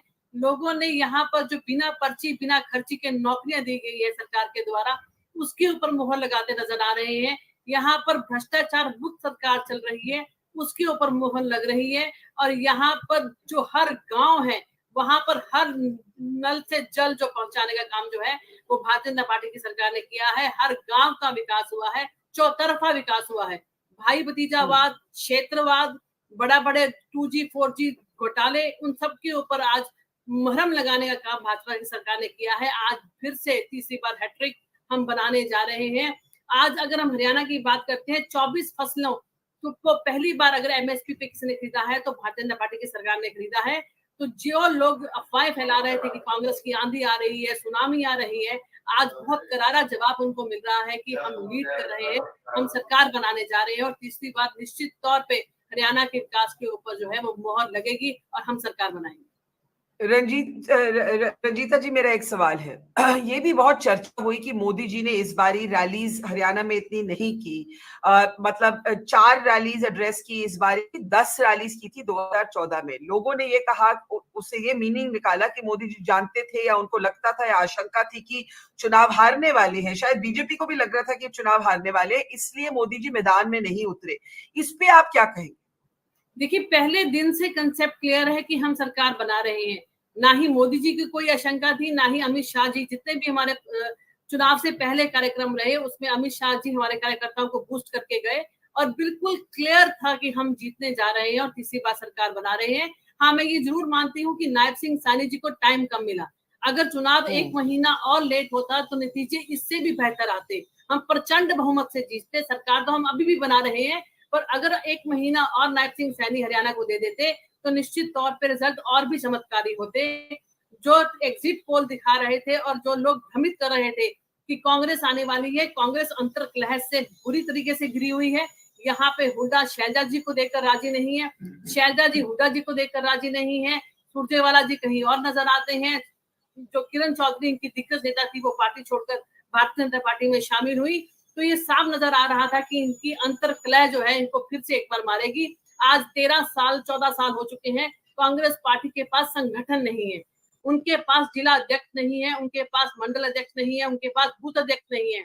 जब बिना सेनापति के सेना लड़ने के लिए उतारी जाती है और उनका कोई भी शीर्ष नेतृत्व नहीं होता तो इसी तरीके के नतीजे आते हैं. यहाँ पर अगर लोकल में बात करूं, मैं पंचकूला की रहने वाली हूँ, यहाँ पर भी कुछ ऐसा ही नजर आया था कि जितने भी हुटा खेमे के लोग थे वो चुनाव में नहीं उतरे, वो नाराज होकर घर बैठे रहे। और लास्ट मोमेंट पर जब हुटा जी को नजर आ रहा था कि सरकार नहीं आती नजर आ रही, तो लास्ट के एक दिन पहले उन्होंने कॉल करके कहा भाई तुम भी एक एक चाय कर दो क्योंकि सरकार बनती नजर नहीं आ रही। तो साफ नजर आ चुका था कांग्रेस को कि वो नहीं आ रहे हैं, सिर्फ एक हवा बनाया गया था कि कांग्रेस आ रही है, कांग्रेस आ रही है। जनता जनार्दन ने उसके ऊपर पूर्ण विराम लगा दिया है। आप रुझान देख रहे हैं, निश्चित तौर पे हम अकेले ही सरकार बनाने जा रहे हैं। और बीजेपी जो कहती है वो करती है। अगर हम पड़ोसी राज्यों का लोगों के बाद बहुत असर था, अगर हम हिमाचल की बात करते हैं, पंजाब की बात करते हैं, जो बड़े बड़े वादे और दावे इन्होंने किए थे कि हम 2000 रुपए महिलाओं को देंगे, हम बच्चियों को स्कूटी देंगे, आज तनख्वाहें देने के लिए भी हिमाचल में पैसे नहीं है। खटाखट खटाखट खटाखट 8500 रुपए देने का वादा राहुल गांधी ने किया था, तो लंबी कतारों में महिलाएं इनके दफ्तरों के बाद नजर आई, जो पैसे उनको नहीं मिले। जो बीजेपी ने जब कहा है वो करके दिखाया है, और जो बहुत देर से मांग थी कि संविधान मांग किया जाए, वो भारतीय जनता पार्टी करने जा रही है। मेरा एक और सवाल है, then I open it up. ये बहुत से पत्रकारों ने जो जमीन से जुड़े हैं, उन्होंने कहा कि हरियाणा में 4 मुद्दे थे। किसान का मुद्दा, पहलवान का मुद्दा, referring to the wrestlers protest, Vinesh Phogat अब कांग्रेस की एक कैंडिडेट भी थी, जवान का मुद्दा, अग्निवीर, और संविधान का मुद्दा जो लोकसभा में भी रहा, जब दलित चारों का जवाब करके। हाँ, इन चारों का जवाब क्या कह रहे हैं आप? ये कह रहे हैं कि इन चारों का कोई असर नहीं पड़ा। ये एक और सवाल, क्योंकि वोट शेयर पे अगर आप देखिए तो टक्कर की लड़ाई है, लेकिन हाँ, ये टक्कर की लड़ाई किसी ने प्रिडिक्ट नहीं की। People forecast a one sided election. जी देखिए, जहां तक किसानों की बात है, मैंने आपको पहले भी बताया है कि जो किसान आंदोलन खड़ा किया गया था वो प्रायोजित था, वो किसी पार्टी विशेष के द्वारा स्पॉन्सर्ड था। उसपे किसान कम और उस पार्टी के लोग ज्यादा थे। किसानों को पूर्ण विराम तब लगा जब जो 24 फसलें एमएसपी के ऊपर सरकार खरीदने का काम कर रही है, पड़ोसी राज्यों में कहीं पे भी ऐसा नहीं हो रहा, तो किसानों ने बीजेपी को समर्थन देकर आज वोट दी है। अगर हम बात करते हैं जवानों की, 1 रैंक 1 पेंशन की बात हिमाचल प्रदेश में की गई थी, कहाँ है उनका वादा, कहाँ है उनका दावा? तो बहुत लोग समझदार हैं, लोग ये जानते हैं कि कांग्रेस पार्टी झूठ का पिटारा खोलती है और उसके बाद वो अपनी बातों को वापस लेती है। इसलिए जवानों ने भी उन पर विश्वास नहीं किया। आज अगर बॉर्डर पर जवान अपने आप को सुरक्षित महसूस कर रहे हैं तो मोदी जी की वजह से कर रहे हैं। आप आए दिन देखते थे किस तरीके से सर्जिकल स्ट्राइक कर तो मोदी जी ने कैंपेनिंग कम क्यों की इस बारी? मोदी जी ने कैंपेनिंग कम क्यों की हरियाणा में? जितनी जरूरत थी उतनी की है। उनको दिख रहा था कि ऑलरेडी हमारे लोग चार्ज अप हैं। ऑनलाइन हमारी मीटिंग्स बहुत हुई मोदी जी के साथ, ऑनलाइन भी हमें चार्ज अप किया गया। रैलीज उन्होंने 4 की बेशक, पर ऑनलाइन हमारी मीटिंग्स लगातार। अच्छा रंजीता जी, आप कितनी कॉन्फिडेंट है कि सरकार, सॉरी मैं आपको इंटरप्ट कर रही हूँ क्योंकि एक अपडेट आया था। Can I go back to that banner? एक अपडेट अभी आया था। ये 2 चीजों का जवाब मैंने नहीं दिया, पहलवानों वाली बात रह गई है। आपने 4 मुद्दे उठाए थे, किसान का, जवान का, पहलवान का, और चौथा आप कौन सा कह रही थी बता दीजिए एक बार। संविधान का। लेकिन एक सवाल जोड़ रही हूँ कि 18 सीट्स में मार्जिन जो है 2000 वोटों का है, तो टाइट फाइट्स चल रही हैं। There are number of close contest in Haryana. How confident are you कि आप ही की सरकार बनेगी? डेफिनेटली बनेगी मैडम। जब लोकसभा की अगर बात करते हैं, 5-5 सीट्स आई थी, फिर भी 46 प्लस पे बीजेपी जीती है। तब तो आप कह रहे थे कि बुरा हाल है, 8 सीटें कांग्रेस ले जाएगी, 9 सीटें कांग्रेस ले जाएगी, तब भी ये रिजल्ट आए थे। तो साइलेंट वोटर जो है वो अभी भी, जो पढ़ा लिखा वोटर है वो बीजेपी के साथ है। और आपने भी बात की थी, जो 4 सवालों में से 2 का जवाब मैंने नहीं दिया। जहां तक संविधान बदलने की बात है, जरूर कांग्रेस पार्टी इसमें कामयाब रही। लोकसभा चुनाव के अंदर जो 5 सीट वो लेके गई है, वो इसी मुद्दे पर लेके गई है कि जैसे ही मोदी जी की सरकार बनेगी हम संविधान बदल देंगे।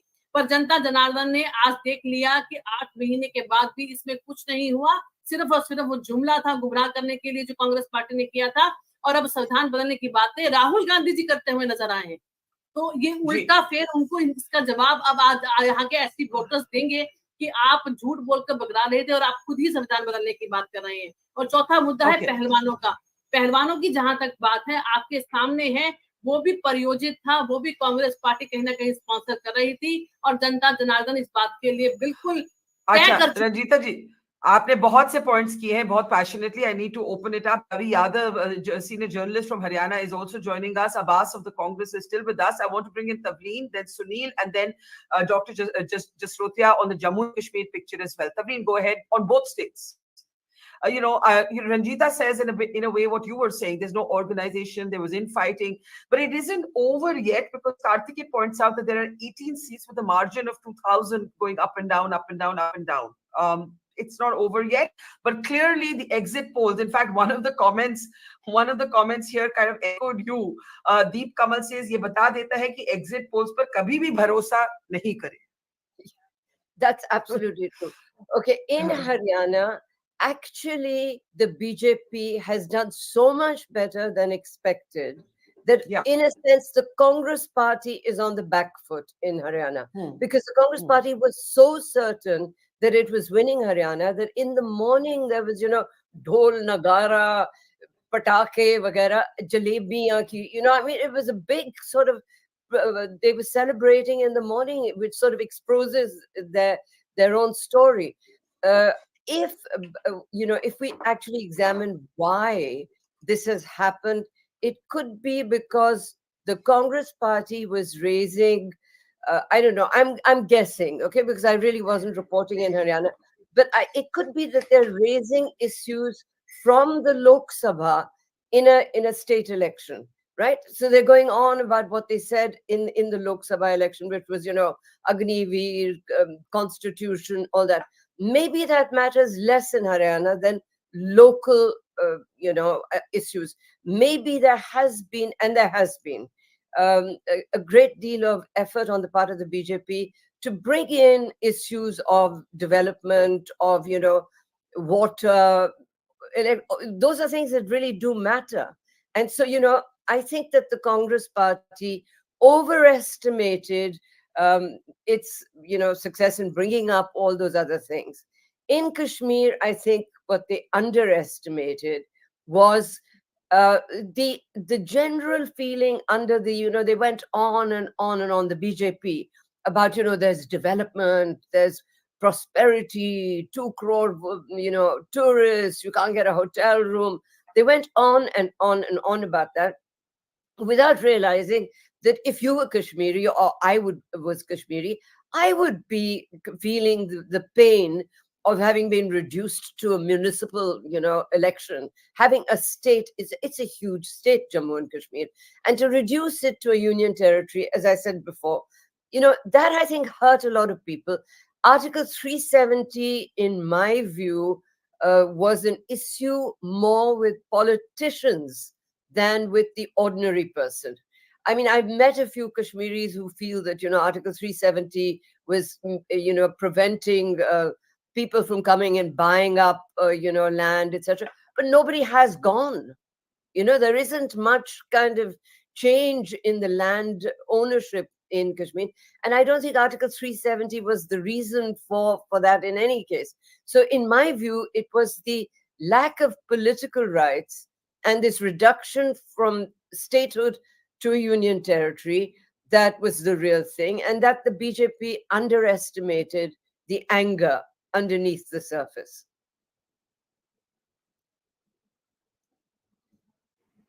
What is going to happen is that if Omar Abdullah is able to form the government, which at the moment certainly seems likely, you are definitely going to hear renewed noise around Article 370. It may have been an issue for the politicians, but he's on record saying that they will keep fighting this despite losing the case in the Supreme Court. That is going to be something to watch out for. Let me get reactions on Jammu and Kashmir, and then we'll go back to Haryana. Dr. Jasrotia, you had said on my previous show, nobody can form a government without BJP. Can we just mute Dr. Jasrotia to ask my question? Nobody can form a government without the BJP. It doesn't look like by these leads कि आपकी जरूरत पड़ेगी. अगर National Conference and Congress lead in 49 seats, so BJP is not a player in government formation because the others, जो others का गुट है, वो सिर्फ 9 में lead कर रहे हैं.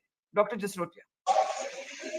Yeah, I think you have categorically called me for that question only and to reply that question. Anyways, no, not only for that, but that's one question. Yes, go ahead. Anyways, just on the lighter side, Abraham Lincoln once said that you can fool some people for some time, most of the people, but not all the people all the time. Jammu people have stood with Abraham Lincoln, but to some extent, Kashmir people, they are trying to, go against Abraham Lincoln. That could be the things, but we are quite satisfied. Let us see what the results come, because final results are going to be still there in the next 1 hour. Things are going to be clear. But we are quite satisfied what we have done in Jammu and Kashmir. At least that gun culture has gone away, 70% decline in terrorism and getting incidences there.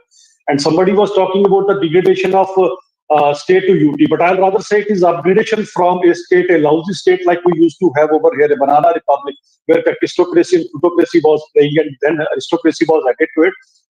To some extent, we were able to get relief of all those things. And gone were the days when 5,000 votes we used to become MLAs. But Now you have to take less of the votes. Can I ask you something? If you look at these numbers, this is the first election after 370, right? But you have actually, can I go to the previous graphic which shows the comparison? I need the previous graphic. Okay, I need the comparison to 2019. What I wanted to ask you was, that have you done as well in Jammu as you had hoped? Dr. just wrote here. Yeah, we have added to our last time score in Jammu, and even the vote share also we have gone up in Jammu. So that is the thing, and to some extent we are going to take 5-10% votes in Kashmir also. That is also going to be a big thing. And the thing is that this apathy is of the past for 50-60 years, because if you talk about the number of seats in Kashmir, we are far behind than what is exactly in Jammu. Provided that you will, next delimitation will be there when you will have your chunk of share of seats in Jammu, then obviously things are going to be different. But anyways, I'm anticipating good results. Let us see what happens in the next 1 hour. But anyways, जिसके भी आंकड़े आते हैं, let's see what happens. Okay, Sunil, let's bring you in on Jammu and Kashmir. I know you do a lot of number crunching on the state. It's your home state. What do you make of these leads? Barkha, I think one thing has come out very clearly, that there is a polarized verdict. It's very simple. INC is Kashmir, BJP is Jammu, and this has been the same. If I look at the data in 2014, again in 2014 it was similar verdict. BJP was strong in Jammu, and it was PDP and NC mix in Kashmir.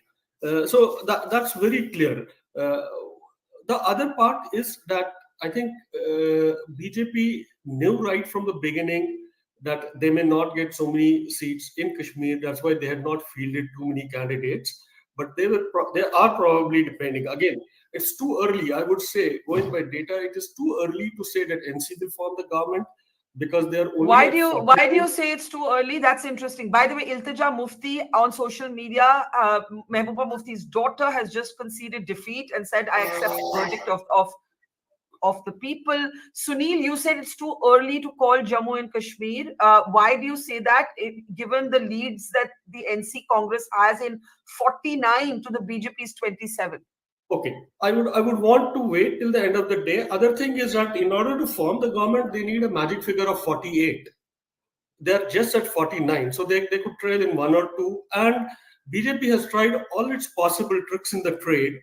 They have taken a lead of 5. One of the big things they have done is they have taken a lead of 5 anyway with their nominated candidates. So they technically need only 5 lesser than the opposition. Opposite parties. The other thing BJP has also done is they're probably banking upon a lot of what we call chiller change. They are banking on some of the independents. They're banking on some of the other parties, smaller parties, candidates. But even if I add them all up, if I add the BJP, all the 9 others, and the 5. At the moment, the NC Congress still has the lead. I'm just saying, even if I add all of the others except the PDP, the National Conference of the Congress at the moment is leading. But hold that thought. I take your point that we've got to wait, because the Lieutenant Governor has 5 nominated members that can be added to a floor test, so to speak. They have the same rights as the elected members, and that's an important point. Ravi Yadav, अगर आपको मेरी आवाज आ रही है, थोड़ी देर के लिए हरियाणा पर लौटते हैं. एक dramatic, अरे रवि यादव तो चले ही गए. Karthik, I think it's time to take a look at the numbers in both states. Take us through the numbers, Karthik. Yeah, Barkha, so Haryana is holding up 49 to BJP, 35 Congress. Jammu Kashmir, Congress plus NC 50. So I think Jammu Kashmir has also been holding up, except that there was no dramatic turnaround, unlike say Haryana. And 50 for the NC plus Congress and BJP at 24, if I'm not wrong, 25. So Jammu Kashmir, I mean, of course, what Sir was saying is absolutely right. Things could still change, 1 or 2 seats here and there, but it's held. It's held for some time now. Whereas Haryana, 49 to 35, I was just doing some analysis, and it seems like roughly 14 seats are within a margin of 2,000. 8 where BJP is leading, 6 where Congress is leading. But the other thing is that for a lot of the seats, I still see a lot of rounds are left.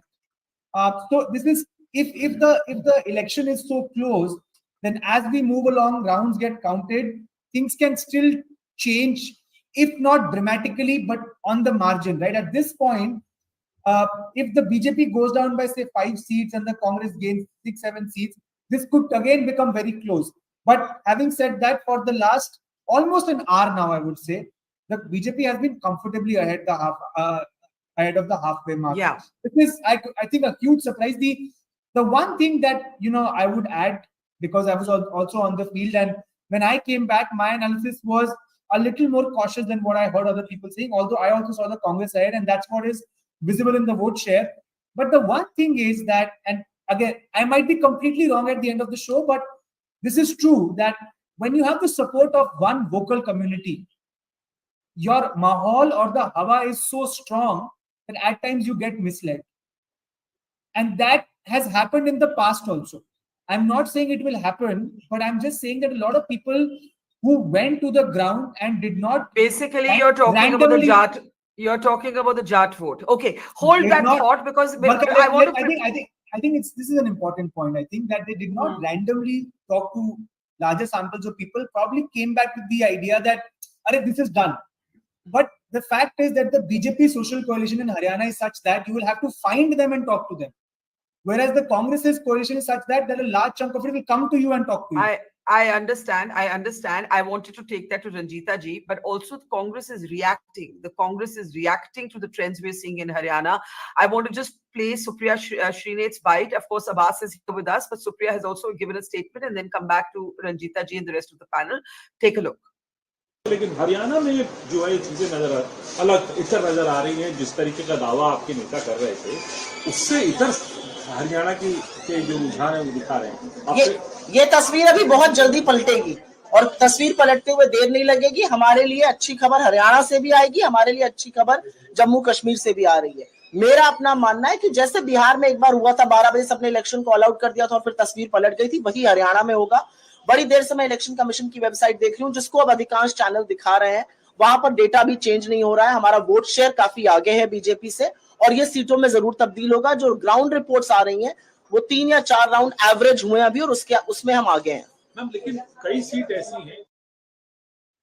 Okay, so the Congress, they're maintaining that please look at the election commission data. This is too early to call. Ranjita ji, इस पे आप क्या कहेंगी? कांग्रेस का कहना है कि अभी ये बिहार, मुझे भी याद है कि कुछ साल पहले जब बिहार का चुनाव था, बहुत घंटे लगे थे उसको पूरा करने में, और क्योंकि क्लोज कॉन्टेस्ट है, कई सीट्स में, 18 सीट्स में या 14 सीट्स में 1000-2000 के मार्जिन हैं, तो अभी इसको कॉल नहीं किया जा सकता।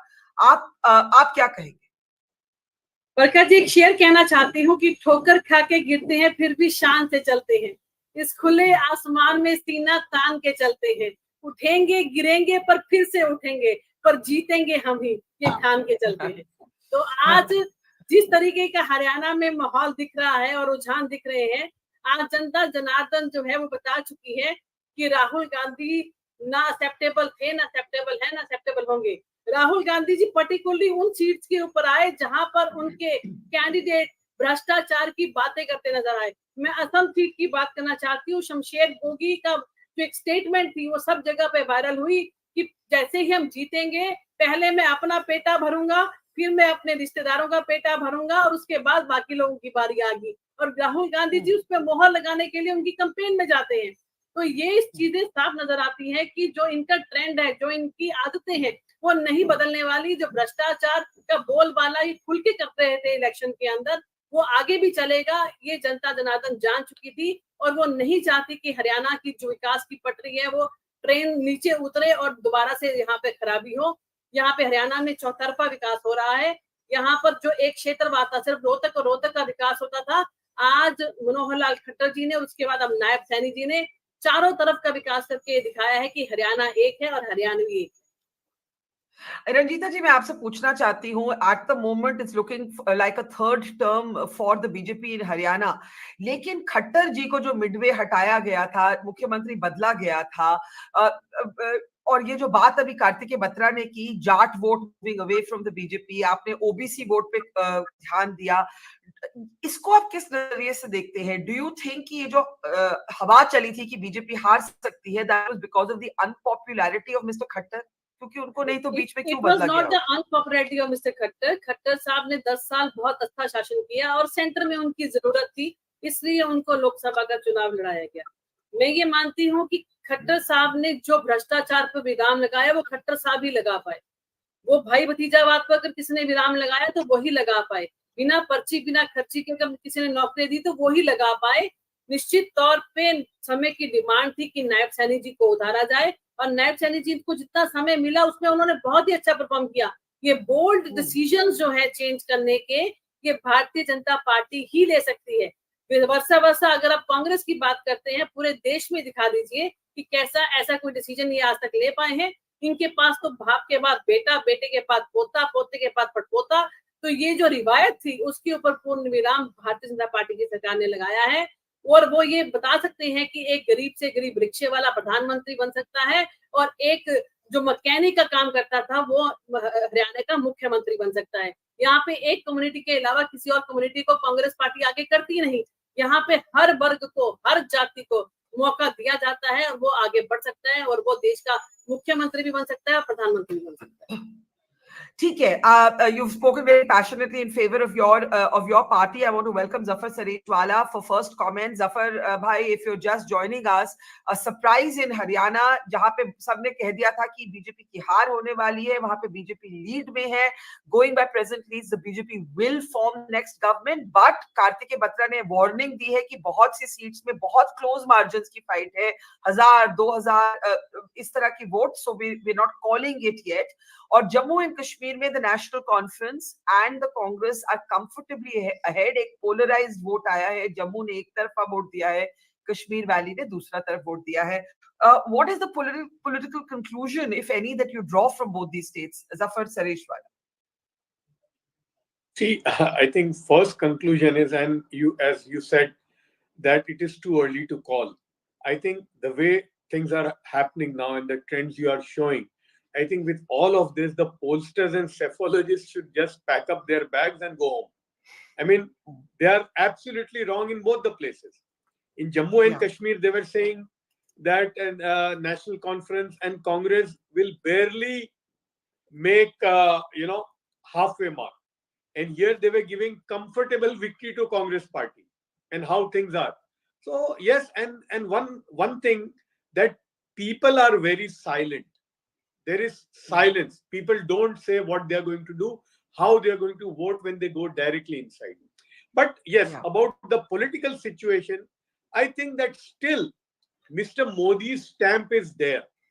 If what you're showing now, if that becomes the result, or maybe you can say that even if plus minus, after 2 terms, if BJP again forms the government or they reach to the level where they've reached, I think this is an achievement.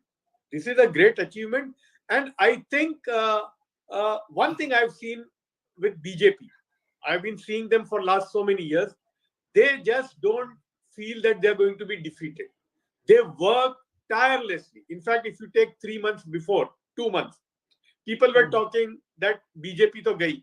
Haryana में तो अब कांग्रेस आएगी, ये बातें तो चल रही थी मीडिया में, सोशल मीडिया में, हर जगह पर. लेकिन फिर भी BJP was relentlessly there. People were directly, they knew that माहौल इनके खिलाफ है, लोग ऐसी बातें कर रहे हैं. So that is the lesson other political parties should learn from BJP. They never accept defeat till the last, as we say in cricket, till the last ball is not bowled. So I think this is the takeaway for me in the presentation. Okay. Tavleen, do you agree with that? Because, in the light of the exit polls on Haryana, there was a lot of discussion on brand Modi. Haryana in particular, because Jammu and Kashmir is a very different election and you can't draw the same conclusions always. But if the result holds, no matter how much it goes down to the wire, and it may well, and therefore it means that it was a takkar ki ladai, so to speak, it certainly wasn't the write-off that everybody had made for the BJP, that the BJP was grappling with these waves of anti-incumbency, anger on the ground. But then how do we explain, the issues? You said that maybe the Lok Sabha issues and the assembly issues are not the same. Why would issues of employment, sexual harassment, whether Jawans have a 4-year tenure or a longer tenure be any different? Like, these are just generic development issues. Tabli? Yeah. In Haryana, I mean, for me, as you know, as I've said more than once, I'm against political parties becoming family firms. In Haryana, they are all family firms. They're all in there. Now, once you have that kind of thing up against a political party that is not being led by a dynast, right? I think that is already one point in the favor. Secondly, I don't believe this was Modi in Haryana at all. I think there was something else at work, because I actually feel that Modi has lost a lot of his mojo. And certainly in Kashmir, nobody was thinking that the BJP was going to vote for, Modi. I don't think that he was a popular figure at all. And that polarization that someone mentioned, it's always been there. In the Congress used to take Jammu before, and in the valley it would be, national conference. So that polarization we shouldn't be surprised by. The other thing that I think has gone against, the Congress is when they campaigned in Haryana. What were they saying, Rahul and Priyanka? Priyanka went on about Meri Dadi in Kashmir. All that they're offering is more of the same. There's nothing new. Whereas with the BJP, they seem to have shown a degree of development in Kashmir, whether we agree with it or not, whether we agree with the political rights being expressed. But when you go to Kashmir now, it looks very different to Kashmir in 2014. I mean, even for me, and I've been going there for 100 years or something, but Kashmir looks safer than it ever did in the past so many years.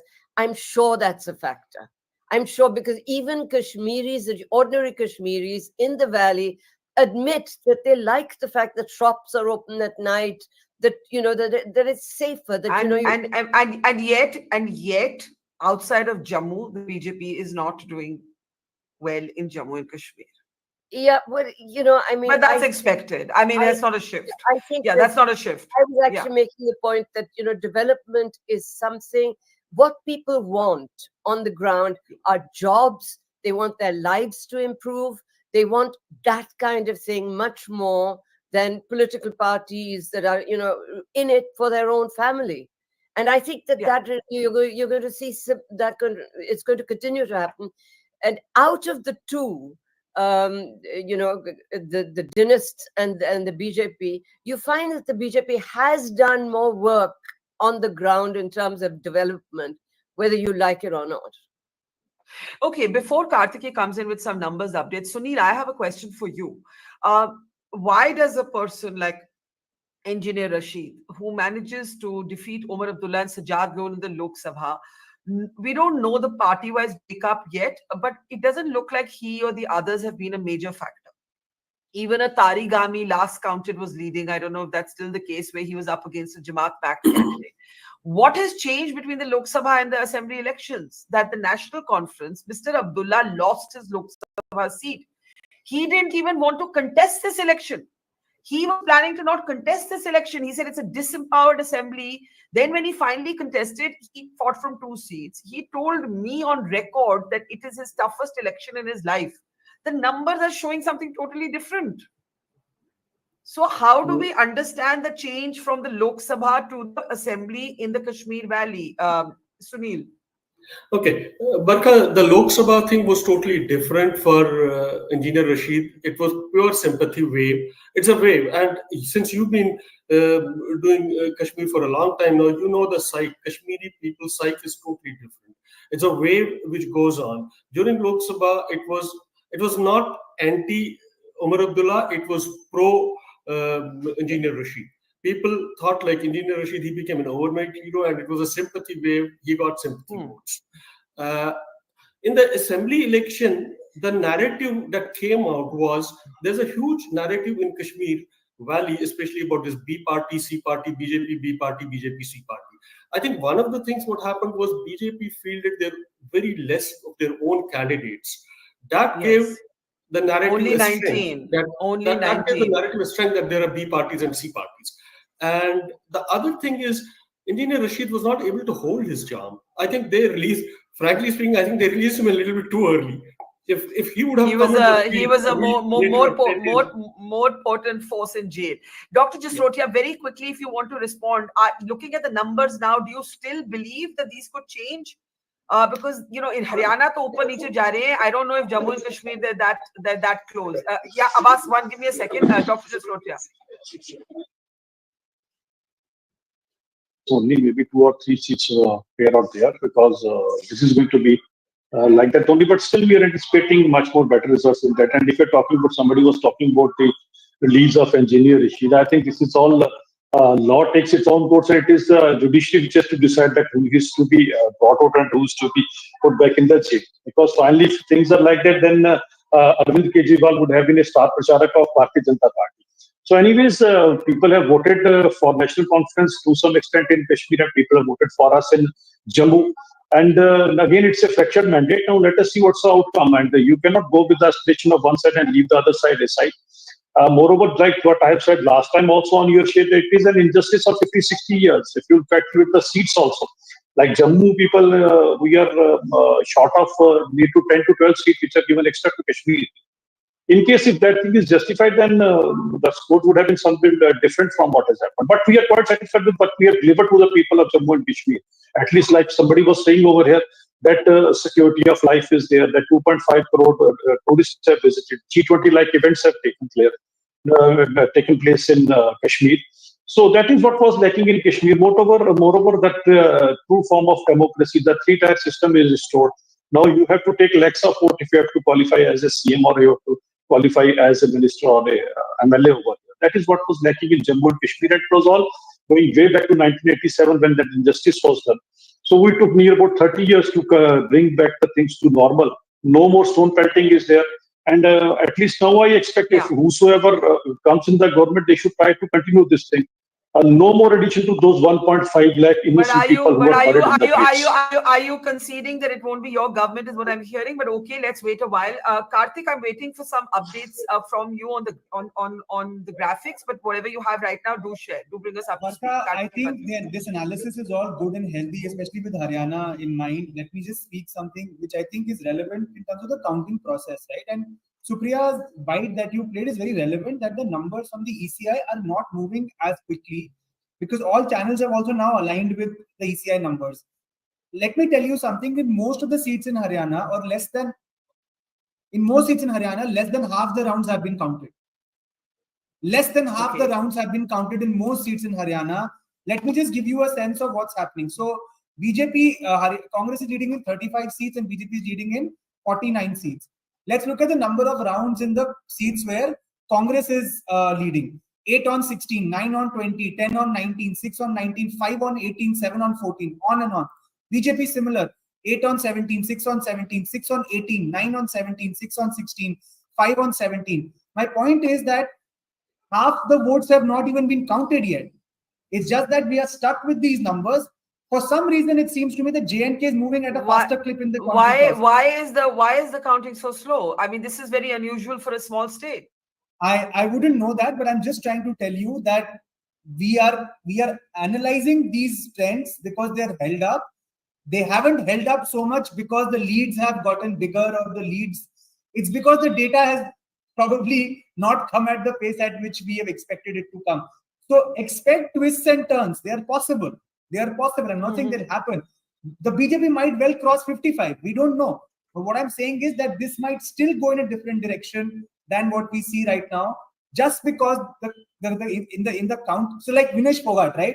We just that's a very important. There it is. Yeah. And Vinesh Phogat was trailing, and one of the reasons why she was trailing, and this is the other point that needs to be pointed, in that a lot of the seats, like in Kashmir, I think Sunilji was saying that BJP counted on loose change, right? Independence. Here in Haryana also, in the Jat-dominated seats, the BJP strategy was to push these Jat candidates from either other parties or independents to cut into the Congress's votes. Vinesh's seat is a very good example. Mr. Lathar, who's for 20 minutes back, he's from INLD. His vote share was higher than the margin of Vinesh's loss at that point in time, or the margin. And who is Mr. Lathar? Somebody who had joined the BJP, did not get a ticket from Julana, was sent to the INLD and fielded from the INLD as a candidate, because the BJP knew that he couldn't get the votes on the BJP symbol in that particular seat. I think you're making a very important point, Karthik, and I think what you're basically saying, please again correct me if I'm wrong, that the margins are very narrow. If you look at Vinesh Phogat, for example, from trailing, she's now leading by 38 votes, which is of course very, very narrow.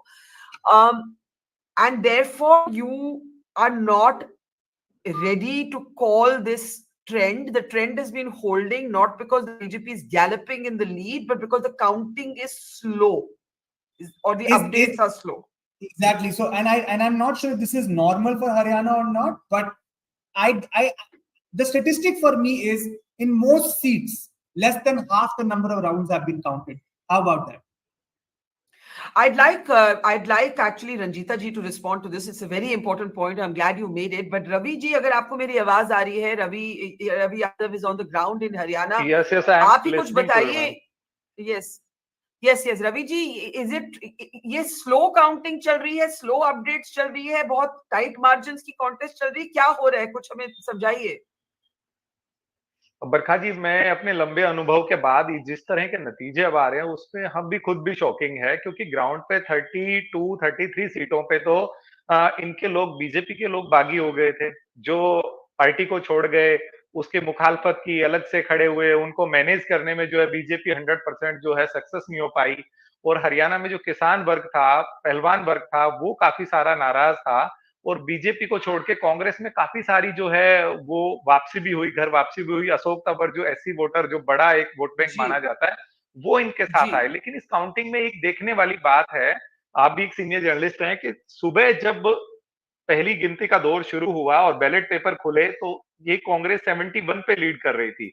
लेकिन ऐसा क्या हुआ कि 9, साढ़े 9, 10 बजे तक जब मशीनों का दौर आया तो जो आंकड़ा है वो 50, 49, 48 के आसपास है और उससे नीचे आने का नाम नहीं ले रहा। लेकिन ये बात बिल्कुल ठीक है, जो अभी हमने ताजा अपडेट आपकी डिस्कशन के दौरान मैंने लिया, कि 30 सीटें ऐसी है जहां कांग्रेस जो है वो विनिंग पे है और 30 सीटें भाजपा विनिंग पे है, और बाकी बची हुई जो 30 सीटें उसमें 1-2 सीटों पे निर्दलीय, 2 पे आईएनएलडी, और बाकियों पे जो है 1000, 1500, 1400, 700, 500, 150 इन वोटों के बीच जो है, मतलब कम मार्जिन पे बहुत टफ फाइट चली हुई है।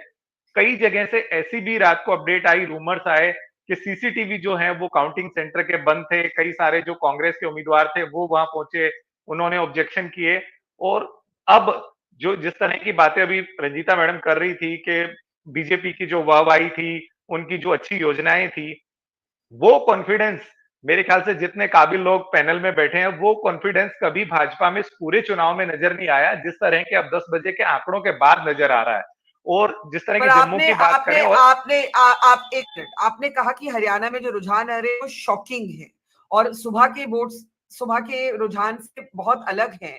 लेकिन कार्तिकेय ने जो एक बात की कि बहुत स्लो अपडेट्स आ रहे हैं, काउंटिंग स्लो चल रही है, ये क्या हमेशा होता है, कुछ अलग है इस बारी, कुछ आप बोलेंगे इस पे? बिल्कुल, उन्होंने ठीक कहा, और ऐसा फर्स्ट टाइम देखने को मिल रहा है, क्योंकि 12 बजे तक जो है लगभग 70% चीजें क्लियर हो जाती हैं, जो अभी 50% भी नहीं हो पाई है। और स्लो का कारण जो अभी तक समझ में आया है कि बहुत नेट टू नेट फाइट है, कई सारे लोग जो हैं उसको दोबारा से मशीनों को चेक करना चाहते हैं, और वो बिल्कुल जो है पैनिक हो रहे हैं, हर चाहे वो बीजेपी के कैंडिडेट हो चाहे कांग्रेस के कैंडिडेट हो। और 1-2 जगह ऐसे भी जो है बातें सामने आई कि कांग्रेस और बीएसपी के लोगों में झगड़ा हो गया, किसी ने किसी को थप्पड़ मार दिया, काउंटिंग रुक गई। ये रेवाड़ी विधानसभा की मैं बता रहा हूँ, रंजीता जी बेहतर समझती होगी, दक्षिणी हरियाणा में ये सीट है। जहां से कैप्टन अजय यादव के बेटे चिरंजीव यादव लालू प्रसाद यादव के दामाद चुनाव लड़ रहे हैं। तो ऐसी कई सारी जगह हैं और कम मार्जिन पे जो है सीटें फंसी हुई है। राव इंदरजीत की बेटी आरती राव जो कैबिनेट मिनिस्टर हैं हरियाणा केंद्र सरकार में, वो जो है लगभग 8-10 हजार वोटों से पीछे चल रही है, जबकि दक्षिणी हरियाणा में राव इंदरजीत का एक बड़ा बोलबाला माना जाता है। तो ये कहना कहीं गले उतरने वाली बात नहीं है कि बहुत बड़ा भारी भरकम ऐसा कोई फेरबदल था या बीजेपी का जादू चल गया, लेकिन ये आंकड़े हर व्यक्ति को चौंकाएंगे और जैसे जैसे टाइम बढ़ेगा, मुझे नहीं लगता कि 3-4 बजे से पहले जो है स्थिति हरियाणा की क्लियर होगी, क्योंकि कम मार्जिन पे बहुत सारी सीटें फंसी हुई है और जो 25-26 जो सीटें हैं वो निर्णायक रहेंगी। और अभी मैं बिना नाम लिए बता दूं तो कुछ सारे जो पॉलिटिकल राजघराने थे वो निर्दलियों की ओर, कम मार्जिन वाले जो निर्दलीय हैं 5 से 6 सीटें ऐसी है उनकी ओर उन्होंने डेरा डालना शुरू कर दिया है। उनके समर्थक जो है वो दल बल के साथ उनकी धूप बत्ती जो है वो शुरू कर दी है। जी, आपने बहुत इंटरेस्टिंग पिक्चर पेंट की। Kartik, reconfirm what you were saying that actually Ravi ji कह रहे हैं 4 बजे तक पिक्चर क्लियर होगी, तो मैं रंजीता जी और बाकी सब Barkha, 50 seats in Haryana where less than or equal to half the rounds have been counted. Approximately 50 of the 90 seats are such जहां अभी आधी या आधी से कम काउंटिंग हुई। Let that sink in. Let that sink in. 1 minute. Say that again.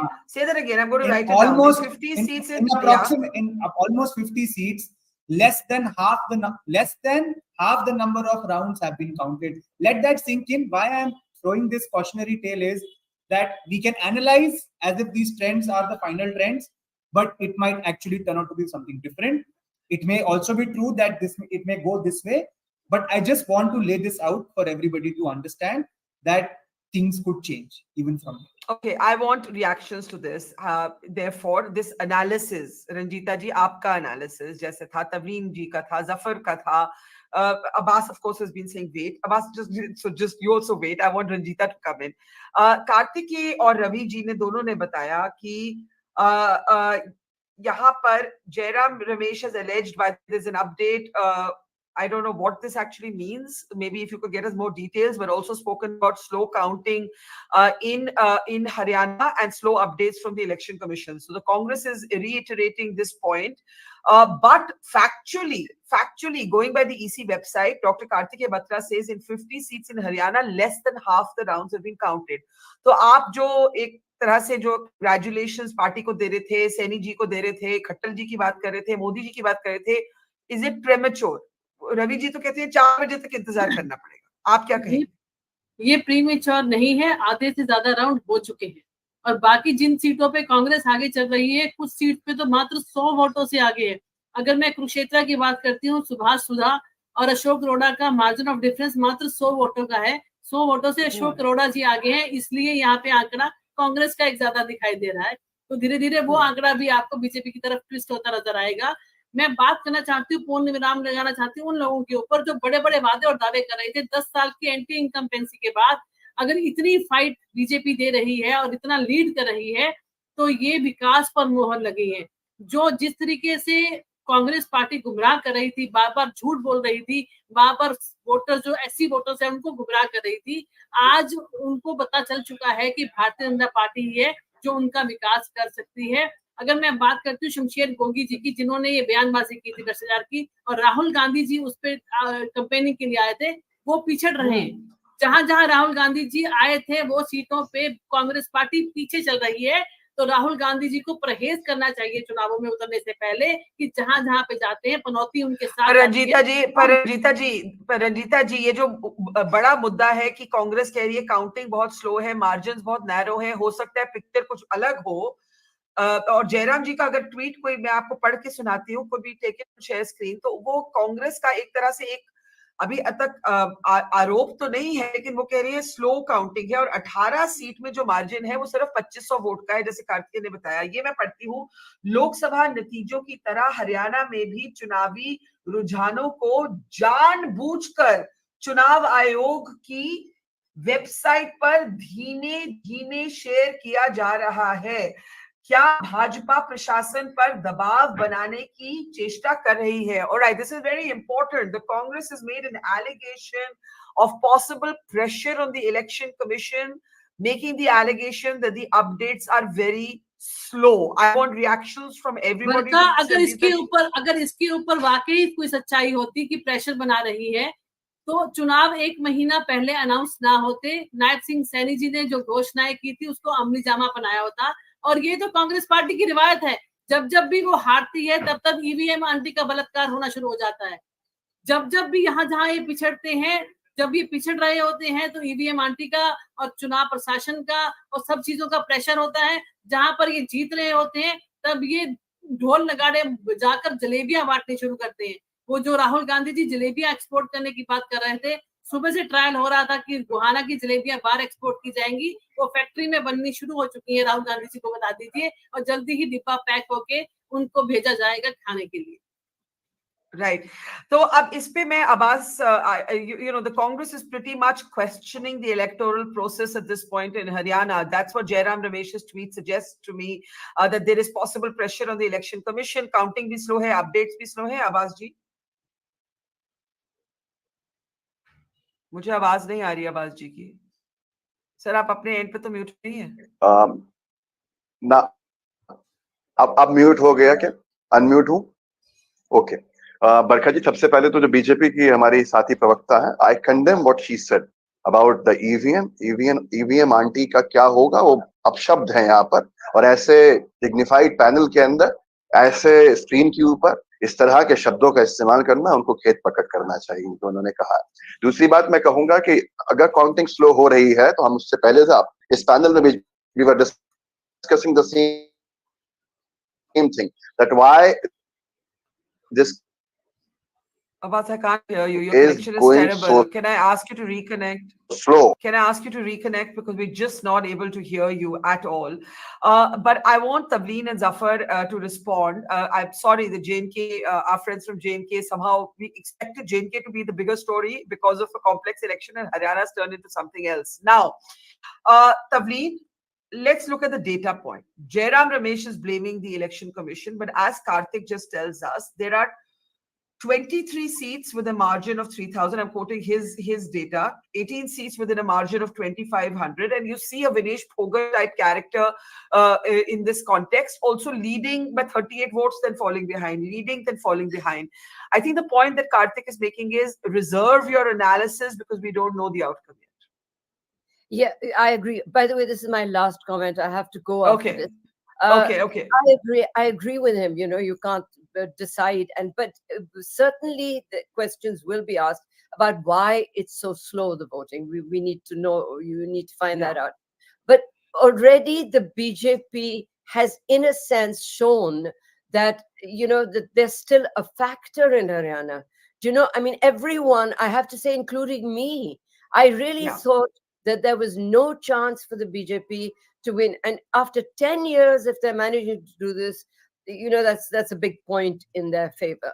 And, you know, again, I want to reiterate the theory that I've been working on, which is that people want leaders who are going to do something for them and not for their families. And Haryana is really the kind of, you know, it's a showpiece of, you know, of family rule. And, you know, I think people are beginning to object to that. But I think it's wrong for Jairam Ramesh to, at this point, start questioning democracy. And I agree with, you know, the BJP spokeslady that, you know, what is this? Actually, we should celebrate the fact that democracy is doing pretty well in India. I mean, you know, it's a celebration. So to constantly whine on about, you know, democracy being finished, that has to stop. Anyway, thank you. And, you know, we'll see later. See you soon. See you Bye. soon. Thank you, Tavleen. Thank you. Zafar, Sir Ishwala, if you want to add your comment there, that is the analysis premature. But I think Tavleen makes the important point that the BJP has shown that it can't be written off in this wave of anti-incumbency. Also, it's very interesting. Karthik is talking about a theory. Haryana में एक rumor चल रहा था और मैंने दीपेंद्र हुड्डा से वो पूछा भी कि हुड्डा साहब शायद बहुत बड़ी margin of victory नहीं चाहते क्योंकि उनका अपना relevance शायद खत्म हो जाए. अगर पूरी कांग्रेस की victory आती है तो फिर तो मुख्यमंत्री कोई भी हो सकता है. I asked Deepinder Huda about that and we'll play that out. But Zafar Sireshwala, do respond. See, Barkha, yes, one thing with this election, whatever the results are or what the outcome would be, that you can't write off BJP. I mean, the way people were talking 3 months, 2 months back, कि मतलब BJP तो गई and Congress आ गई, ये एक जो साफ बात करते थे वो नहीं है. मतलब you can't write them off. They still have their presence in their segment. So that is one thing. With regards to Kashmir, I was not aware of Kashmir much earlier. I had visited in 2007, and for 13 years, Barkha, I didn't go there. I went first time again after 13 years in 2021, and from 2021-22 till now, I have visited Kashmir more than 13 times. And we have done Talim Tarbiyat programs in almost 5-6 cities of Kashmir. So I got a chance to move there and get there. One thing is there, yes, people are feeling whatever it is, that life is easy. The number of tourists coming there are seen. Shops are open late night. You can see people. I mean, everything is happening. But what has happened? And I met a lot of political leaders also from National Conference, PDP, and also BJP. Although BJP was non-existent, maybe 10 years back, BJP was non-existent on the ground in Kashmir. But now they have several workers there. Of course, the class of those workers cannot match what National Conference or PDP has. So this is the negative. BJP has people, but they don't have that level, intellectual, educational level. Right. Or you can see that the top level who want to come into politics in Kashmir would immediately prefer to go to National Conference. Then they may go to PDP. और जो कहीं नहीं जा सकते वो BJP में है. लेकिन फिर भी बीजेपी ने अपनी जाल बिछाई है वहां. आज नहीं तो कल लोग उनके पास आएंगे. उन्होंने अपनी जाल बिछा के रखी है. मुसलमान है सब. बड़ी तादाद में मुझे कश्मीर में बीजेपी के कार्यकर्ता हैं और वो काम कर रहे हैं. तो आई थिंक अच्छा है. This is good for democracy even. और वही है. See, BJP does not get shy of putting their presence in a place like Kashmir also. Okay.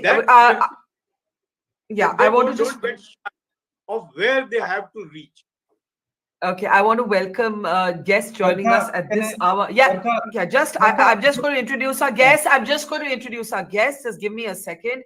I want to welcome Nalini Singh, Unjam Manzoor, and Dilip Cherian to our stream. Of course, welcome to all three of you. It's a very, very interesting morning. Defying the expectations of the exit polls, Haryana is showing the BJP in the lead. And for those forecasting a hung assembly in Jammu and Kashmir, the National Conference and the Congress are comfortably in the lead. The Congress's Jairam Ramesh has accused or alluded to possible pressure, is what he calls it, on the Election Commission on slow counting and slow updates, because Haryana, Karthik will take us through all of those numbers now, is counting very, very slowly. Karthik, it's over to you. My initial number was actually lower. It's actually 59 seats where 50% or fewer rounds have been counted. Of these 59 seats, in 40, BJP is leading, and in 19, the Congress is leading. So the undercounting is more towards the BJP seats. 49 में से 40 seats are such BJP की जहाँ 50% से कम counting हुआ है. Whereas in the Congress, 35 में से 19 seats are such जहाँ 50% से कम counting है. And beyond the binaries of who's winning, who's losing, I think this is a very important data point to note, because we may analyze whatever we want. If by 3 p.m. this picture changes completely, then I think probably one of the reasons will be this. But it is also possible that this picture might hold. In either case, this data point regarding the counting and its speed, I think, is important. And I once again agree with Supriya Srinet's comment that on the ECI, the numbers are being updated relatively soon. Can I ask you, though, before I get comments from our panel, what you heard Tawreen and Zafar Sureshwala say is that even if the counting is slow and the updates are slow, the close nature of the contest, the margins being, and I think you have some good data points on that, how close the margins are, how low how tight the contests are, shows that those who wrote off the BJP, those who thought the BJP would be devoured in a tsunami of anti-incumbency, at least that was wrong. Barkha, I hope you will play this answer of mine as a solo clip, because this is general education for our Indian audience. We get obsessed with number of seats, whereas what truly matters is this vote share projection. No exit poll told that the BJP will be wiped out in its vote share. Almost all exit polls that are credible said it will be either the same as last time or plus minus 2 percentage points. Last time the BJP clocked 37%. And that is not a trivial vote share. The reason why the BJP was expected to do badly was the Congress's huge gains at the expense of the JJP and the INLD. So, of course, the BJP is one of the two primary contenders for power in the state. And if you are that, you cannot be counted out at any point. Even today, if the Congress sweeps this election with 60 seats, the BJP's vote share will be a force to reckon with for years to come. Okay. Let me not argue with you. Let's get responses from our panelists, Dilip and Nalini. I'll take first comments from both of you. Dilip, unexpected things are happening with the health warning from Dr. Kartikeya Batra. That counting is slow in Haryana and the margins are tight and you could have a different outcome. And the reason that this lead of the BJP is held for now, actually the last 2 hours, is because the counting is slow. The Congress has officially made an allegation. Jammu and Kashmir is on some other trip of its own with a much clearer verdict at this point. It's like the two states have swapped roles that were cast for them. Dilip Cherya. My take on this is that the slow counting of votes, as long as it indicates a trend, is something that we need to discuss. And that is what we are discussing here. So Kartik is right that if Kartik's broader statement holds, then we may have to discuss a different trend in a show in the evening. But let's leave that for the moment. The slowness of the counting itself is a question, and Jairam Ramesh or Supriya are well within their right to raise questions about that. I think just like in cricket, the number of balls in a certain time frame need to be defined, and I don't think there's any reason for the Election Commission to have to succumb to this pressure, because I'm sure that they can smell the coffee. The third thing is that as far as two states are concerned, you really have an interesting comparison when you understand what rate are you counting at in Haryana and what rate are you counting at in Kashmir. So if that is not in some senses matched, then there is reason for anxiety and there's reason for questioning. But let us look at what the Haryana trend is showing. The Haryana trend is showing that what the BJP lost in terms of its allies and partners hasn't been picked up by the Congress. And that they have lost their seats is one thing, but it was expected that because of the tsunami or the so-called tsunami of Huda, they would be able to pick up the seats that the other parties that were in contention had hoped to get and are not seen to be getting in this election. Kartikeya, do you have a quick response to that before I go to Nalini? Yeah, no, thank you, sir. While Mr. Cherian was talking about the Jammu Kashmir counting, I quickly did an analysis of 78 seats in Jammu and Kashmir. In only 7 seats, 50% of your rounds have been counted, which means in 71 of 78 seats, more than 50% seats have been counted. And in some cases, it's actually 85%. So qualitatively speaking, from my own reading of the data, just with the naked eye, it is very clear that Haryana is counting relatively slow when compared to Jammu and Kashmir. Thank you for pointing that out, sir. And I think that's a fair point, that comparisons need to be drawn. Okay, before I come to Nalini, I want to play out. We have an official statement on camera now from Jairam Ramesh. The Congress is proceeding to lodge a complaint. So this is turning into something else in Haryana. Let's take a look and I'll come to you right after that, Nalini. ज्ञापन हम पेश कर रहे हैं अभी अगले 5-7 मिनटों में हम पेश करेंगे शिकायत कर रहे हैं अब उम्मीद करते हैं कि ईसीआई हमारे सवालों का जवाब दें क्योंकि 10 12 11 राउंड के नतीजे आ चुके हैं पर जो अपडेट किया गया ईसीआई के वेबसाइट पर चैनलों पर सिर्फ 4 या 5 राउंड के नतीजे आ रहे हैं तो ये प्रशासन पर एक दबाव रखने का एक तरीका है ये लोकसभा चुनाव में भी हुआ था हम लोग गए थे अभिषेक सिंघवी जी और मैं ईसीआई गए थे हमने शिकायत की और तब ईसीआई ने कार्रवाई की तो हम उम्मीद करते हैं कि ईसीआई जो एक संवैधानिक संस्था है निष्पक्ष संस्था है इस तरीके से स्थानीय प्रशासन पर दबाव नहीं डालना चाहिए। Okay, sorry, I was just changing earphones there because I didn't know if Jairam was speaking softly or I couldn't hear. But what I was able to tell was that he was making a very clear comment about complaining to the Election Commission. Nalini, your comments? There are 2 or 3 comments. Can you hear me? Yes, I can. Yes. Okay. All right. So 2 or 3 comments. One of them is that, look, there are approximately 450 independents who have been fielded in Haryana, by whom we don't need to speculate just now. But these would be then, each EVM would have a huge number of names. There is a possibility that when you have so many names that it does take long. But the issue is that the results that came, cascading in the morning, let's say 2 hours ago, where first of all postal ballots and then the cascade, when the BJP's graph rose, I would say that it's possible that those were more from the urban areas, where BJP obviously has a much better hold. And when you look at the rural areas, they were either they have not come in, or they are being collated, or there is something which is perhaps will be uploaded later. But the issue is that there are features which are to do with the way that the independents were fielded, and is this the best we can do for our democracy? Is something else we should look at. And I'm not saying they should not be fielded or they should not stand, but there is that question. The other thing is that the rural votes are coming in. Perhaps the Congress is expecting to do better in rural areas, and the BJP always does better in urban areas.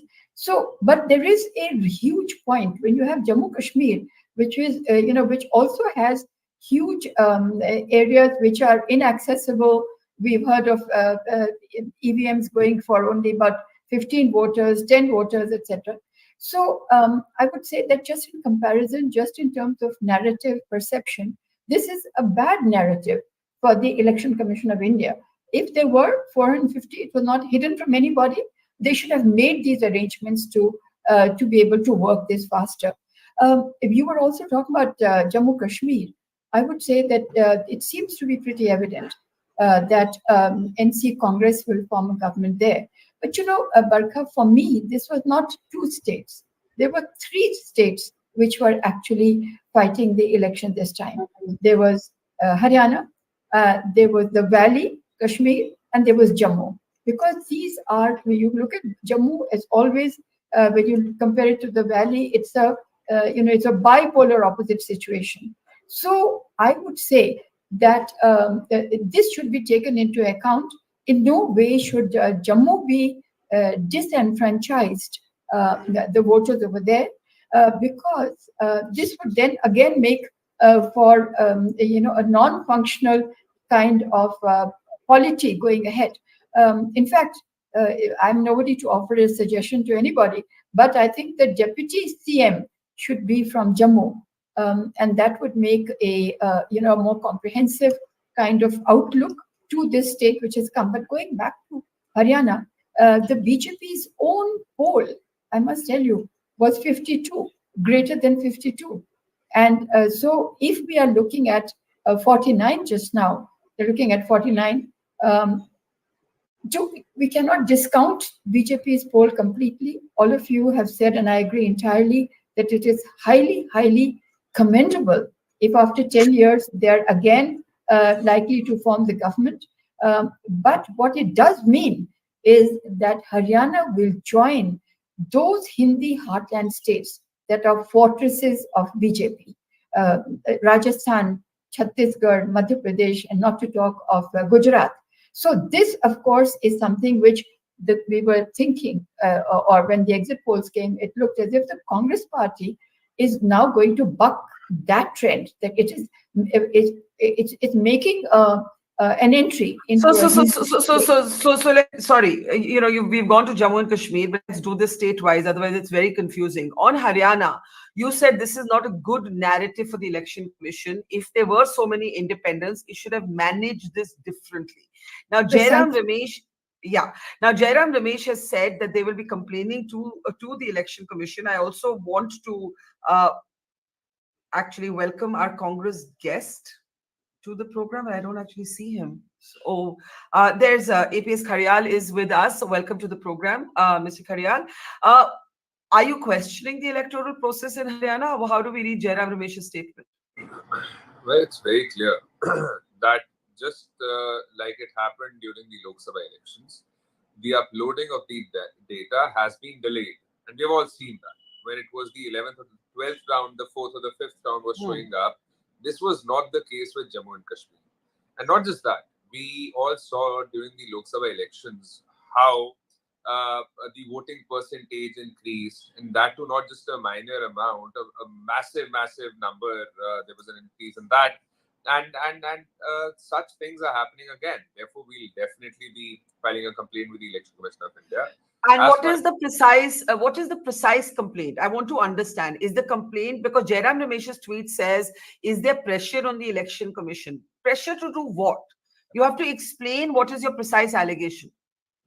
That there is a slow uploading of the data. If we go and check there, it's the round that is going on is, like I told you, 12th, but showing the display is of the 5th or the 4th round, which is a major gap. So therefore, this is one, and it goes on to suggest that the Bharatiya Janata Party is trying to put pressure on the Election Commission of India. And why is that? We want to know, because the earlier trends, when the earlier trends were being shown and the Congress Party was winning with a landslide victory, we could all see that the trends were basically what was being shown at the site was being displayed also. However, with the passage of time, this changed, it slowed down, and that is what we'll be filing a complaint against. That's number one. Number two, the people of Jammu and Kashmir. The people of Jammu and Kashmir have given a clear, befitting reply to the Bharatiya Janata Party for having negated them, for having ignored them for the last many years, because there was a delay in elections. There was how is this a clear reply? The BJP is leading in Haryana. No, I'm talking about Jammu and Kashmir. You're talking about Jammu and Kashmir. Okay, go ahead. So because there's a delay in statehood, there's a delay in the elections, there's a delay in employment, there's a delay in Mr. Modi's visit. In the last 5 years, Mr. Modi visited Jammu and Kashmir not more than twice. And Mr. Amit Shah back in the day promised that after the abrogation of Article 370, the terrorism would be wiped out of Jammu and Kashmir. And since it could not happen, and the opposite of that happened, Mr. Amit Shah ought to resign from the place of the Home Minister for having lied to the people of Jammu and Kashmir. And we do understand that Mr. Modi's life, your minister's lives are important, but so are the lives of those people living there who are having to leave that place. And there was a major exodus of Kashmiri Pandits that happened. Around 7,000 people through various government schemes had come there for jobs. Although Mr. Kharyal, Omar Abdullah on record said that the Congress had not pulled its weight in Jammu. So, when the breakup of these parties, party-wise data comes, we will know how the Congress has done. It seems to be very much an NC-driven sort of victory at the moment, but I'll wait for that individual data-wise breakup to come. I just hold your thoughts, because you've said a lot of things. I want Dilip and Ranjita ji, Nalini, and also Anjum and Sunil to respond. Dilip, before we come to specifically what's going on in Haryana, the political implications of both states are very different. In Haryana, a Congress win would have meant, or could still mean, because it's now the outcome won't be clear till afternoon, would mean that people will start talking about a weakening Modi brand. Certainly, had the numbers gone the exit poll way, it could have been the discussion. In Jammu and Kashmir, if the NC Congress win very comfortably, 370, Mr. Modi's one of his biggest decisions will be back as a subject of public debate. Where are the stakes higher for the BJP? I think the stakes are higher for the BJP in Haryana. However critical and however sensitive a border state Kashmir is, Kashmir elections are not going to affect other state elections in any substantial way. Whereas Haryana, because it has so many states that abut it, will have an impact on all the states that fall within its purview. Whether it's Rajasthan, whether it's Punjab, whether it's Uttar Pradesh, Delhi, all of these states will sing part of the tune that eventually emerges from the Haryana elections. So I'm very clear in my mind the Haryana elections results matter far more than these, the election results that are coming up in Jammu and Kashmir. Now, given that, if you think Haryana matters more, and I'll get Ranjita to come in just a moment, this allegation, Nalini Singh just said it's not a good narrative for the EC, because if this is happening because of a large number of independent candidates, the EC should have planned better. Karthik said Jammu and Kashmir is fighting, I beg your pardon, counting faster than Haryana. Jammu and Kashmir should be the problematic state with all kinds of other challenges. Here, this small state right next to Delhi is counting slowly. How do we explain that? How do we understand it?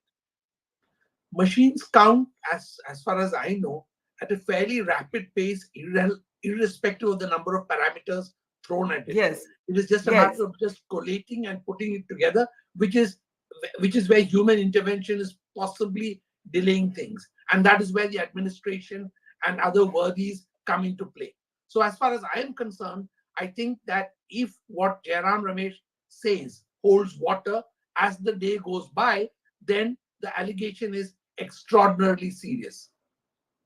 Yes, Ranjita ji, I want you to respond to the allegation. The allegation is basically questioning the process. It's a very serious allegation. I want your response.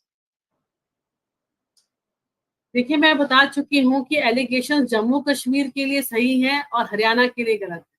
वही चीज जम्मू कश्मीर में अगर हो रही है तो वो गलत है, वो सही है, और जो हरियाणा में हो रही है तो गलत है। तो ये पार्टी के ट्रेंड है, जब भी वो हार का मुंह देखते हैं वो कोसना शुरू हो जाते हैं प्रशासन को, वो कोसना शुरू हो जाते हैं ईवीएम आंटी को, वो कोसना शुरू हो जाते हैं अदर फैक्टर्स को। आज हकीकत से बहुत दूर है कांग्रेस। ओवर कॉन्फिडेंस जो है वो उनको मार रहा है। अब 11 राउंड्स की काउंटिंग हो चुकी है और लीड लगातार पिछले 1.5 घंटे से अगर हम देख सकते हैं तो बरकरार चल रही है।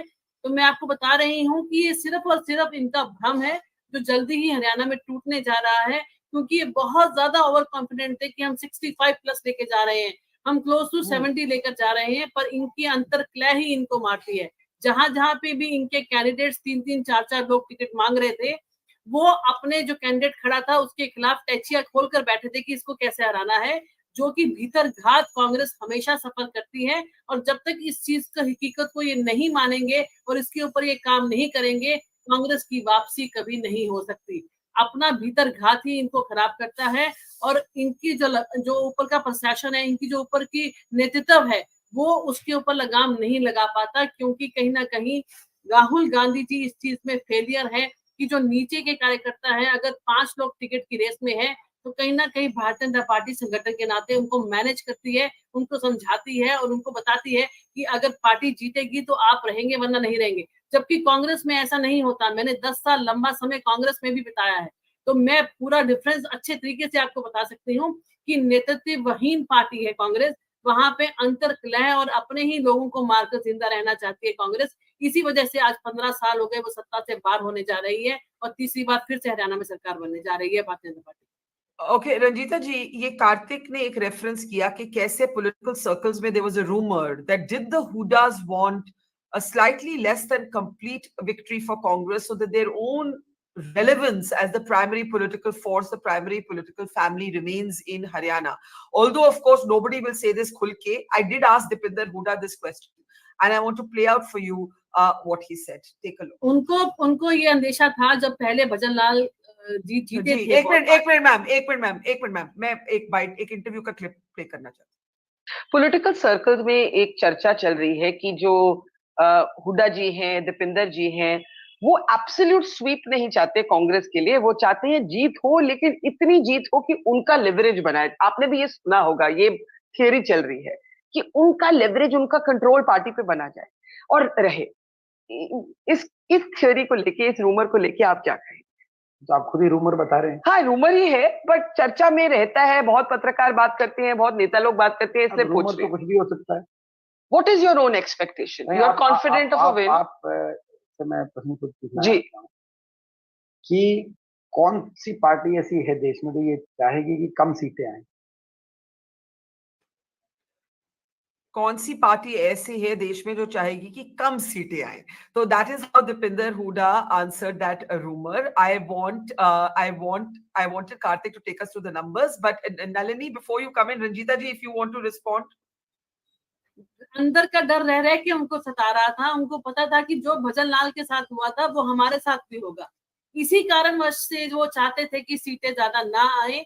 और मैं आपको एंड की हकीकत बताना चाहती हूँ, मैंने आपको पहले भी रिपीट करी उस चीज को, कि पंचकुला के अंदर जब उनको दिखा कि हमने तो एक कंट्रोल मैकेनिज्म रखा था कि इतनी सीटें आए और उससे भी काफी कम आती नजर आ रही हैं, इसलिए उन्होंने लास्ट मोमेंट पे फोन करने शुरू किए, बिनई शैलजा वालों को भी हेल्प करनी शुरू करो। पर तब तक जो है पानी सर के ऊपर से निकल चुका था और बीजेपी लीड कर चुकी थी। ये हुड्डा टीम ही है जो चाह रही थी कि सीटें 45 और 46 के आसपास ही रहे, ज्यादा क्लीन स्वीप ना आए, क्योंकि उनको पता था कि भजन लाल वाला काम उनके साथ भी होगा, मुख्यमंत्री फिर वो नहीं कोई और बनेगा। I want reactions to this, and then Karthiki, you can take us through the numbers. And we do have to turn our attention to Jammu and Kashmir. We can't leave it to be a forgotten story. It's a very important election there. Nalini, what happens now if the Congress takes its complaint to the Election Commission and actually questions the entire process? Then I think we're in a very different and awkward situation for what was meant to be a non-contentious state election. Awkward and contentious for the Election Commission of India and for the image of India in terms of its electoral democracy. So I would say that electoral democracy is one part of democracy, as we all know, but it would, because Barkha, since the morning, or in fact, yes, since the morning especially, we have noticed that the results from Jammu Kashmir appear to suggest, and the bites that are coming in, or the live interviews that are coming in from Jammu Kashmir, seem to suggest that it is the people who have decided who they want and who they don't want. And as I was saying, that there seems to be in Jammu and Kashmir a divide, as usual. But it seems to be that it's a people-driven, a voter-driven process that has happened. In Haryana, to my great disappointment, it seems to be a political party strategy-driven result morning. So that means the election seems to have been like a chessboard, and the players have not revealed what they're going to, what their next move will be. But we are now seeing the results of those moves. It does not seem to me to be a spontaneous outpouring of a kind that we have seen in Jammu Kashmir, saying we do, we want this, we don't want the lieutenant governor, we don't want, Jammu is saying we don't want the so-called NC, etc. parties. But in Haryana, that we allowed, we the voters, we are not voters of Haryana, but those who are amongst us, that we have actually allowed a chessboard configuration. To me, that is devastating, because it does appear, why would we not, why should but we? the argument would be, but the argument would be that all is fair in politics as long as it's within. But it's not fair. Barkha, what you and part? I belong. But what part is not fair? Let me say this to you. You and I belong to at least a generation away, or we are 3/4 of a generation away. And it is not right for us after 75 years to be saying, well, what's wrong with it? That everything is fair in love and war. No. I'm saying we must define. Let me explain my question. Let me explain my question. What I mean is, which I'm asking the Congress also, what is the specific? We have to define the disappointment. Jammu and Kashmir seems to have captured the will of the people in the Jammu region, the will of the people in the valley. I get what you're saying. It's a clearer manifestation of popular opinion. In Haryana, I think what you're implying is a certain amount of chessboard moves, maybe with a flood of independent candidates or so on. Is that what you're saying, or are you implying that the Election Commission is doing something odd? That's what I'm trying to clarify. No, certainly not. I'm not saying that the Election Commission is doing something. Because that's what the Congress is saying. Because that's what the Congress is saying. Yeah. Well, we're not the Congress party, but Correct. We should say that at 5 p.m. the turnout was about 61%. it did go up to 67% the next morning. We should just mark that, just flag it and park it. But what I'm not at all saying that the Election Commission is at the moment playing foul. It is certainly the results are delayed is one thing. The other thing is that all parties, BJP, Congress, JJP, INLD, etc., that these have the tie-ups between INLD, BSP, JJP, Chandrasekhar Azad, etc. All these are showing that it is these tie-ups that matter, that this is the chess, these are the moves you will make. Actually, so you are saying that it is going to be caste and community forever and ever and ever. 75 years we've had that. Can it not be now that people are saying they get together at the Dhaba and saying, I hear what you're saying. Sorry, I didn't mean to cut you short, but I just want to now wonder what happens next. Karthik, we do need to turn attention to Jammu and Kashmir, and we've got many guests from there as well. While we're talking about Haryana, what is the latest situation in terms of how many rounds we have information on, how the counting is going? Are the updates any quicker? What do you have for us, Karthik? So, Barkha, I think some more rounds have been added. Now the number is 36 to 48, right? Where the Congress is in 12 seats or in 24 seats, more than 50% rounds have been counted. So that's 2/3 where the Congress is leading. BJP, where it's leading, 19 of the 48 are seats where more than 50% have been counted. So in roughly, well, you can say 70% of the seats where the BJP is leading, or maybe 65%, less than 50% of the rounds have been counted. But there is, of course, progress. Now, when it comes to Jammu and Kashmir, and which is what I was trying to say earlier also, the trends look more reliable because the number of rounds are more, and probably that has also to do with the number of electors per constituency. So the fewer the electors, probably the quicker the counting takes place. But the implication this has for us is that we can be more confident about the J&K trends. And the J&K trends are telling us that at this point, if you look at NC is at 43, Congress 8, so that alliance is 51 on its own, crossing the magic figure of both 45 and 48. And there are two magic figures as we've been discussing since morning. BJP is at 27. PDP has been routed to 2 seats.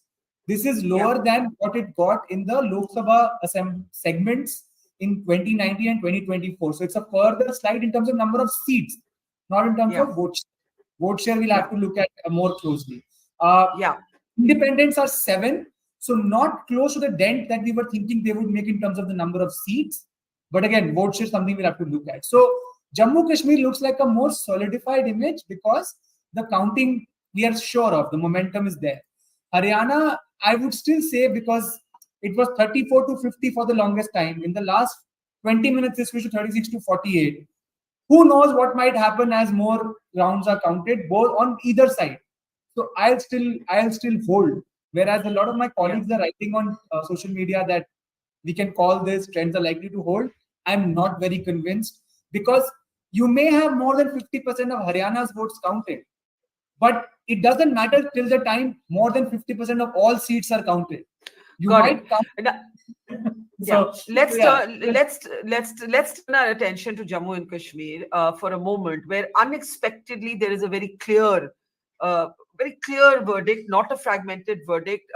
Omar Abdullah led National Conference. Omar himself lost his Lok Sabha seat to Engineer Rashid, but that impact does not seem to have been felt in these assembly elections. We will come back to Haryana as well as to Jammu and Kashmir. I just want to put out my colleague Zafar Iqbal on the ground. The National Conference, by the way, has been very careful. They have refused to take part in any of these live round by round numbers. They're saying that till it's not over till it's over, and they're only going to speak after that, despite this big lead that they have established in an election that Omar Abdullah did not even want to contest and eventually ended up contesting from 2 seats. But Zafar Iqbal talking to National Conference supporters on the ground in Srinagar. Take a look.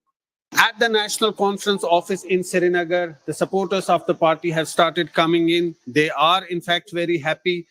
आपको क्या लगता है जिस तरह की performance जो Leeds बता रहे हैं नेशनल कॉन्फ्रेंस फर्स्ट नंबर की पार्टी बन के सामने आ रही है? हाँ वो तो जरूरी है कि सब लोगों ने मेहनत की और इनको पता भी है आगे पिछली सरकार में हुआ क्या, सपोर्ट हर किसी तरफ से नेशनल कॉन्फ्रेंस को मिलेगा ही। आप कहाँ से? हम गाँव कदल श्रीनगर, हम यही बिलोंग करते हैं। आप हवा कदल से बिलोंग करते हैं? हवा कदल में कुछ लोग बोलते थे कि यहाँ पे बीजेपी का भी एक मतलब एक जोर है। बीजेपी का कोई मतलब श्रीनगर में कश्मीर में बीजेपी की बात ही नहीं है। कश्मीर में बीजेपी की बात ही नहीं है। सब लोग बीजेपी से तंग आ गए हैं। जो बीजेपी ने इन 10 सालों में किया है यहाँ पे, बीजेपी ने कश्मीरियों को बहुत मतलब पीछे धकेल दिया है। जो यूथ को भी उन्होंने मतलब यहाँ पे जो यूथ है, इन 10 सालों में जो यूथ है वो ज्यादातर ड्रग्स की ओर गए और इन 10 सालों में इतना ड्रग्स आम हो गया, वो बातें कोई नहीं बोलता है। जो इन 10 सालों में जितने लड़के श्रीनगर डाउनटाउन में मार गए हैं हीरोइन करके, ड्रग एडिक्शन एक बहुत बड़ा मसला है। आप बताइए, जिस तरह की परफॉर्मेंस है, अभी तो हम देख रहे थे यहाँ पे कोई नहीं था, लेकिन अब थोड़ा थोड़ा करके लोग आ रहे हैं। मजमा आ रहा है, अभी बहुत सारे हमारे उमर अब्दुल्ला साहब भी आ रहे हैं, फरुल्ला सारा ये इसके आईसीसी जा रहे हैं हम, तो बहुत बड़ी रैली भी जा रही है वहाँ हमारे साथ। हमारी शिमा फिरदौस जो हमारी हवगल कॉन्स्टिट्यूंसी एमएलए है, तो हम सारे जा रहे हैं। हम इतना कहना चाहते हैं, जो भी बीजेपी है यहाँ, हम यहाँ पे टिकने नहीं देंगे किसी को। बिकॉज ऑफ दैट जो हमारा यूथ है उनको पता है, मोटिव उनको पता है। परसों ये विक्टिम हो गया हमारे साथ वहाँ पे, गुस्ताखी नबी हो गई थी, एटलीस्ट वो तो आपको पता ही होगी सबको। वहां पे अगर हम प्रोटेस्ट करने निकले थे, वहां पे हमें ये नहीं दिया गया था, राइट्स हमारे नहीं दिया गया था। बिकॉज ऑफ दैट हम दबाए चुके हैं। वो आपको लगता है जो आप आज नेशनल कॉन्फ्रेंस को जो लीड्स मिल रही है, अभी तो रिजल्ट्स नहीं आए, ये उम्मीद जितनी थी उतना ही मिल रहा है? उम्मीद से भी ज्यादा हम लीड कर रहे हैं। इंशाल्लाह हमारी विक्ट्री इंशाल्लाह होगी। अब 2 बजे हमारा रिजल्ट सुनेंगे, इंशाल्लाह हम जीतेंगे। जीत तो हमारी है इंशाल्लाह, पक्की जीत तो हमारी है। बस हमें एक चीज हम बोलेंगे, हमें यहाँ पे निजाम मुस्तफा चाहिए और कुछ नहीं हमें चाहिए। बाकी यहाँ पे हम मरने के लिए तैयार है, खाली यहाँ पे इस्लाम होना चाहिए, इस्लाम जिंदा होना चाहिए। Right. So these are National Conference supporters clearly happy that their party has in fact done well according to the leads. It's getting majority of the seats in Jammu and Kashmir, and they're saying that in the next few hours there would be more celebrations, more people will come in here, and they are also telling us that the performance is more than what they were expecting. In Srinagar, with Amit Chasti, Zafar Iqbal from Mojista.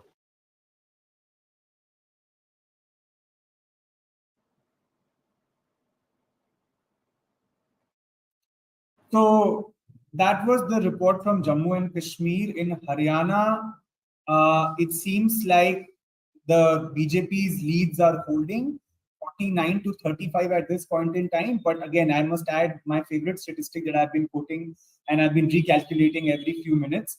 So at 12:34, when I last did this exercise, BJP was leading on 48 seats, of which 29 were such where less than or equal to 50% rounds had been counted. Congress was leading in 36 seats, of which 12 seats were such where less than 50% rounds had been counted. And there were 4 other seats where others were leading where less than 50% rounds had been counted. So in all, in 45 seats in Haryana right now, either 50% or less than 50% rounds have been counted. But if you were to look at the vote shares at this point in Haryana, they show you that the BJP has not conceded a lot of ground, which is something that the exit polls were also suggesting. BJP is in fact at 39.8% right now. And this number was 37% last time, so actually gained. Congress is at 40.13%, so BJP right under the neck of the Congress at this point, when I would again say that a lot of rounds are still to be counted. But BJP is right under the neck of the Congress. Congress at 40.13%, so huge gain from last time, but all at the expense, it seems, of JNJP and INLD, because JJP, which was a 15% party last time, has been completely decimated with 0.9% vote this time. Among the stronger area where the BJP is doing well is South Haryana's Ahirwal region, which is a place where a lot of us expected them to do well, which is where Rao Inderjeet Singh has very strong influence. Along the GT road belt, whether it's Panipat, whether it's Karnal, whether it's seats like Nilokheri, Indri, this is closer to the Kurukshetra area. So these are all the BJP is doing well. The other belt where the BJP is doing relatively well is the Bhiwani Hisar belt. And here again, I think this is that batch of seats where probably the Congress would, this and the GT road belt are the batches of seats where the Congress is expected to do better than what they are doing right now. And this is the larger story of the Haryana election right now. Barkha, over to you.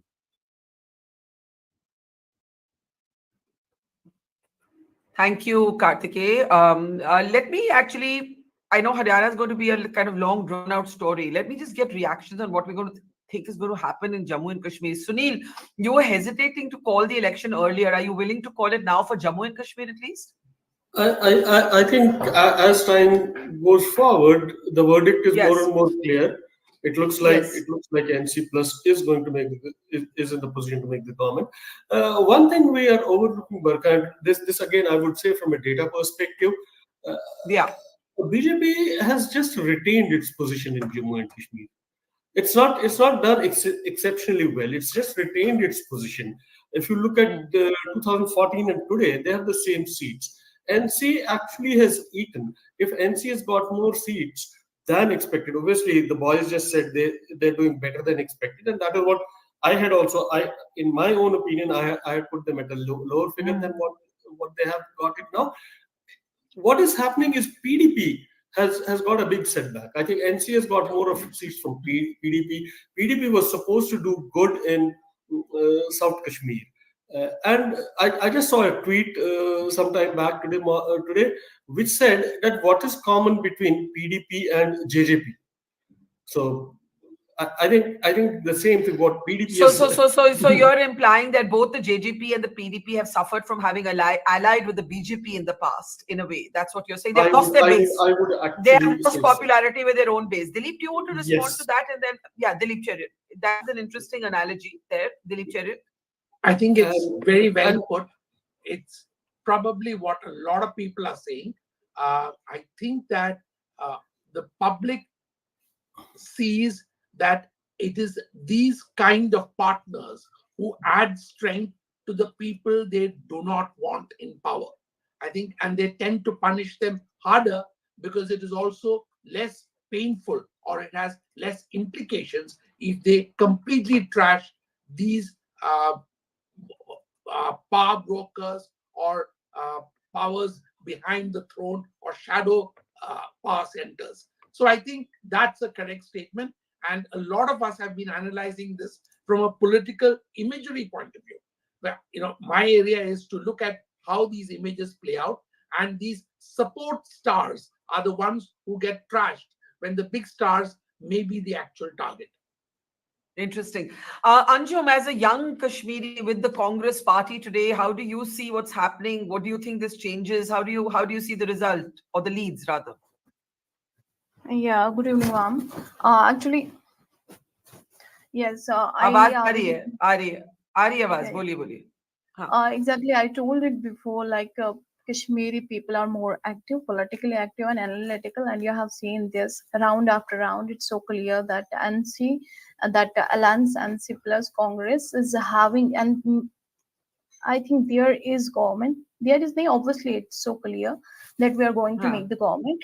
This time, this was so crucial for us as the Jammu and Kashmir public, the general public didn't cast vote for the sake of development or for the sake of welfare state.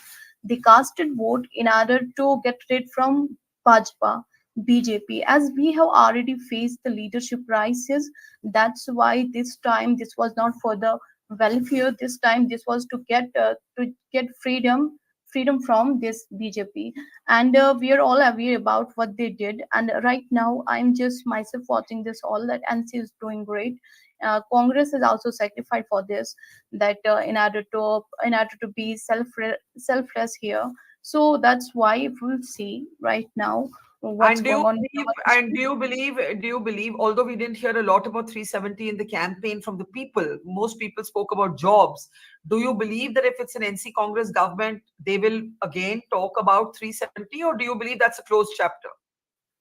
Now, obviously, they will talk about it. This is the main concern. 370 is the main concern, or 370 somehow statehood the main concern. Because this time we're not fighting with for unemployment and for anything else. We're just tired from this government, Bajpa government. Just like Bajpa said, Congress Mukt, this Bharat, same is here the slogan that BJP Mukt J&K. This is what our concern is. BJP मुक्त तो नहीं है ना, जम्मू के इलाके में तो BJP it is not definitely, but somehow somehow the local factors are playing a great role, and the way BJP did with us, like They are ruling directly, indirectly since 2014. And what they did here, this is obvious to everybody what they did here. And this is the result. The result is in front of us. We are watching. That is the kind of retaliation to those things. That still after suppressing a huge, we are with our concern that we don't want BJP government once more in Jammu and Kashmir. Though they do have tactics, they implemented, they nominated MLAs in the reorganizational bill. We have seen how they just inserted this provision. They do have these tactics they are doing, but still this was kind of reaction. We are watching that NC alliance So you believe 370 and statehood will now be the big talking points from the new government in Jammu and Kashmir. Okay, let's turn our attention back to Haryana. I'm really sorry to our audience, who may be interested in one state more to the other. The things happening in both states alongside. Jairam Ramesh has written an official letter to the Election Commission. In the meantime, yes, there it is. And over the last 2 hours, between 9 and 11, there's been an unexplained slowdown in the updating of results on the EC website. You'll have to play it again, please. That was too quick for me to be able to read. And then it goes on to say, as you can imagine, this allows bad faith actors to spin narratives that undermine the process. It's already playing out on social media. We request you to issue immediate direction. So it's a carefully worded letter there. We also have an update on Vinesh Phogat, who was trailing earlier, but this is the point that Karthik was making, that things are changing fast. Vinesh Phogat is now leading. She is now leading by 6,000 votes after 11 rounds of counting. And earlier, she was leading by only 38 votes, and she was trailing also at 2 different points. Karthik, at the moment you're off the call, I think you're talking to somebody. We'll get you to give us some more updates. But Dilip, actually, before I come to Dilip, Mr. Khadial, this letter from Jairam Ramesh, it was written earlier because it only mentions 9 to 11. We are now almost hitting 1 p.m. What is the Congress thinking about what's happening in Haryana? Well, thank you. First things first, this letter that's been written to the Election Commission of India, we were expecting a quick response from them. However, we are not getting that, which is unfortunate. Okay. Second of all, the Bharatiya Janata Party saying that you'll talk of Election Commission, you'll talk of EVM. I think the Bharatiya Janata Party should give up on that, because Mr. Advani was the very first person to have questioned the EVMs back in the day when the Bharatiya Janata Party was in the opposition and was losing a lot of states. Number two, not just us, but the former civil servants have questioned the presence of the Bharatiya Janata Party's leaders on the board of BEL that manufactures EVMs. And not just that, from refusing to have any independent audit of the EVM to many other issues. All these questions, all these major questions are to be answered by the Bharatiya Janata Party. And number two, as far as the people of Haryana are concerned, they will not forget what happened in Nu, the law and order, the breakdown of the law and order machinery. They won't forget what happened with the wrestlers. They won't forget what happened with the farmers, the undelivered promises of the Bharatiya Janata Party, whether it be on the MSP, it be on the doubling of farmers' income, and many other things. And as far as the results go, whatever the result be, the good fight will continue to happen. We'll continue to raise the voice. Are you at this moment, you're not conceding defeat in Haryana right now? No, we are not conceding defeat. I said whatever the result be, the good fight will continue to go on. We'll continue to press for the issues of the people, whether we be in the government or not. That's for the time to tell. And like I said, the Election Commission of India has not yet uploaded the latest figures. A lot is to happen. It's full of surprises. In the morning, it was Congress party dominating the field. As of now, it appears the Bharatiya Janata Party is leading, but it's very much possible that in some time that the tables turn and the Congress party gets back in the game and things get better from there. So that's for the time to tell. But nevertheless, what I want to say about the people of Haryana is that the BJP, the people were saying this, that the Bharatiya Janata Party thought they would also have a machine to do away with the anti-incumbency, like they have a machine to do away with the stains of corruption. They inducted Narayan Rane, Suendu Adhikari, Manta Mr. Sarma, cases pending against them. They thought we'll do away with Mr. Khattar. We'll also do away with anti-incumbency. But that was not the case. And they were so bewildered about this that they did not let him on the stage with Mr. Modi. There's not a single photo, not a single event where they could be seen together on any campaign, on any rally, on any show. They were so bewildered of this. And that is what the BJP's modus operandi has become. When they see there is massive anti-incumbency, what they try to do is they would try to replace the chief minister, and this has become a pattern. You pick up the previous elections. When the elections are near, a few months to go to that, they would replace the chief minister thinking that they'll do away with the anti-incumbency also. And number two, so many CM faces. Anil Vij is also this claiming claiming to be the CM face. Mr. Khattar is also doing that. Mr. Naib Singh Saini is also doing that. Dharmendra and Mr. Anil Vij also made a statement. He said it's original versus duplicate is what he said. And Dharmendra Pradhan back in the day reprimanded him, and he said him that you're not the CM face. But nevertheless, again today also he said that I should have been the CM back in the day. Therefore saying that all the other leaders in the Bharatiya Janata Party are not as competent, are not as visionary, are not as experienced as he is. Therefore, he's trying to do that, and that's clearly visible. The infighting the Bharatiya Janata Party is brewing. It's out in the open, and all we have to say is that Mr. Vij has exposed the Bharatiya Janata Party enough because in the morning the kind of revelations that he was making, I think everyone's seen the viral videos that have been going. So at the end of the day, we hope that the democracy wins, and the people should get what they have been promised. And the ladies also, the women also, they said Beti Bachao, Beti Padhao is what was said by the Bharatiya Janata Party. But when it comes to delivering it on the ground, they did not stand with the women wrestlers. They did not stand with the people who have gotten medals and awards for the country. Okay. It's not with British Okay. Let's take last comments from some of you who have to leave in 10 minutes. I'll start with you, Dr. Kartikeya Batra. If you can give us an overview. The needle doesn't seem to have even moved metaphorically on the Haryana leads. Do you have anything more for us? Yeah, but what I can say is that there is one belt specifically from where results are coming very soon, which is South Haryana, which is traditionally the BJP's stronghold, and where in most seats BJP is leading. So as of now, of these 49 seats, 24 seats are still less than 50% counted. Congress's leads, just 5 seats are less than 50% counted. So the Congress's leads are based off of a larger counted base, whereas the BJP's leads in roughly half the seats is of a base where less than 50% votes have been counted. That is not to say that the BJP is on a sticky wicket necessarily. I'm just trying to put out the facts that beyond these numbers, there is a story in terms of the counting process. In terms of vote shares, constantly the Congress was ahead of the BJP, but that gap has been shrinking continuously. At one point, if you remember, 3-4 hours back, the Congress was ahead of the BJP by 4 percentage points. That has shrunk to less than 1 percentage point. So at this point, the BJP has actually gained 2.5 percentage points from last time, whereas the Congress has gained 12 percentage points from last time. The complete collapse of the JJP is one of the reasons behind the same. But this is definitely, as of now, very different from what a lot of people had expected. And I think at this point, I will not want to analyze this further until the final results come in. Because if this switches, then all the analysis just goes to waste.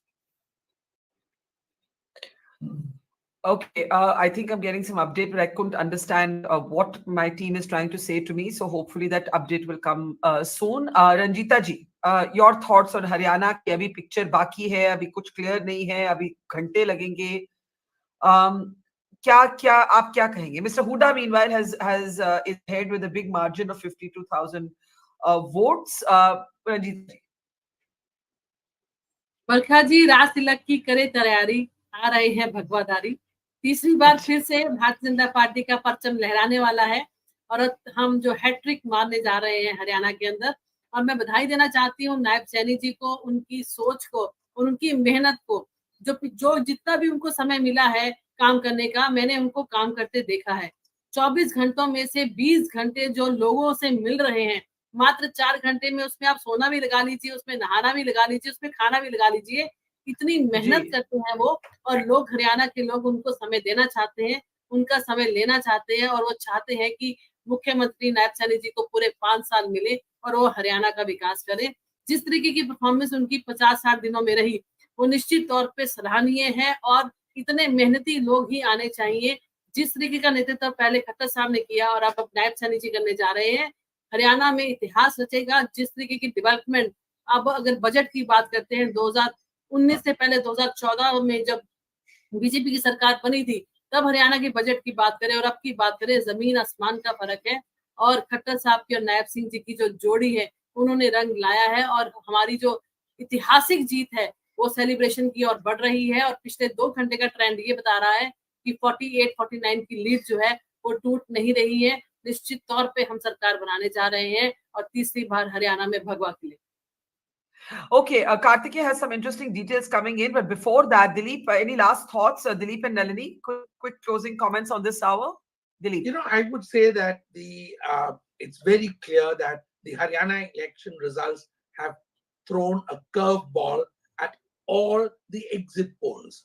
So we need to take a moment of silence and respect those decimated by the election polling business. I think it's getting more and more clear that they have no clue of what they're doing, and that the media houses which are paying them seem to be making them dance according to the tune that they want from time to time, and that is very disturbing also, because we as a country tend to have got obsessed by these polls. That's one.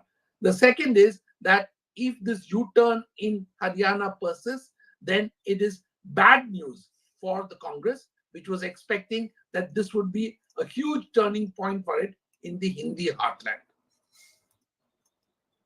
I think the point you made about the exit polls first, you believe that Lok Sabha coupled with this has now put a serious question mark on the technology that they use, on the so-called technology they use. And on the Hindi heartland politics, if it's down to the wire, the BJP wins, but it's down to the wire. What does that do to the narrative or the debate around the Hindi heartland politics when it comes to the BJP and Congress? It's a bit like what we talk about, that it may be the best result of all. That is, it will ensure that the Congress will recognize that it has to work much more. Number one. Two, rely much more on their local satraps to win the election for them. And number three, it will also show them that they should not start celebrating too early. Nalini, closing thoughts. Do you agree with Dilip? One, big question mark over exit polls. Two, that perhaps there was a kind of premature complacency within the opposition when it came to Haryana. Do you agree? I can't hear Nalini. I'm so sorry. I can't hear Nalini. Can you hear me now, Barkha? Can you hear me now? Can. So yes. I would say that about the exit poll, what I have noticed is that the vote share trends are normally correct. So whatever vote share was projected by the exit polls, look at it carefully, because with the vote share difference of 40% for BJP and about 40.13 for the Congress party, it appears to me implausible in a way that the seat share will be ever so different. The second thing is that the Samvidhan question, Samvidhan khatre mein hai, worked so much in the Lok Sabha elections and does not seem to have worked in these elections. The Congress party should definitely know what it was doing and what it got wrong. But I have an extremely important question about Jammu Kashmir. When you have said others are winning, did any Jamaat candidate win? Win or not? It's a very important question, and we need an answer to that. Because if they have won, then it means that separatism is not all gone yet. And therefore, I would say that to me, that is an extremely important question. And the other one is that, Jammu is not entirely a Hindu area. There's quite a proportion of Muslims also. So I would say that we should also look at those results. Remember that we have added, government has added 6 seats to the Jammu area, 3 which are so-called Hindu-dominated, 3 which are Muslim-dominated, and 1 in the valley. And look at the seats which are in the upper reaches, because these are the Bakarwals and the Gujars, and these are more the ST seats. So I think that a fine analysis would actually tell you who is reaching out to which party. And when we say that Jammu, Hindu will go to the BJP, then the Congress says, it will never come to us. We might be proven wrong because the NC might have picked up some amount, some impressive amount or sort of semi-impressive amount of seats in Jammu. But do look at the Jamaat candidates. If they have not won, then I think that's a great victory for India, which means that separatism has been laid to rest by the people of Jammu and Kashmir. If they have won or have done well, even on one seat, I would say pause again. What has happened after 370? It's very interesting to see how the Jamaat-backed 10 candidates do. One of them was up against Mohammad Yusuf Tarigami of the CPM in South Kashmir. So it should be very interesting. I'm going to ask Karthik to do a wrap for us on the numbers. At this point, I'm welcoming Nilanjan, but I'm going to say thank you to all other guests. If I can just go back, I'll thank everybody, to Dilip, to Anjum, to Mr. Kharyal, to Sunil, to Nalini, to Ranjita ji. Nilanjan, please stay with us. You've just joined us. But Karthik, I'm handing over to you just for a couple of minutes. I'll take a short break. I'll be back in 2 minutes. I just want you to wrap with a look at the numbers. I'll be back in 2 minutes. It's over to you, Karthik. Thank you, Barkha. So quickly, we can start with the numbers for Jammu and Kashmir because that seems to be the most settled election at this point, where National Conference has emerged as victorious by itself, getting 43 seats of the 90 seats, and alliance partner Congress 6. So that they easily crossed the halfway mark, even if you include the lieutenant governor's 5 nominees. That's 49. BJP at 28, PDP at 3. Biggest loser of the election remains PDP. Independence at 7 and People's Conference at 1. In terms of vote share, BJP 26%, Congress almost 12%, and the National Conference picking up 23%. So the alliance together getting roughly 35%. PDP, on the other hand, getting less than 9% of them. And this is the party that in 2014 was the single largest party in Jammu and Kashmir. So that's Jammu and Kashmir. Haryana, the picture has stabilized now for some time. And even if there were some concerns about slow counting, I think with time now, now that these leads are settled, 49 to 35, I'm not sure how much this might move, although I can say that in some of the seats where the BJP is leading, a lot of the votes are still to be counted, but it seems to be going counter to what everybody had thought. And in terms of vote share, again, the Congress has been consistently ahead of the BJP, although the gap has been narrowing. At this point, that gap is roughly 0.5 percentage point, but the Congress has underperformed when it comes to number of seats. I would still wait for probably another half an hour or 1 hour to get the final picture, because some of the seats in South Haryana, especially, the counting has been slow, and that's where the BJP is leading. But at this point, it will take something semi-dramatic for these results to change in the Congress's favor, which means that the Congress underperformed in Haryana, contrary to expectations and contrary to what different polls had said. In terms of seat share, in terms of vote share, I think most polls had expected the BJP to hold its vote share or maybe lose a little bit, but it seems to be gaining a little bit. But most polls had expected the Congress to gain a lot, which is what it's doing. But it seems it's not enough for it to convert into that number of seats which will ensure a majority for it. Amongst important candidates, I would talk about Mr. Anil Vij, who's trailing from Ambala Cant. Vinesh Fogart is leading from Julana at this point. In Uchana Kalan, from where Dushyant Chautala is contesting, he's at number 6. Get that, he's at number 6. And his party has gone to below 1% of the vote share. In Sirsa, controversial political leader Mr. Gopal Kanda is trailing to Congress's Gokul Sethia. In Ellenabad, Mr. Abhay Chautala is trailing. And there are a lot of other such instances where things that were not expected are happening. But I think the biggest shock is just the number of seats that the Congress is getting. In Kaithal, Aditya Surjewala is leading. That is good news for the Surjewala family, if you were to say. From Panchkula, former Deputy Chief Minister Chandra Mohan is trailing. From Ladwa, the Chief Minister Mr. Nayak Singh is leading. We have, I'm just trying to understand if there are other, Mr. Arvind Kumar Sharma, who's former MP Rohtak, is leading from Gohana. Mr. Bhavya Bishnoi, son of Mr. Kuldeep Bishnoi, is leading from the traditional seat of Adhampur. And then I think the biggest upset so far, I would say, is that Bhiwani Hisar belt, where the Congress does not seem to have done well. Plus, the BJP seems to have not lost as much in the GT road belt. There's another seat, Hodal, from where the Congress's State President, Mr. Uday Bhan, is contesting, and he's also trailing at this point, although by a very slim margin of 45 votes. Now, I've been talking about the number of rounds that have been counted, but as I said, now that as time goes on, that number is also rising, and probably this lead is going to solidify unless something, as I said, semi-dramatic happens. So at this point, BJP comfortably ahead with 49 of the Congress's 35. One thing that has become very clear is that Haryana has now become, at this point, a bipolar polity.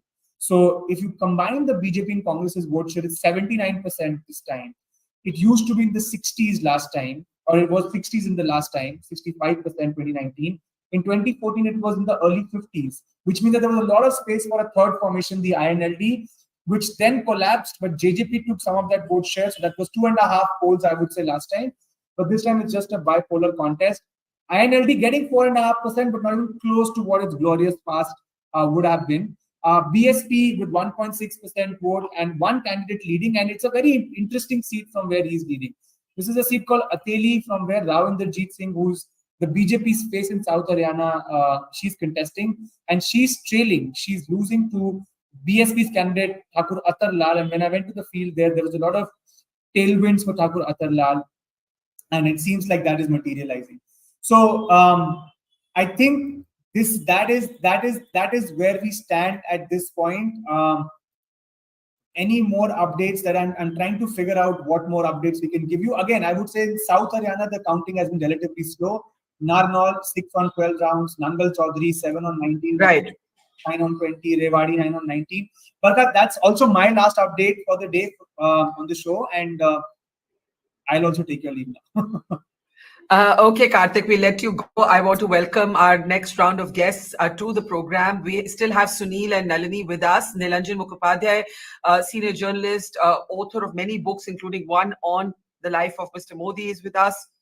And we're also joined by senior journalist Dharmendra Singh Bhadoria. Welcome, everybody. Sunil, are you trying to say something? Yes, Barkha, I will need to drop off. Okay. But before I drop off, just to conclude one point, we said that I would agree with Nalini ji saying that this was an election of J&K was an election of two states rather than one state because of the polarization. And also we talked repeatedly about 370. I think 370 is more of an emotional than a practical impact.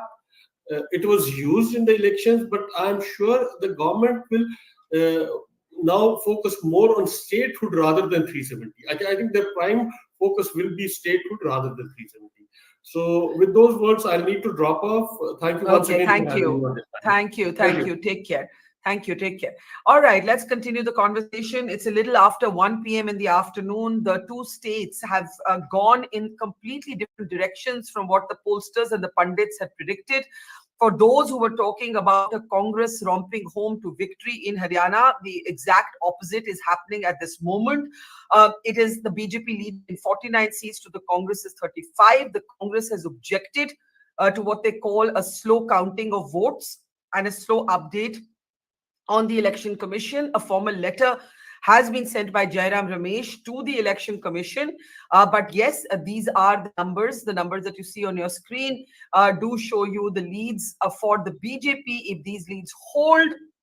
But the BJP will form a government for the third time in Haryana. However, in many of the seats, the margins are very, very narrow. We saw that with Videsh Phogat, who at 1 point or 2 points was trailing, then leading by only some 38 votes, and then leading by more than 6,000 votes. So there are those on the ground who are suggesting that Haryana could take another couple of hours to really clarify itself. I'm waiting for Dharmendra ji. I don't see him to actually join us and give us an update on that. In the meantime, in Jammu and Kashmir, could you change the slide, please? In Jammu and Kashmir, we are seeing, change the slide in the box. Yeah. In Jammu and Kashmir, where everybody had said that there could be a hung assembly, a fragmented response, you're actually seeing Omar Abdullah and the Congress placed comfortably as of leads at this point to form the next government. The BJP has pretty much held its own in Jammu, but the PDP has been absolutely decimated in the Kashmir Valley. The others have not done as well as was believed that they would do, and the National Conference and and the Congress are leading in 52 seats, and if this holds, will form the next government. So, जैसे exit polls ने सोचा था, उसका उल्टा ही हुआ है अभी तक तो. I want to welcome Shantanu Gupta. He's a political analyst. He's also a biographer of a book on Yogi Adityanath. And as I said, Nilanjan is with us, and Dharmendra Singh Bhadoria, editor of the Dainik Bhaskar in Haryana, is with us. Dharmendra ji, आपसे शुरू करती हूँ. किस तरह से देख रहे हैं आप? पूरा झगड़ा युद्ध हो रहा है, कांग्रेस चिट्ठियां लिख रही है, जयराम रमेश ऑब्जेक्ट कर रहे हैं, काउंटिंग स्लो चल रही है, लेकिन I need the Haryana slide in the box please. लेकिन ये आप रुझान किस तरह से देखते हैं? आपके मुताबिक आपने एक्सपेक्ट किया था कि नहीं एक्सपेक्ट किया था? ये रुझान एक्चुअली जो अभी जो नतीजे, अब तो नतीजों में ही कन्वर्ट होंगे ये रुझान जो भी आ रहे हैं अभी, और इलेक्शन कमीशन निश्चित तौर पर धीमे गति से अभी वोटिंग चल रही है, लेकिन क्या है ना कि पब्लिक सब देखती है, तो काम भी देखती है और आपके आपसी झगड़े भी देखती है.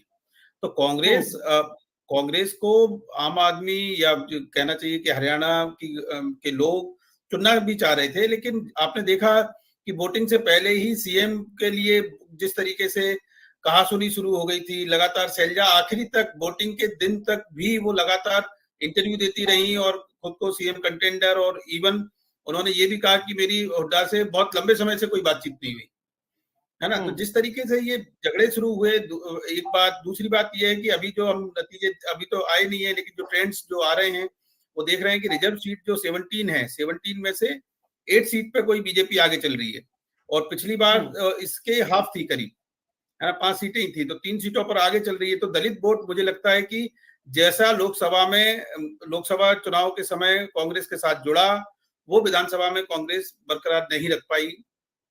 नंबर 1, आपसी झगड़े जो लगातार होते रहे, तो वो देखिए. दूसरी बात क्या है कि कांग्रेस ने 7 गारंटी दी, 7 गारंटीज लेके आए. अगले ही दिन बीजेपी का घोषणा पत्र आया, और बीजेपी के घोषणा पत्र में कांग्रेस की जो भी घोषणाएं थी उससे एक कदम आगे बढ़ के घोषणाएं थी जी. तो हमने मध्य प्रदेश में भी देखा है कि कमलनाथ ने जब लेके आ रहे थे, वो घोषणा पत्र लेके आ रहे थे, तो जो 72 घोषणाएं उस समय थी, और बीजेपी ने करीब करीब वो पूरी घोषणाएं पूरी कर दी थी, है ना, लागू कर दिया था. जैसे 500 रुपए के गैस सिलेंडर की बात है, तो गैस सिलेंडर पर फैसला 1 महीने पहले ही ले दिया गवर्नमेंट ने. और जो मनोहर लाल खट्टर को जो बदला, उसके बाद जिस तरीके से नायब सिंह सैनी उनके फैसले एक के बाद एक बदलते जा रहे थे, जिनसे पब्लिक को दिक्कत हो रही थी, मुझे लगता है कि लोगों ने इस कारण से बीजेपी को वोट दिया होगा. और स्टेबल गवर्नमेंट का जो बात है वो है ही, कि लगातार स्टेबल गवर्नमेंट बीजेपी की थी, वहां चल रही थी, इसलिए तीसरी बार भी रिकॉर्ड बना दिया है. जी, तो आपके मुताबिक इन फाइटिंग जो कांग्रेस में हुई है वो एक बड़ा कारण था. इस बात पे बहुत चर्चा हुई, and then I will open it up, कि मोदी जी ने इस बार इतनी कैंपेनिंग नहीं की, 4 रैलीज एड्रेस की, 10 रैलीज की थी 2014 में, और बहुत से लोगों ने पंडितरी शुरू कर दी कि मोदी जी का फैक्टर कम हुआ है. तो इस बारी आप उस डिबेट को किस नजरिए से देखते हैं? राइट नाउ आप कहें कि मोदी जी का फैक्टर के कारण बीजेपी जीती है, तो ऐसा शायद ज्यादा हो जाएगा. जी, मोदी का फैक्टर इतना ज्यादा नहीं था, है ना. मतलब जैसे मैंने पिछले भी शो में आपसे बोला था बरखा जी, कि मोदी का मैजिक है लेकिन कम है ना, असर कम है मैजिक का. तो वो बिल्कुल निश्चित तौर पे मैं आज भी अपनी उसी बात पे कायम हूं कि मैजिक का असर कम है. हरियाणा में उस तरीके से नहीं दिखाई दिया. जो जीते हैं, मुझे लगता है कि आरएसएस का जो वर्कर जो यहाँ पे थे, जो संगठन ने जो काम किया, उसके बल पे ज्यादा जीते हैं.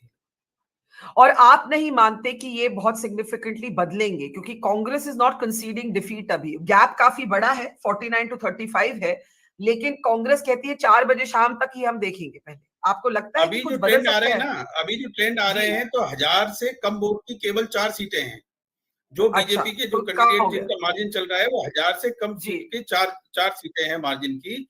और कांग्रेस में सिमिलरली कांग्रेस की जो लीड 35 की है, वो 11 सीटें हैं ऐसी. तो मुझे नहीं लगता है कि सिनेरियो में अब बहुत ज्यादा बदलाव होगा. So in that case, Shantanu, in many ways, Haryana, J&K is a big story for other reasons, right? Not for domestic political reasons, but just for the milestone election that it has been, the first in 10 years, the first after 370. But Haryana has proven all pundits and pollsters wrong. Dharmendra ji कह रहे हैं कि उनके मुताबिक यही रुझान रहेंगे, कुछ ज्यादा बदलाव इक्का दुक्का हो सकता है, but the trend is clear. According to Dharmendra ji, कह सकते हैं कि BJP will form the government for the third time? आप कहने के तैयार हैं धर्मेंद्र जी? अब बरखा जी, अभी ऐसा है ना कि अभी 1:14 हो गए हैं और ईवीएम का जैसे कि हम जानते हैं कि ट्रेंड आ रहे हैं। हालांकि चुनाव आयोग ने अभी काफी धीमे चल रहा है, तो इसलिए थोड़ा बहुत बदलाव हो जाएगा, लेकिन मुझे लगता है कि अब बीजेपी ही सबसे बड़ी पार्टी रहेगी। बहुत ज्यादा बदलाव भी होगा तो मे बी 4-5 सीटों का कुछ बदलाव हो जाए, लेकिन अब आगे तो बीजेपी ही रहेगी। तो मैं शांतनु से यही पूछना चाह रही थी कि जिन्होंने एक तरह से एक पिक्चर प्रेजेंट की that this is going to be a very easy win for the Congress. There was huge anti-incumbency. Mr. Naib Singh Saini had not been a good chief minister. Khatta was even more unpopular. The Jat vote had shifted dramatically. The fact is that even if thodi bahut upar niche seats hoti hain, everybody got Haryana wrong. Everybody got Haryana wrong. Shantanu. I think, Barkha, the way predictions are going on in 2024, also we've seen the predictions and even the exit poll have gone wrong. In fact, Yashwant Deshmukh yesterday corrected his poll and he said Congress met at 70, right? And Congress is not even touching half of that, right? So maybe the science of exit polls is going somewhere super wrong, right? And also, I think Congress is getting caught in its own propaganda. They also believe we are winning, we are winning.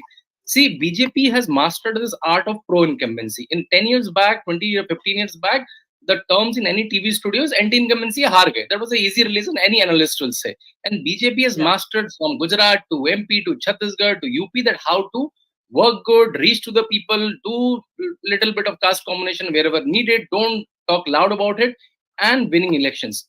In this election, BJP was like silent. As someone said, Modi ji hardly did 4 or 5 rallies, though Rahul also hardly entered. Till September last week, Rahul did not even enter Haryana. So it was, I think, more of a local election. And the Jat versus Chhattis Biradari that we will keep hearing.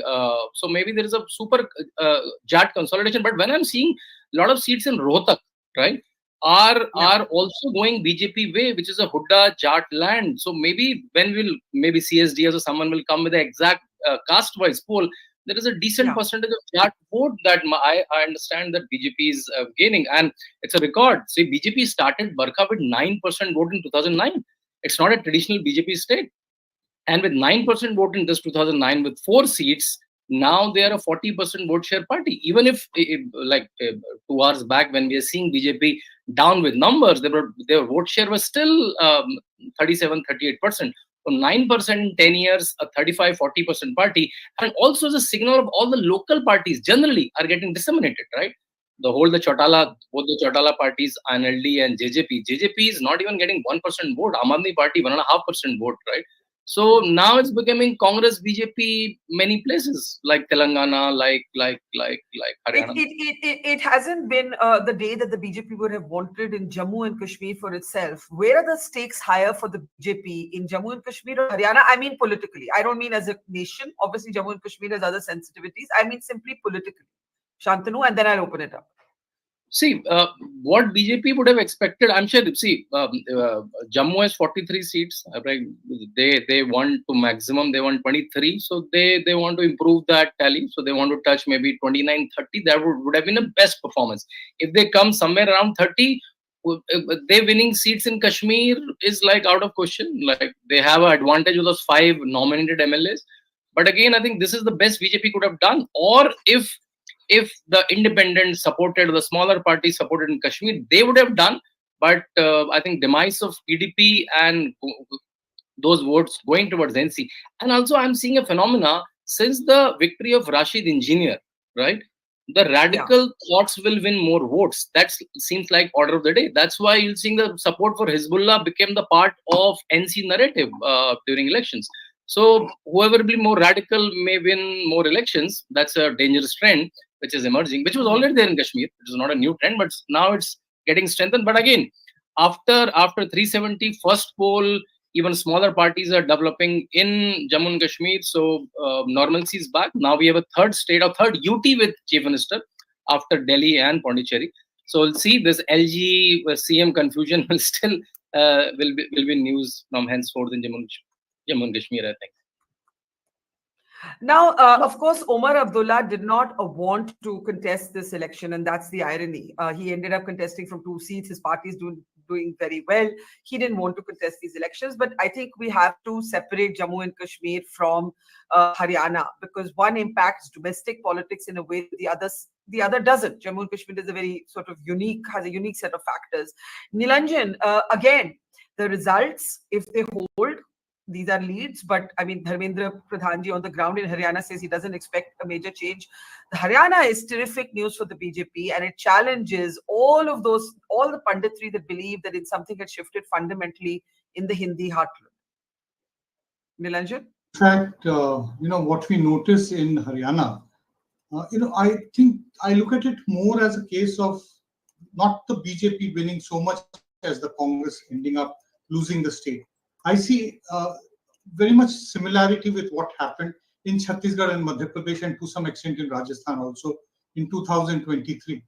So what is happening is that the Congress, the national leadership, is not able to control and actually get these satraps, the regional leaders, to be able to take everybody along.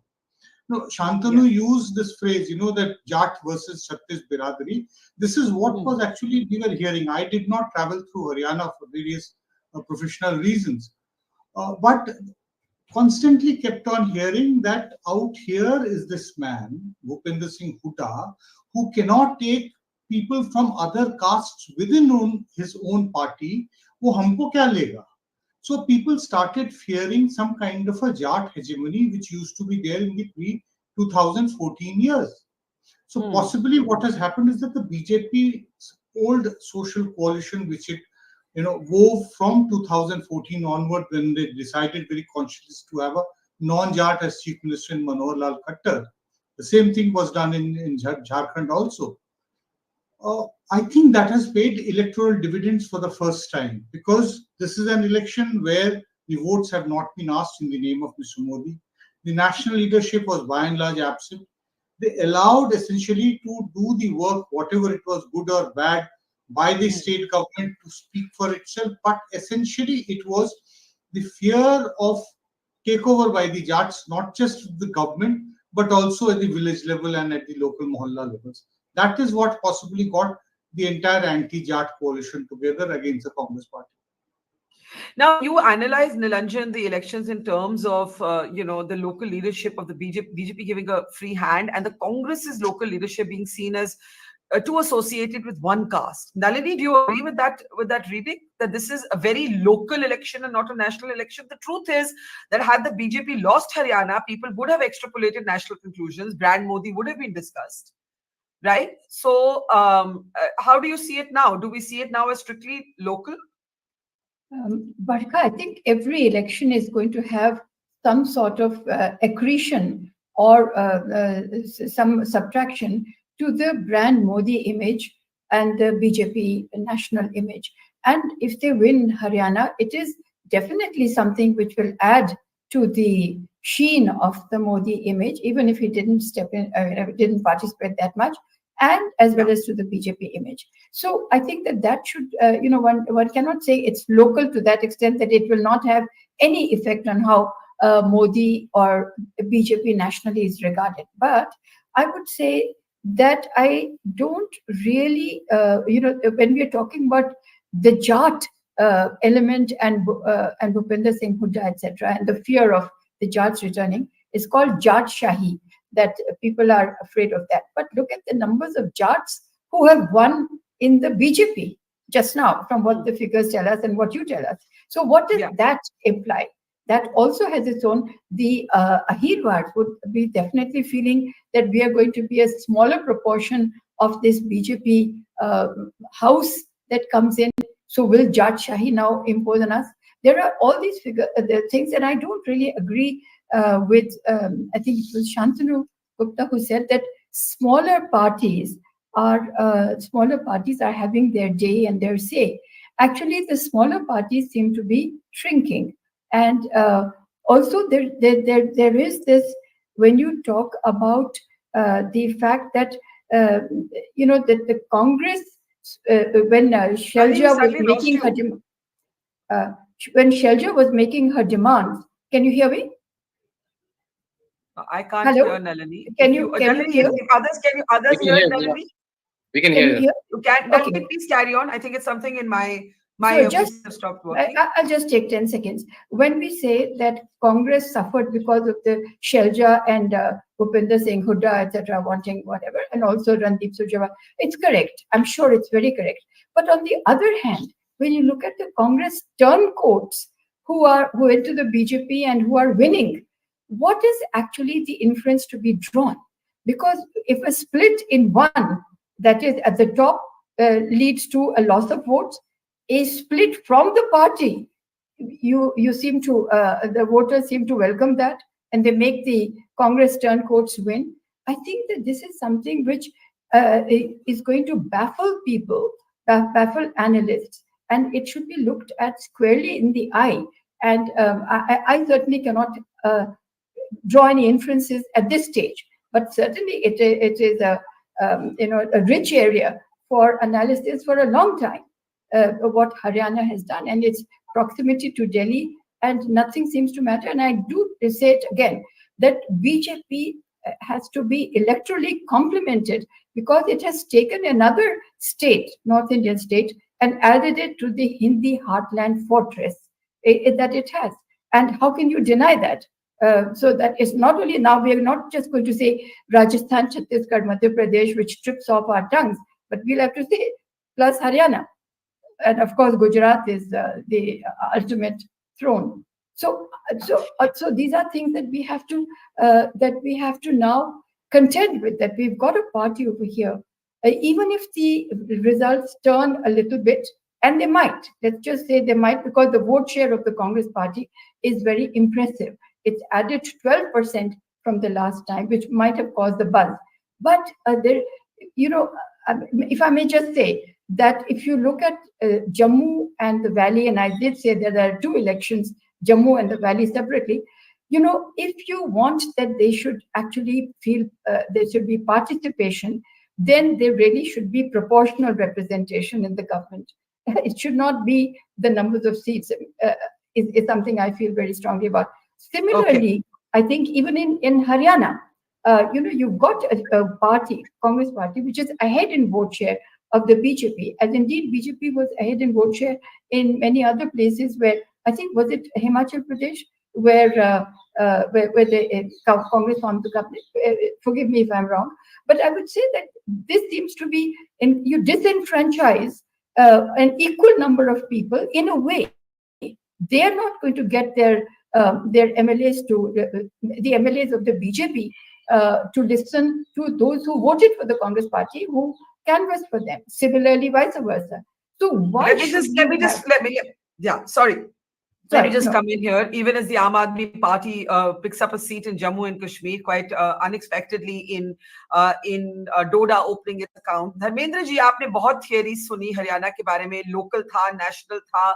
लोक सभा में it was, the Congress picked up 5 seats. Modi factor कितना था, कितना नहीं था. सच ये है कि अगर बीजेपी हारी होती, जिस तरह की एग्जिट पोल्स ने प्रेडिक्ट किया है, तो पूरे डिस्कशन होता कि मोदी फैक्टर वीक हो गया है. अब जब बीजेपी सरकार बनाने जा रही है, जैसे कि रुझान सजेस्ट कर रहे हैं, तो क्या मोदी फैक्टर रिमाइंड करता है कि अभी भी बहुत स्ट्रॉन्ग है, कि क्या मोदी प्लस प्लस कुछ हुआ है ऑन ग्राउंड? आप किस तरह से एनालाइज करेंगे?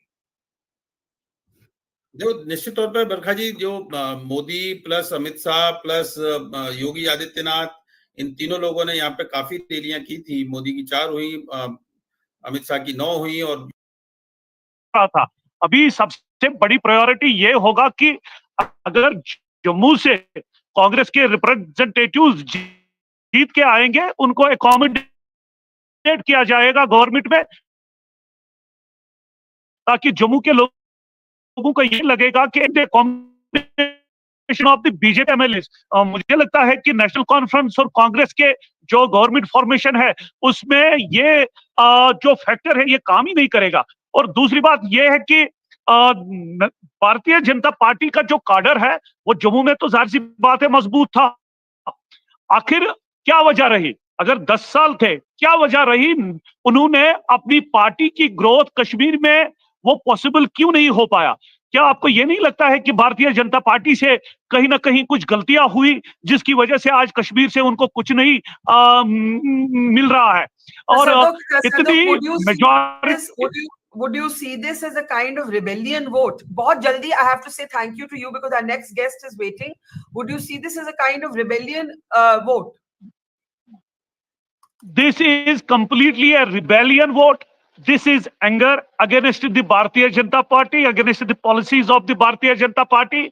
और मुझे लगता है जितनी जल्दी वो अपनी गलतियों से सीखेंगे उतनी जल्दी उनकी पार्टी के लिए ठीक होगा. Okay, we'll say thank you to Tasadduk and Nazir. As we've been saying, it's been the results have been completely different from what the exit polls and the pundits had anticipated. We have in Jammu and Kashmir, Omar Abdullah said to be the next chief minister. The National Conference and the Congress have established a very, very comfortable lead. The BJP more or less holding on to its position in the Jammu region, but a handsome victory for the National Conference and the Congress alliance. Extremely ironic, given that Omar Abdullah did not even want to contest initially this election, and in an interview to me, he called it the toughest election of his life. I don't know if he underestimated himself or he worked extra hard to make that to make his win a reality. Now turning our focus back to Haryana, where clearly pollsters and reporters and everybody seems to have got it wrong. It has not been without controversy. The BJP, the Congress has formally complained to the Election Commission earlier today, talking about very slow counting and slow up. Is with us Yogendra ji. Thank you, dhanyavad, namaskar. It doesn't look to me that anything is going to change. I think we can say that the BJP is going to form the next government. हम बड़े ध्यान से रुक के बोल रहे थे because इतनी कुछ close contest थी. How taken aback are you? How disappointed are you? It goes in complete contradiction to what was being suggested or forecast. Absolutely, Barkha. There are no two opinions about it. You said many people got it wrong. I was certainly one of them, although I didn't get into seat forecasting. But I've been saying for the last 1 month that Haryana is a one-sided election, that Congress is going to form the government. The only is about tsunami. I said we don't know. I'll not get into that, but clearly Congress is coming to power. That has been proven completely wrong. At this stage of counting, there could be 1 or 2 seats plus or minus, but I don't think the overall result is going to change. We can be reasonably sure now that BJP is forming the government. Even if they fall 1 or 2 short of majority, they have a couple of independent BJP rebels who would, of course, be there to support them. So it's BJP government, we can be reasonably sure, and which is to say our assessment was wrong. Politics is a humbling experience, not only for politicians, but also for those who observe politics. This is one of those moments. I must have covered at least 100 elections by now, probably more. And I would remember this as one of those few where I was completely surprised. Even this morning, I was not. So let me begin by recounting why did I think that Congress was winning. 3 reasons. 1, historically, BJP does worse in Vidhan Sabha election than it does in Lok Sabha election. This happened in 2014, in 19, and was expected to happen this time. In the Lok Sabha election, BJP and Congress were neck and neck. BJP going below that obviously meant BJP going out and Congress coming back to power. Empirically, I traveled with my colleagues like you do, and making sure that we don't speak only to the more articulate, making sure that we speak to the poorest, ordinary people, and came back with a clear impression that Congress was ahead, that compared to the Lok Sabha election, things were going in Congress's way and against the BJP. And all of this was consolidated by surveys and exit polls. And if you recall, not a single exit poll, even its lowest range, gave Congress anything less than 45 seats. So that's why there was this impression. But the elections are not decided by exit poll, and thank God for that. The elections are decided by the people. They vote. They tell us what is it that they want. So clearly, we made an error. I should say I made an error. There was clearly an undercurrent that we failed to cause. And let me try and anticipate, let me try and guess what that undercurrent must have been. All these are very initial thoughts, because I cannot give you a confident explanation of what happened. If I had that explanation, I wouldn't have said what I said till yesterday. My guess is the following, that there was an undercurrent that many people who did not vote for Congress, or at least finally went and did not vote for Congress, said to us, when people like us spoke to them, they said, no, they will vote for Congress. Why is it that it happened? My guess is that these were people who had a certain apprehension, but who did not articulate that apprehension. And towards the end, in the voting day, that apprehension made all the difference. And the apprehension was this, that Congress government means a government of one family, one caste, and one or two districts. This is what the impression has been. The biggest charge against Mr. Huda's Congress government of the previous one was that ये तो रोहतक सोनीपत की सरकार थी, सिर्फ एक जाति के लिए चलती थी, और उन्हीं की सब कुछ चलती. And the impression, as elections came closer, and the impression started gaining ground that Congress was coming back, it created an apprehension. Okay, so it's back to the rule of one particular community. Congress's internal squabbles did not help, because they actually ended up accentuating the same apprehension. And BJP very successfully played on that. That may have made the difference of 2 or 3% vote, which is all that mattered in a close election like this.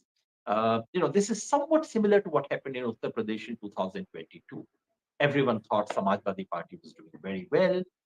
BJP went around and told people, remember, if Samajwadi Party comes, ye Yadav Musalman ki sarkar banegi, fir ye hoga, fir wo hoga. And that stuck till 2024, when Akhilesh went out of his way to ensure that he was not seen to be leading one party of one caste rule. Something similar may have happened. This is the closest guess that I can make after 2 hours of soul searching. Firstly, thank you for always being that rare person in public life who isn't afraid to acknowledge a mistake when you make one. That is still a rarity in our public discourse. So I always appreciate that. This is a very interesting thing. ये बिहार में भी हमने देखा है, UP में भी हमने देखा है कि एक जात से associated, in this case the Jat community, and ek parivar, one caste community. You are saying that the domination of the Hudas eventually proved to be not an advantage but a disadvantage for the Congress party at first glance, prima facie. So it seems, and this is no secret that this was BJP's major plank. 35-1 was BJP's major political card in Haryana. Haryana mythically has 36 communities, and BJP's plank was कि 35 हमारे साथ हैं, एक ही हम परवाह नहीं करते. And remember, Haryana is a state which has always had a Jat chief minister, almost always, so ever since its formation. BJP was the party that brought in a non-Jat chief minister who ruled for 5 years. And when they wanted to replace him, and that was not a bad move, they again brought another non-Jat chief minister, which in Haryana is very rare. Mr. Naib Singh Saini was not one of the prominent Haryana leaders. He was not even one of the prominent BJP leaders. But BJP brought him in to send this message. So BJP's message has been quite clear. We are a party which dares to bring in non-Jats. We can, बाकी 35 समुदाय को हम साथ लेके चलेंगे, और एक समुदाय जो करना है सोच लीजिए, फर्क नहीं पड़ता हमारे को. That's been an unspoken message of the BJP. That message helped BJP in the past. I was among those who thought that yes, they're trying it for the 3rd time. इस बार नहीं चलेगा. But clearly it worked. BJP also made a couple of other moves, which were good moves. I thought it's too late, but clearly it worked. Number one, replacing Mr. Khattar, which was a very bold move. Replacing a chief minister 6 months before the assembly election, less than 2 months before parliamentary election, was a very, very risky move. They did it. And whenever I spoke to people, they said, "Nahi, Khattar se to achhe hain," I've said. dynamic hai, kuch kar rahe hain. So they managed to erase that negativity associated with Mr. Khattar. Second, during the elections, during ticket distribution and campaigning, BJP took some very hard decisions. Their ticket distribution was focused solely on who can win, irrespective of their past reputation. So, say someone like Ramvilas Sharma, who was a tall BJP leader, one of the founders of Haryana BJP, he was denied ticket in his home constituency, denied ticket because he was not seen to be winning.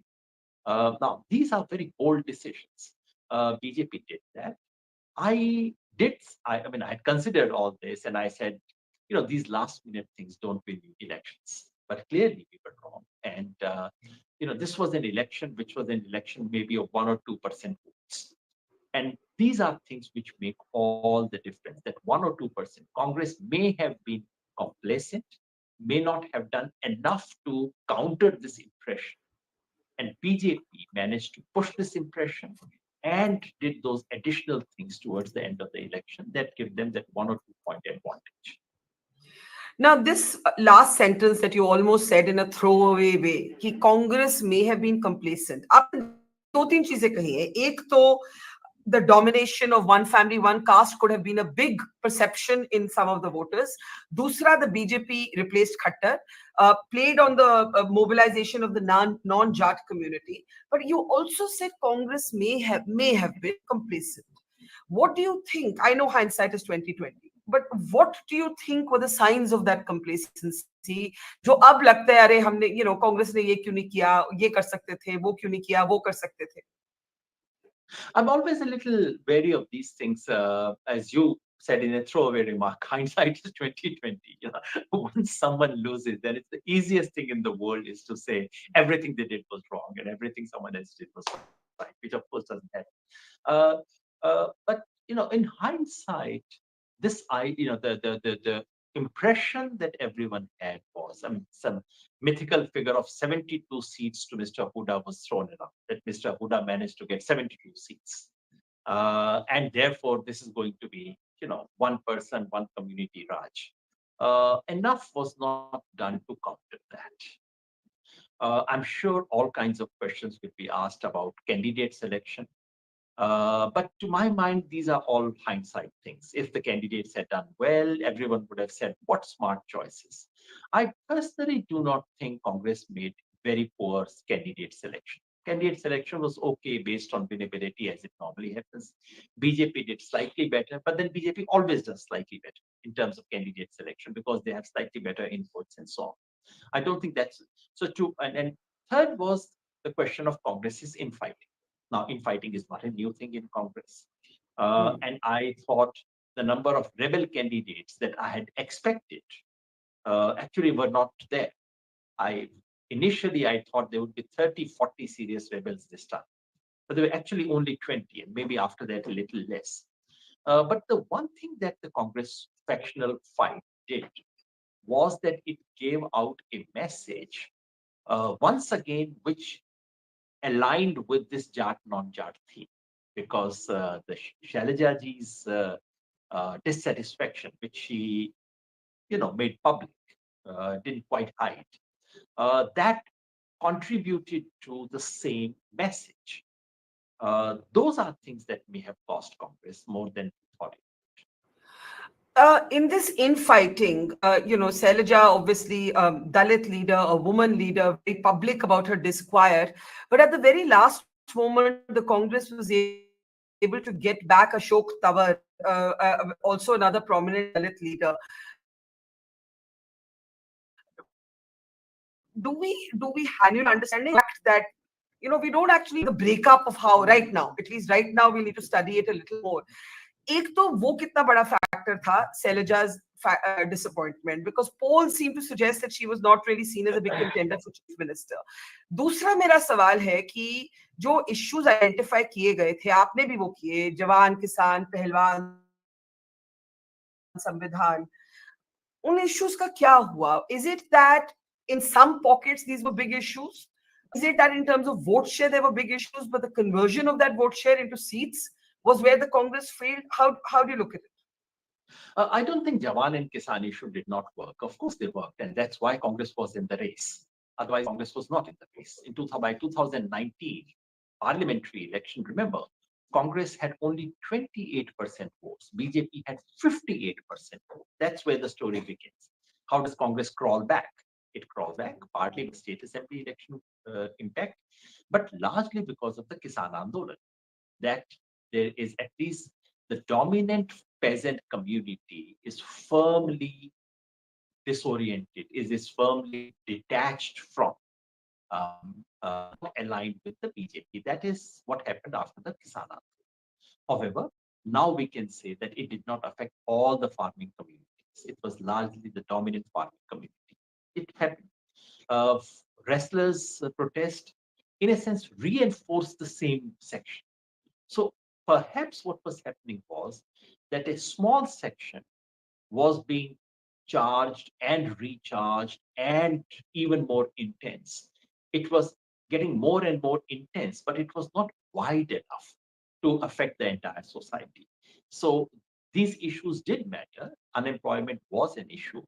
But did Congress look like a party which was going to solve the unemployment problem?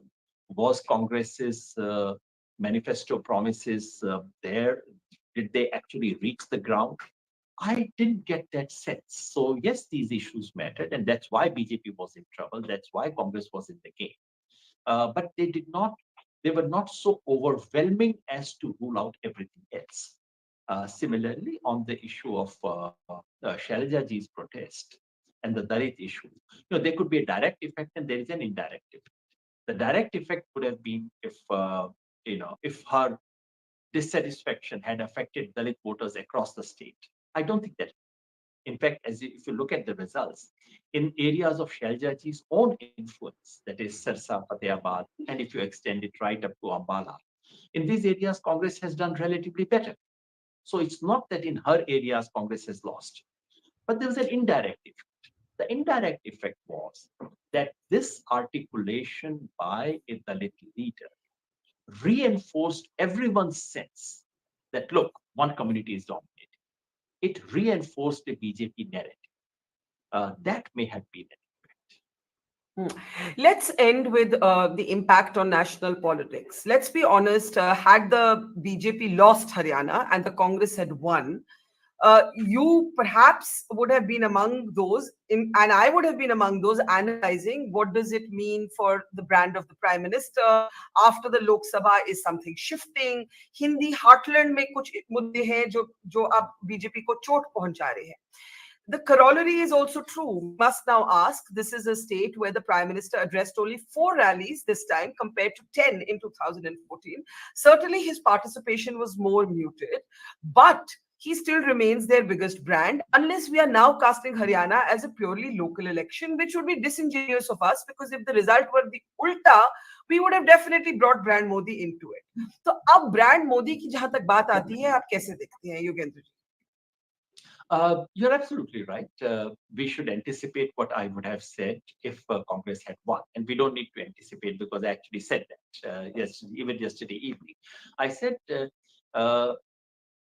voter of the Haryana election may not directly affect voters in Maharashtra and Jharkhand, but it would definitely affect the mood, the morale, and the momentum of these elections. So clearly, now that it's gone against the Congress, it is going to adversely affect. Once again, it will not affect the voters directly, but it will affect the morale, the mood, and the mood of the workers, and the momentum of elections. Now the opposition, especially Congress, starts on a defensive note, and Congress would have to be even more careful now in keeping the allies and so on. So it is a setback. There's absolutely no doubt about it. No point in denying that basic thing. About the Prime Minister, I had said earlier, and I would say again, this election in Haryana was not fought on his name. He was not the central person in this election. He was not there even on the holdings of BJP. So at the most, I would have said, well, Mr. Modi alone does not win you elections. That's quite clear, and BJP had conceded it. The same situation holds today, but obviously that's not how the BJP would present it. They would like to present it as Mr. Modi's victory. This will be done in the evening, but we know the result. And if Congress had won, it would not have been Rahul Gandhi's victory. But clearly, that's not how the BJP would present it. It would be presented differently. That's the routine game of politics. But there's absolutely no doubt that BJP now starts the remaining Vidhan Sabha elections on a positive note. BJP now would wish to present the Lok Sabha setback as a one-point event, which has now been reversed. So much of the burden now shifts to Jharkhand and Maharashtra, and we need to watch the results very carefully. Yashwant Deshmukh is joining us, but Yogendraji, I know you're on the tail end of our time with you, but stay as long as you long as you can. But just one question to you. I would have loved to speak to Yashwant Bhai, but ठीक है, we'll organize it another time. एक आपसे last comment मैं ले लूं अगर वो ये है कि आपने कहा कि if the BJP had lost, they would have not presented it as Modi's loss, and they will present it as Modi's wins. That's their politics. But in your understanding of the BJP's politics in the North Indian states, in what's loosely called the Hindi heartland, what does Haryana and the failure, as you called it, to read the undercurrent, what does it bring home to you as a critic of the BJP, as someone who works with the opposition?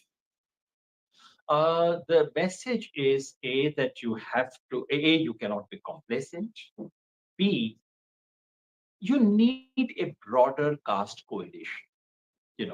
Dalit voter is one thing, but BC voter, backward caste voters, need to be very specifically targeted.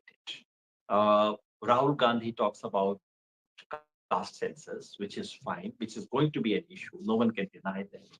But just speaking about caste census by itself does not mobilize backward communities. Backward castes do not have a uniform politics cutting across states. You have to individually target that. You have to individually mobilize those communities. And that is where the opposition will have to spend enormous energy. Having farmers move, supporting farmers movement is not enough. That gets you only if you landed with peasant communities. And speaking about that gets you a broad, general, abstract support. Converting that into specific support of communities, which are farming communities, which are backward communities, is a political task that remains to be undertaken. Okay, Yogendraji, thank you. We look forward later in the week maybe to talking to and Yashwant together. That would make for a very interesting conversation. I know you're very busy today, much in demand, and so is Yashwant. So we let you go now. Thank you so much. Yashwant, welcome. Yogendraji was doing a kind of Mia Kalpa. He was saying he got it wrong, didn't read the current. Abhi Haryana se shuru karte hain. We'll come to JNK right after that. What do you make of this? Because once again, the focus will be on the exit polls missing this. Not the exit polls, to be fair, journalists missing this, politicians missing this. I think even the BJP themselves probably did not expect this. How did what has happened in Haryana, Yashwant? Yashwant, I hear you. So, Barkha, a few pointers on the findings that we were discussing the other day on the exit polls. One thing that we said that BJP's vote share is not going down. In fact, that is adding up. That was the finding of the exit poll, that Congress is getting a huge upswing by virtue of all the other parties getting decimated, particularly the JJP, and they are gaining almost like 12-13% upswing because of that, and they will be ahead of BJP as far as the vote share is concerned, and they are ahead of the BJP right now as far as the vote share is concerned, as we are talking. Now the question is, when there is an emotion for change, but it would have been even more trickier situation, Barkha, had the result would be the other way around, say Congress as a majority and BJP as a non-majority. My problem with that mandate would have been how to explain it in terms of pro or anti-incumbency. Because a party which is in 10 years in power and increasing its vote share, would that be have treated anti-incumbent verdict just because their seat share would have been lower than the previous last time? So those kind of complications were there even while we are analyzing the exit poll data. Vote to seat conversion is always a tricky affair, and it's not a mere kalpa, but I always said that that's a handicap. A party which is getting more vote ideally should be getting more seats. What's the big deal? But that 2 + 2 is not 4 in first past the post system. That's the problem. Having said that, I also believe that this is beyond data. Beyond data, when I say, that is like in the data, you can only capture the emotion to change. You can only capture what kind of jump the main opposition party is making, what kind of consolidation of the opposition voters in one party's favor is happening. But when there is a kind of a self-goal at organizational level, that is something which data cannot really point you out. For example, you remember when we were doing the Lok Sabha election, post-election Uttar Pradesh analysis, and we said that this doesn't make any sense. What happened in Uttar Pradesh has all the writings of internal sabotage or infighting or whatever way you want to understand that. But like here, what I believe what has happened is that Mr. Hooda, for example, Mr. Hooda, everybody said to me, yes, there is a probability of Congress getting huge swing and winning this election. But Mr. Hooda just wants to ensure that the number is not too comfortable for the Congress so that he is not controlled by the central leadership. Just like precisely the line which we used in Uttar Pradesh election, 100 gram काटने के चक्कर में kilo भर काट लिया. That is precisely what has happened in Haryana for the Congress. In order to do micromanagement, in order to do a controlled detonation, Barkha, this has gone out of hand for it. There is nothing called controlled detonation as far as micromanagement is concerned. There is something where, being smart is a good thing in politics. Being over smart backfires. And I guess this is what has happened. Also to bring to your notice, Barkha, Aam Aadmi Party has, as we are talking on the Election Commission website, Aam Aadmi Party has polled about 2% votes. Now, Aam Aadmi Party and Congress, they worked together in Lok Sabha and they actually got more votes than the BJP. Now, these 2%, when we do the micro analysis, I am absolutely dead sure would be thing which would underline that a clear-cut majority and like that. Apart, I'm not even going into the Kumari Sailaja not being accommodated and I'm not even going into that. I'm talking about the clear, plain thing that Rahul Gandhi said we should be having an Aam Aadmi Party alliance. Aam Aadmi Party started with 20 and eventually they were okay with 7 and even 5. But Mr. Hooda's insistent that those 5 seats we are going to decide, while all Aam Aadmi Party was insisting on that we want the winnable seats. We shall decide the seats. So I think something in all these micromanagement went wrong. And that micromanagement, which the BJP gets benefited from their organization, from their RSS cadre and everything, time and again, Barkha, we have seen Congress giving a good victory away just because of the organizational situation and BJP winning just because of the organization. You remember Madhya Pradesh, what happened? This is the second one coming out. Yeah. Can I ask you though, I was interviewing Dipinder Hooda and I asked him this question. I said कि ये rumor चल रहा है कि आप लोग जीत तो चाहते हैं पर इतनी बड़ी जीत नहीं कि आपका अपना leverage खत्म हो जाए. And he said, obviously he laughed it off and he said, कौन नेता कम जीत चाहेगा? But otherwise, Dipinder is very cautious. Then there was Kumari Sailaja very openly talking about being hurt, being a contender, the infighting. What in the end cost the Congress? Was it, Yogendra Yadav argued that people started thinking, ye ek jati aur ek parivar ki domination hogi, hame nahi chahiye. Do you think it was that? Do you think it was the Dalit vote as reflected in Sailaja's disquiet? Do you think it was something else? What do you think it was? Because your own survey, if I'm not wrong, did see Hooda as the most popular choice for chief minister. I think we have that slide also somewhere. So what do you think happened, Yashwant? Barkha, it has everything to do with overconfidence, complacence, and may I say, without any, no, it should not be taken as any comment on any analyst as such, but misreading or over-analyzing the 24 verdict.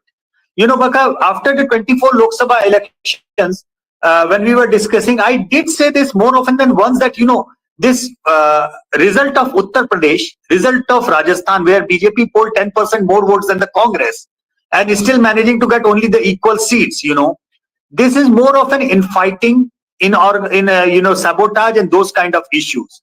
Now add those 35 seats to BJP's tally and you will see the BJP's number beyond majority and NDA sitting at 325, 330 seats. I guess that what happened because of BJP's infighting in UP and Rajasthan and its impact on the BJP's number and NDA's number, many of my opposition friends and their analysts, they overanalyzed it and they got carried away. They analyzed it, वही same purana cheez, Kisaan, Pehelwan, and Jawan. While Jawan's question was like BJP won 5 out of 5 in Uttarakhand, 4 out of 4 in Himachal. Kisaan, they won hands down in so many of the rural states. So what I was simply trying to say that I understand that BJP malfunctioned in 2 states, and yes, the numbers went wrong for them. They did not get the kind of numbers which they were expecting. That's fine. But what were the signs of the opposition revival as everybody was analyzing, particularly the Congress revival?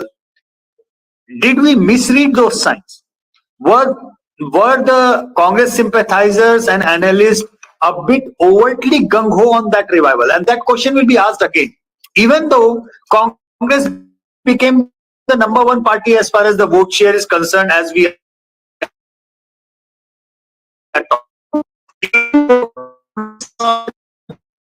almost in favor. Yashwant, Yashwant, can you rejoin? Can Yashwant rejoin? I'm sure Yashwant will reconnect with us. The signal was really bad. But like Yogendra Yadav, he was identifying one main factor that he thinks may have gone wrong for the Congress campaign, and that was a kind of over projection of the Hooda family of Bhupinder Hooda and his son. Both he and Yogendra Yadav have made the argument that voters or particularly non-Jat voters may have looked at the Hooda family as and being so powerful in Haryana as being reflective of a government that would be of one family and one caste. While we're waiting for Yashwant, let's bring up some graphics. I can go through some numbers. Why don't we do that? Let's look at the Haryana numbers. Could I have the Haryana graphics on the screen? Now, here's what we do know. We know that the results that we're seeing in the state elections of Haryana and Jammu and Kashmir have defied what the pollsters said. In Haryana, the BJP is all set to form the government for the 3rd time, defying all kinds of forecasts. Yashwant Deshmukh and Yogendra Yadav were just listing the possible reasons for that. I can see Mr. Deshmukh at the back end. We can probably bring him on. We just lost him right there. Hopefully the connection will be a bit better. Okay, Yashwant, you have terrible connection, but let's try and at least get some points from what you were saying. I'm sorry because I am using my phone, Barkha, somehow. Yes. Yeah, I'm sorry, I'm using my phone. If it's still having problem, I will try to see some system is there, but I am just outside the studio in a corner, so I'm sorry about that. Okay. I hope you are getting my voice now. Yeah. Go ahead, Yashwant. Go ahead. Yeah, so I was just trying to say that, the truth is somewhere in between a complete wholesome revival of the Congress and complete debacle of the opposition in that way. The thing is, there were signs of revival of Congress, but just about signs. Congress had to work over and above that in order to ensure that those signs are not, they do not mislead them in their organizational capacities. They do not let internal factionalism take over public's emotion for change, in that way. I think Congress missed and that I won't say even missed, they overplayed that kind of micromanagement in their personal favor rather than the organizational favor. If the Congress would have given, say, even 5-7 seats to Aam Aadmi Party, those 2% would have made all the difference probably. So I think we have to seriously think if we overanalyzed or somehow misinterpreted the Lok Sabha election results in some way, and public's mood is difficult to, in any case, understand, and public perception is very difficult thing to decode, particularly in the election matters in all said and done. Yeah. But complacency is something which did the Congress in. Your overconfidence, complacency, and the personal micromanagement for the personal gains. If that is the thing, this is where everything went south. I was asking you before we lost you that how do you explain the fact that your own polls did show Mr. Huda Senior as the most popular, perhaps the most also known, recall value bhi unhi ki sabse zyada hai, choice for chief minister, and ML Khattar was really at the bottom of that. He didn't even figure in your top 4 choices, for example, right? So then how do we, it's थोड़ा सा contradiction लगता है कि हुडा का card overplay हो गया, बाकी लोगों को ठीक नहीं लगा, but Huda is the most popular choice for chief minister. How do we understand this seeming contradiction? Well, both the things are correct, Barkha. If you look into the 30.8 of Huda Senior and 9% of Huda Junior, you are looking at the precise Congress vote share of 40.5%, which Election Commission is showing right now. But as I said, Kumari Selja, even if it's 4.9%, it mattered. These 1%, 2% Aam Aadmi Party matters. It's a question of magnanimity. It's a question of how serious player you are. You see, the problem, I think, is from the both ends, regional leadership as well as the central leadership. The central leadership probably could not make Mr. Huda make comfortable. Listen, even if we win 70 seats, you are going to be the chief minister. Don't do it. Number one. Number two, Mr. Huda could not became magnanimous enough to offer enough space for Kumari Selja and everybody else or Aam Aadmi Party that, okay, let's win first and then decide on rest of the things later. Even if Congress would have won 70 seats and Mr. Huda's supporters would have been 50 out of 70, he would have been chief minister. So I think these things have hurt Congress really bad.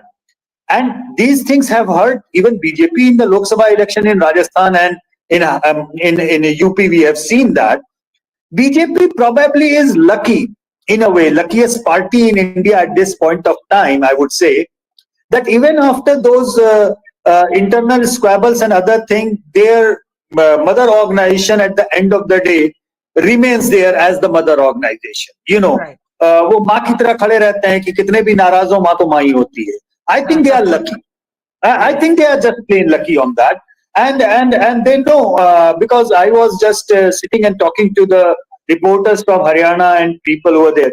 And they did say that one big difference between the Lok Sabha and current one is this time we could see the RSS guys on the ground, which was not there in the Lok Sabha election, be it Jammu, be it Himachal.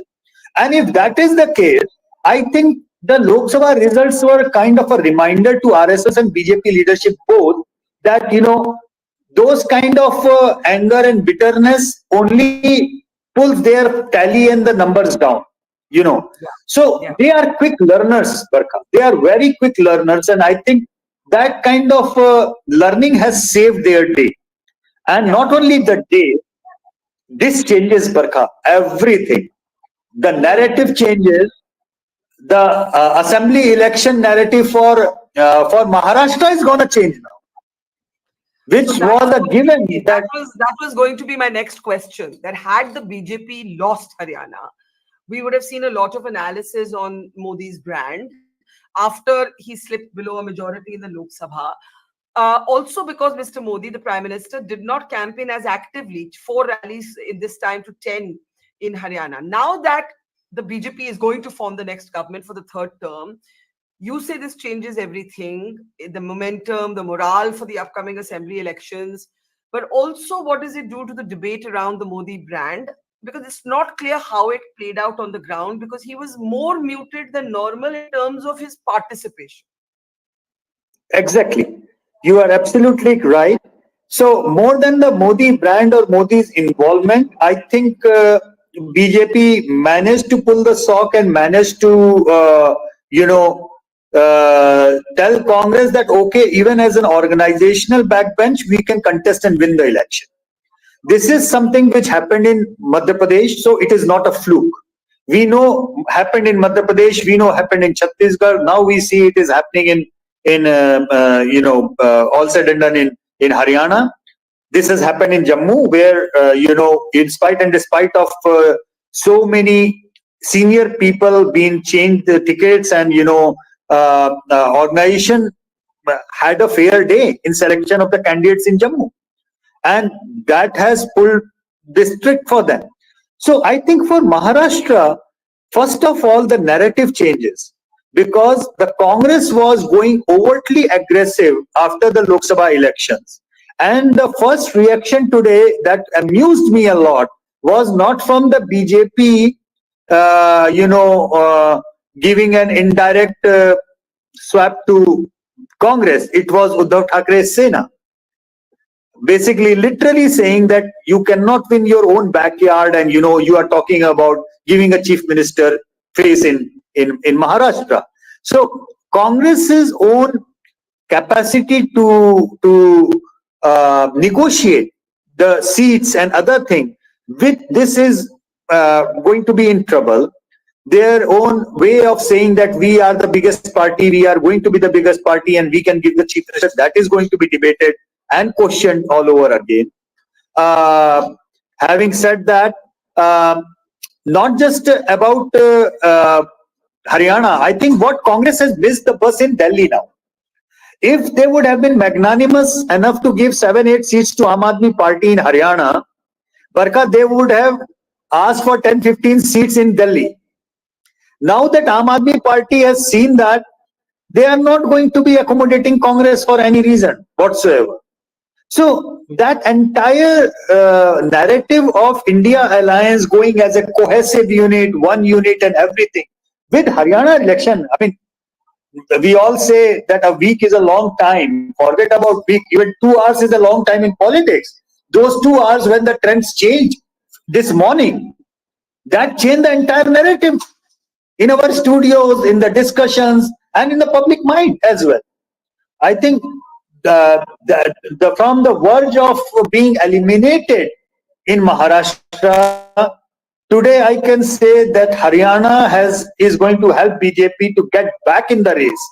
That they are going to say, smell the blood, and okay, this is something which is doable, we can do, and they are going to go for it. And that's gonna be an interesting one. Now let's switch our attention. As you remind us very interestingly that the first swipe came not from the BJP, from the Uddhav Sena. Let's turn our attention though to J&K. Very different implications. It doesn't have the same impact on domestic politics, but it is a very historic election, and one of Modi's biggest decisions in a way has been the backdrop of this election, which is the abrogation of 370. Now, how do you see the very comfortable victory that the National Conference and the Congress, and it has to be said more than the Congress, the National Conference has established for itself? Well, Barkha, we know that there are 43 seats in Jammu, out of which 16 are actually Muslim majority, even in Jammu, as we call, significant Muslim population. So if you look into the Jammu seats only from the Hindu angle, BJP has actually managed to win almost like 100% out there. 28 out of 29 or 30, whichever was at stake as far as the seats of Hindu representation is concerned.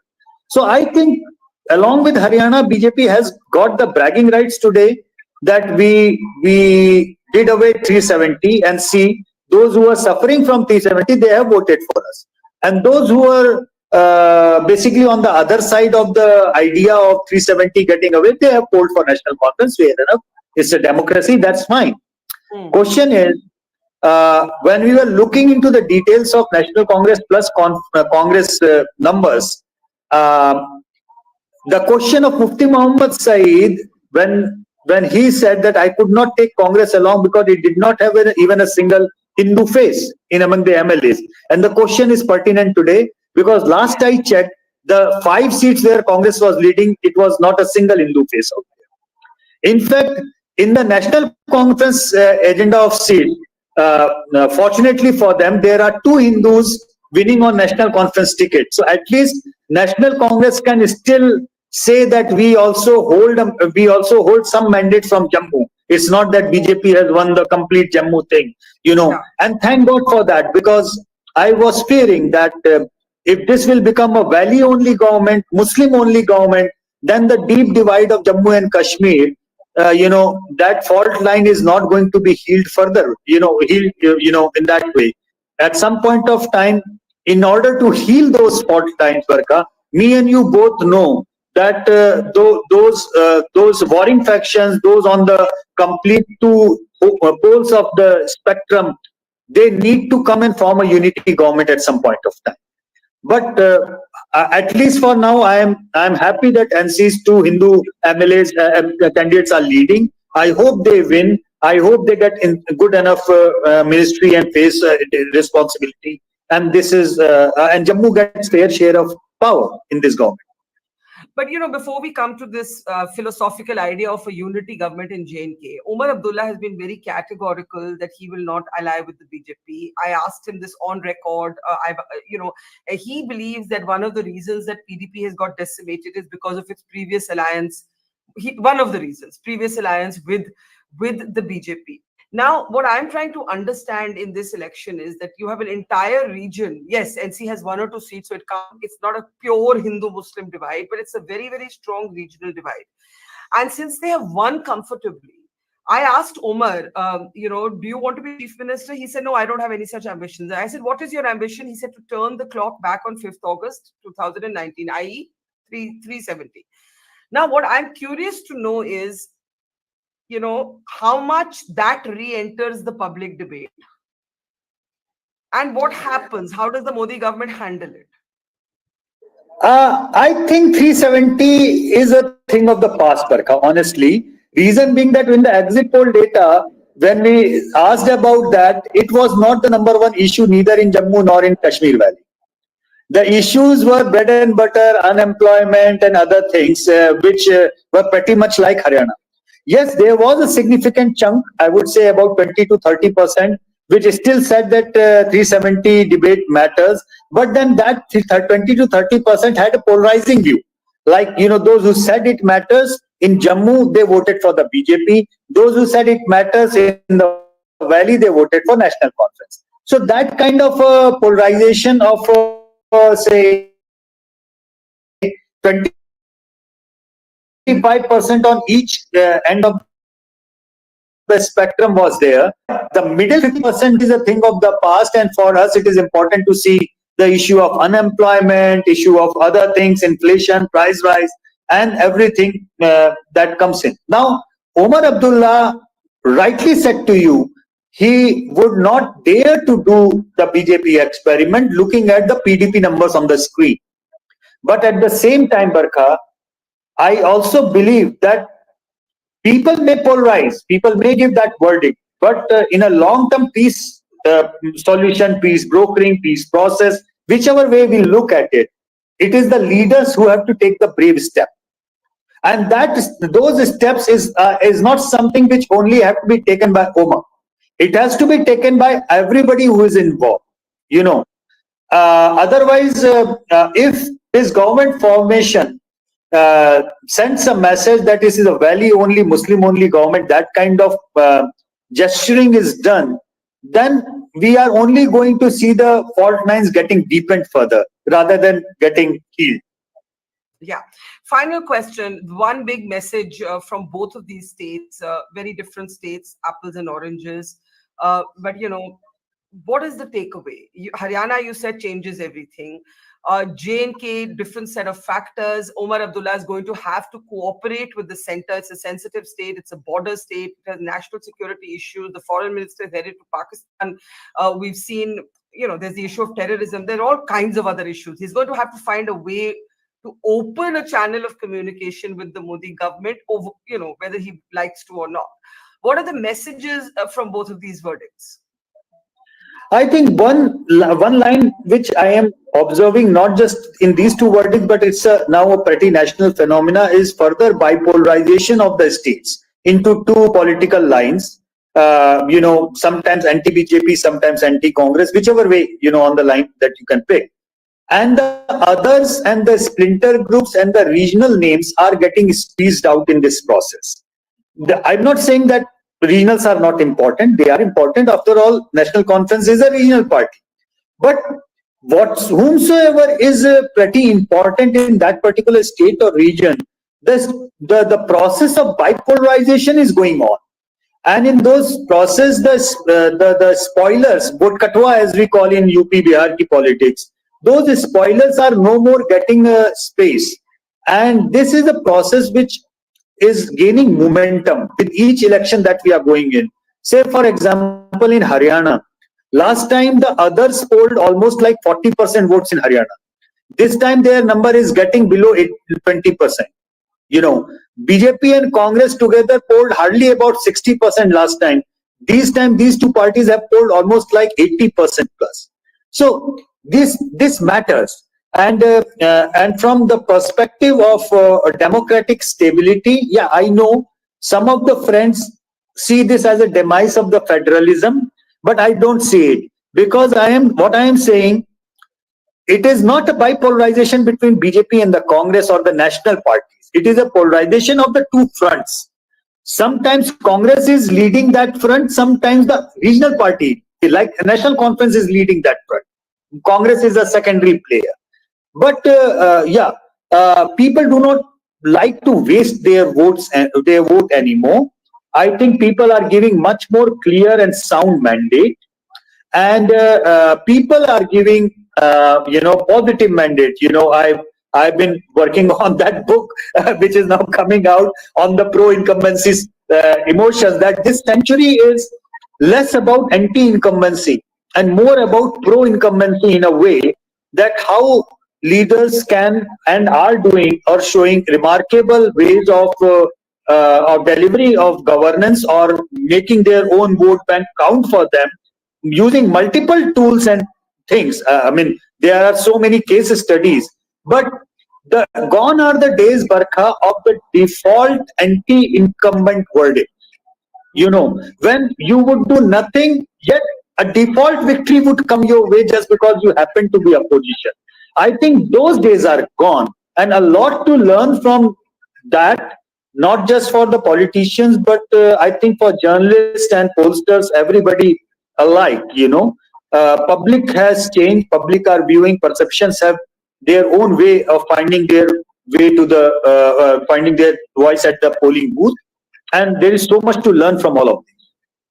And I think the most, even though it sometimes destabilizes our forecasts, the most brilliant thing about democracy is how people can just surprise you. They can humble you, they can surprise you, they humble can us. just They humble us. You can always count on the common man to humble down everybody under the sun. So that is the beauty of this democracy, and that's what makes us smile even after getting it wrong, Barkha. You get humble, but and that's why you enjoy it. Okay, this is what happened. Oh my God, this is what they meant when they was telling this particular thing, and that is, you scratch your head and then you get up and say, okay, next election is coming. We have to learn and move ahead. That's exactly right. Thank you, Yashwant. Always a pleasure. Thank you, and again, it's very nice to talk to you, because you're always very open about any mistakes that you make and any learnings that you get. And that's the beauty, as we all just said, we all make mistakes, and the people have the last laugh, and it should always be that way in a democracy. Thank you so much. Thank you so much. Always a pleasure. Thank you so much for having me. Bye, Yashwant. All right, and we are going to, at this point, take a break. We will be back at 6 p.m. with analysis of these two dramatic results. Just when you think that, you can forecast it all, ye to hame pata hai, ye hoga, wo aisa kuch nahi hota hai. So a humbling moment for everybody here. 6 p.m. we'll see you to analyze what we can learn about politics from both the Jammu and Kashmir and the Haryana results. Thank you for staying with us this whole morning, half the day now, and see you soon. It's great to see you here. Thank you for watching our work. If you haven't subscribed yet, don't forget to click the bell icon and subscribe to Voter Story and support independent, robust journalism.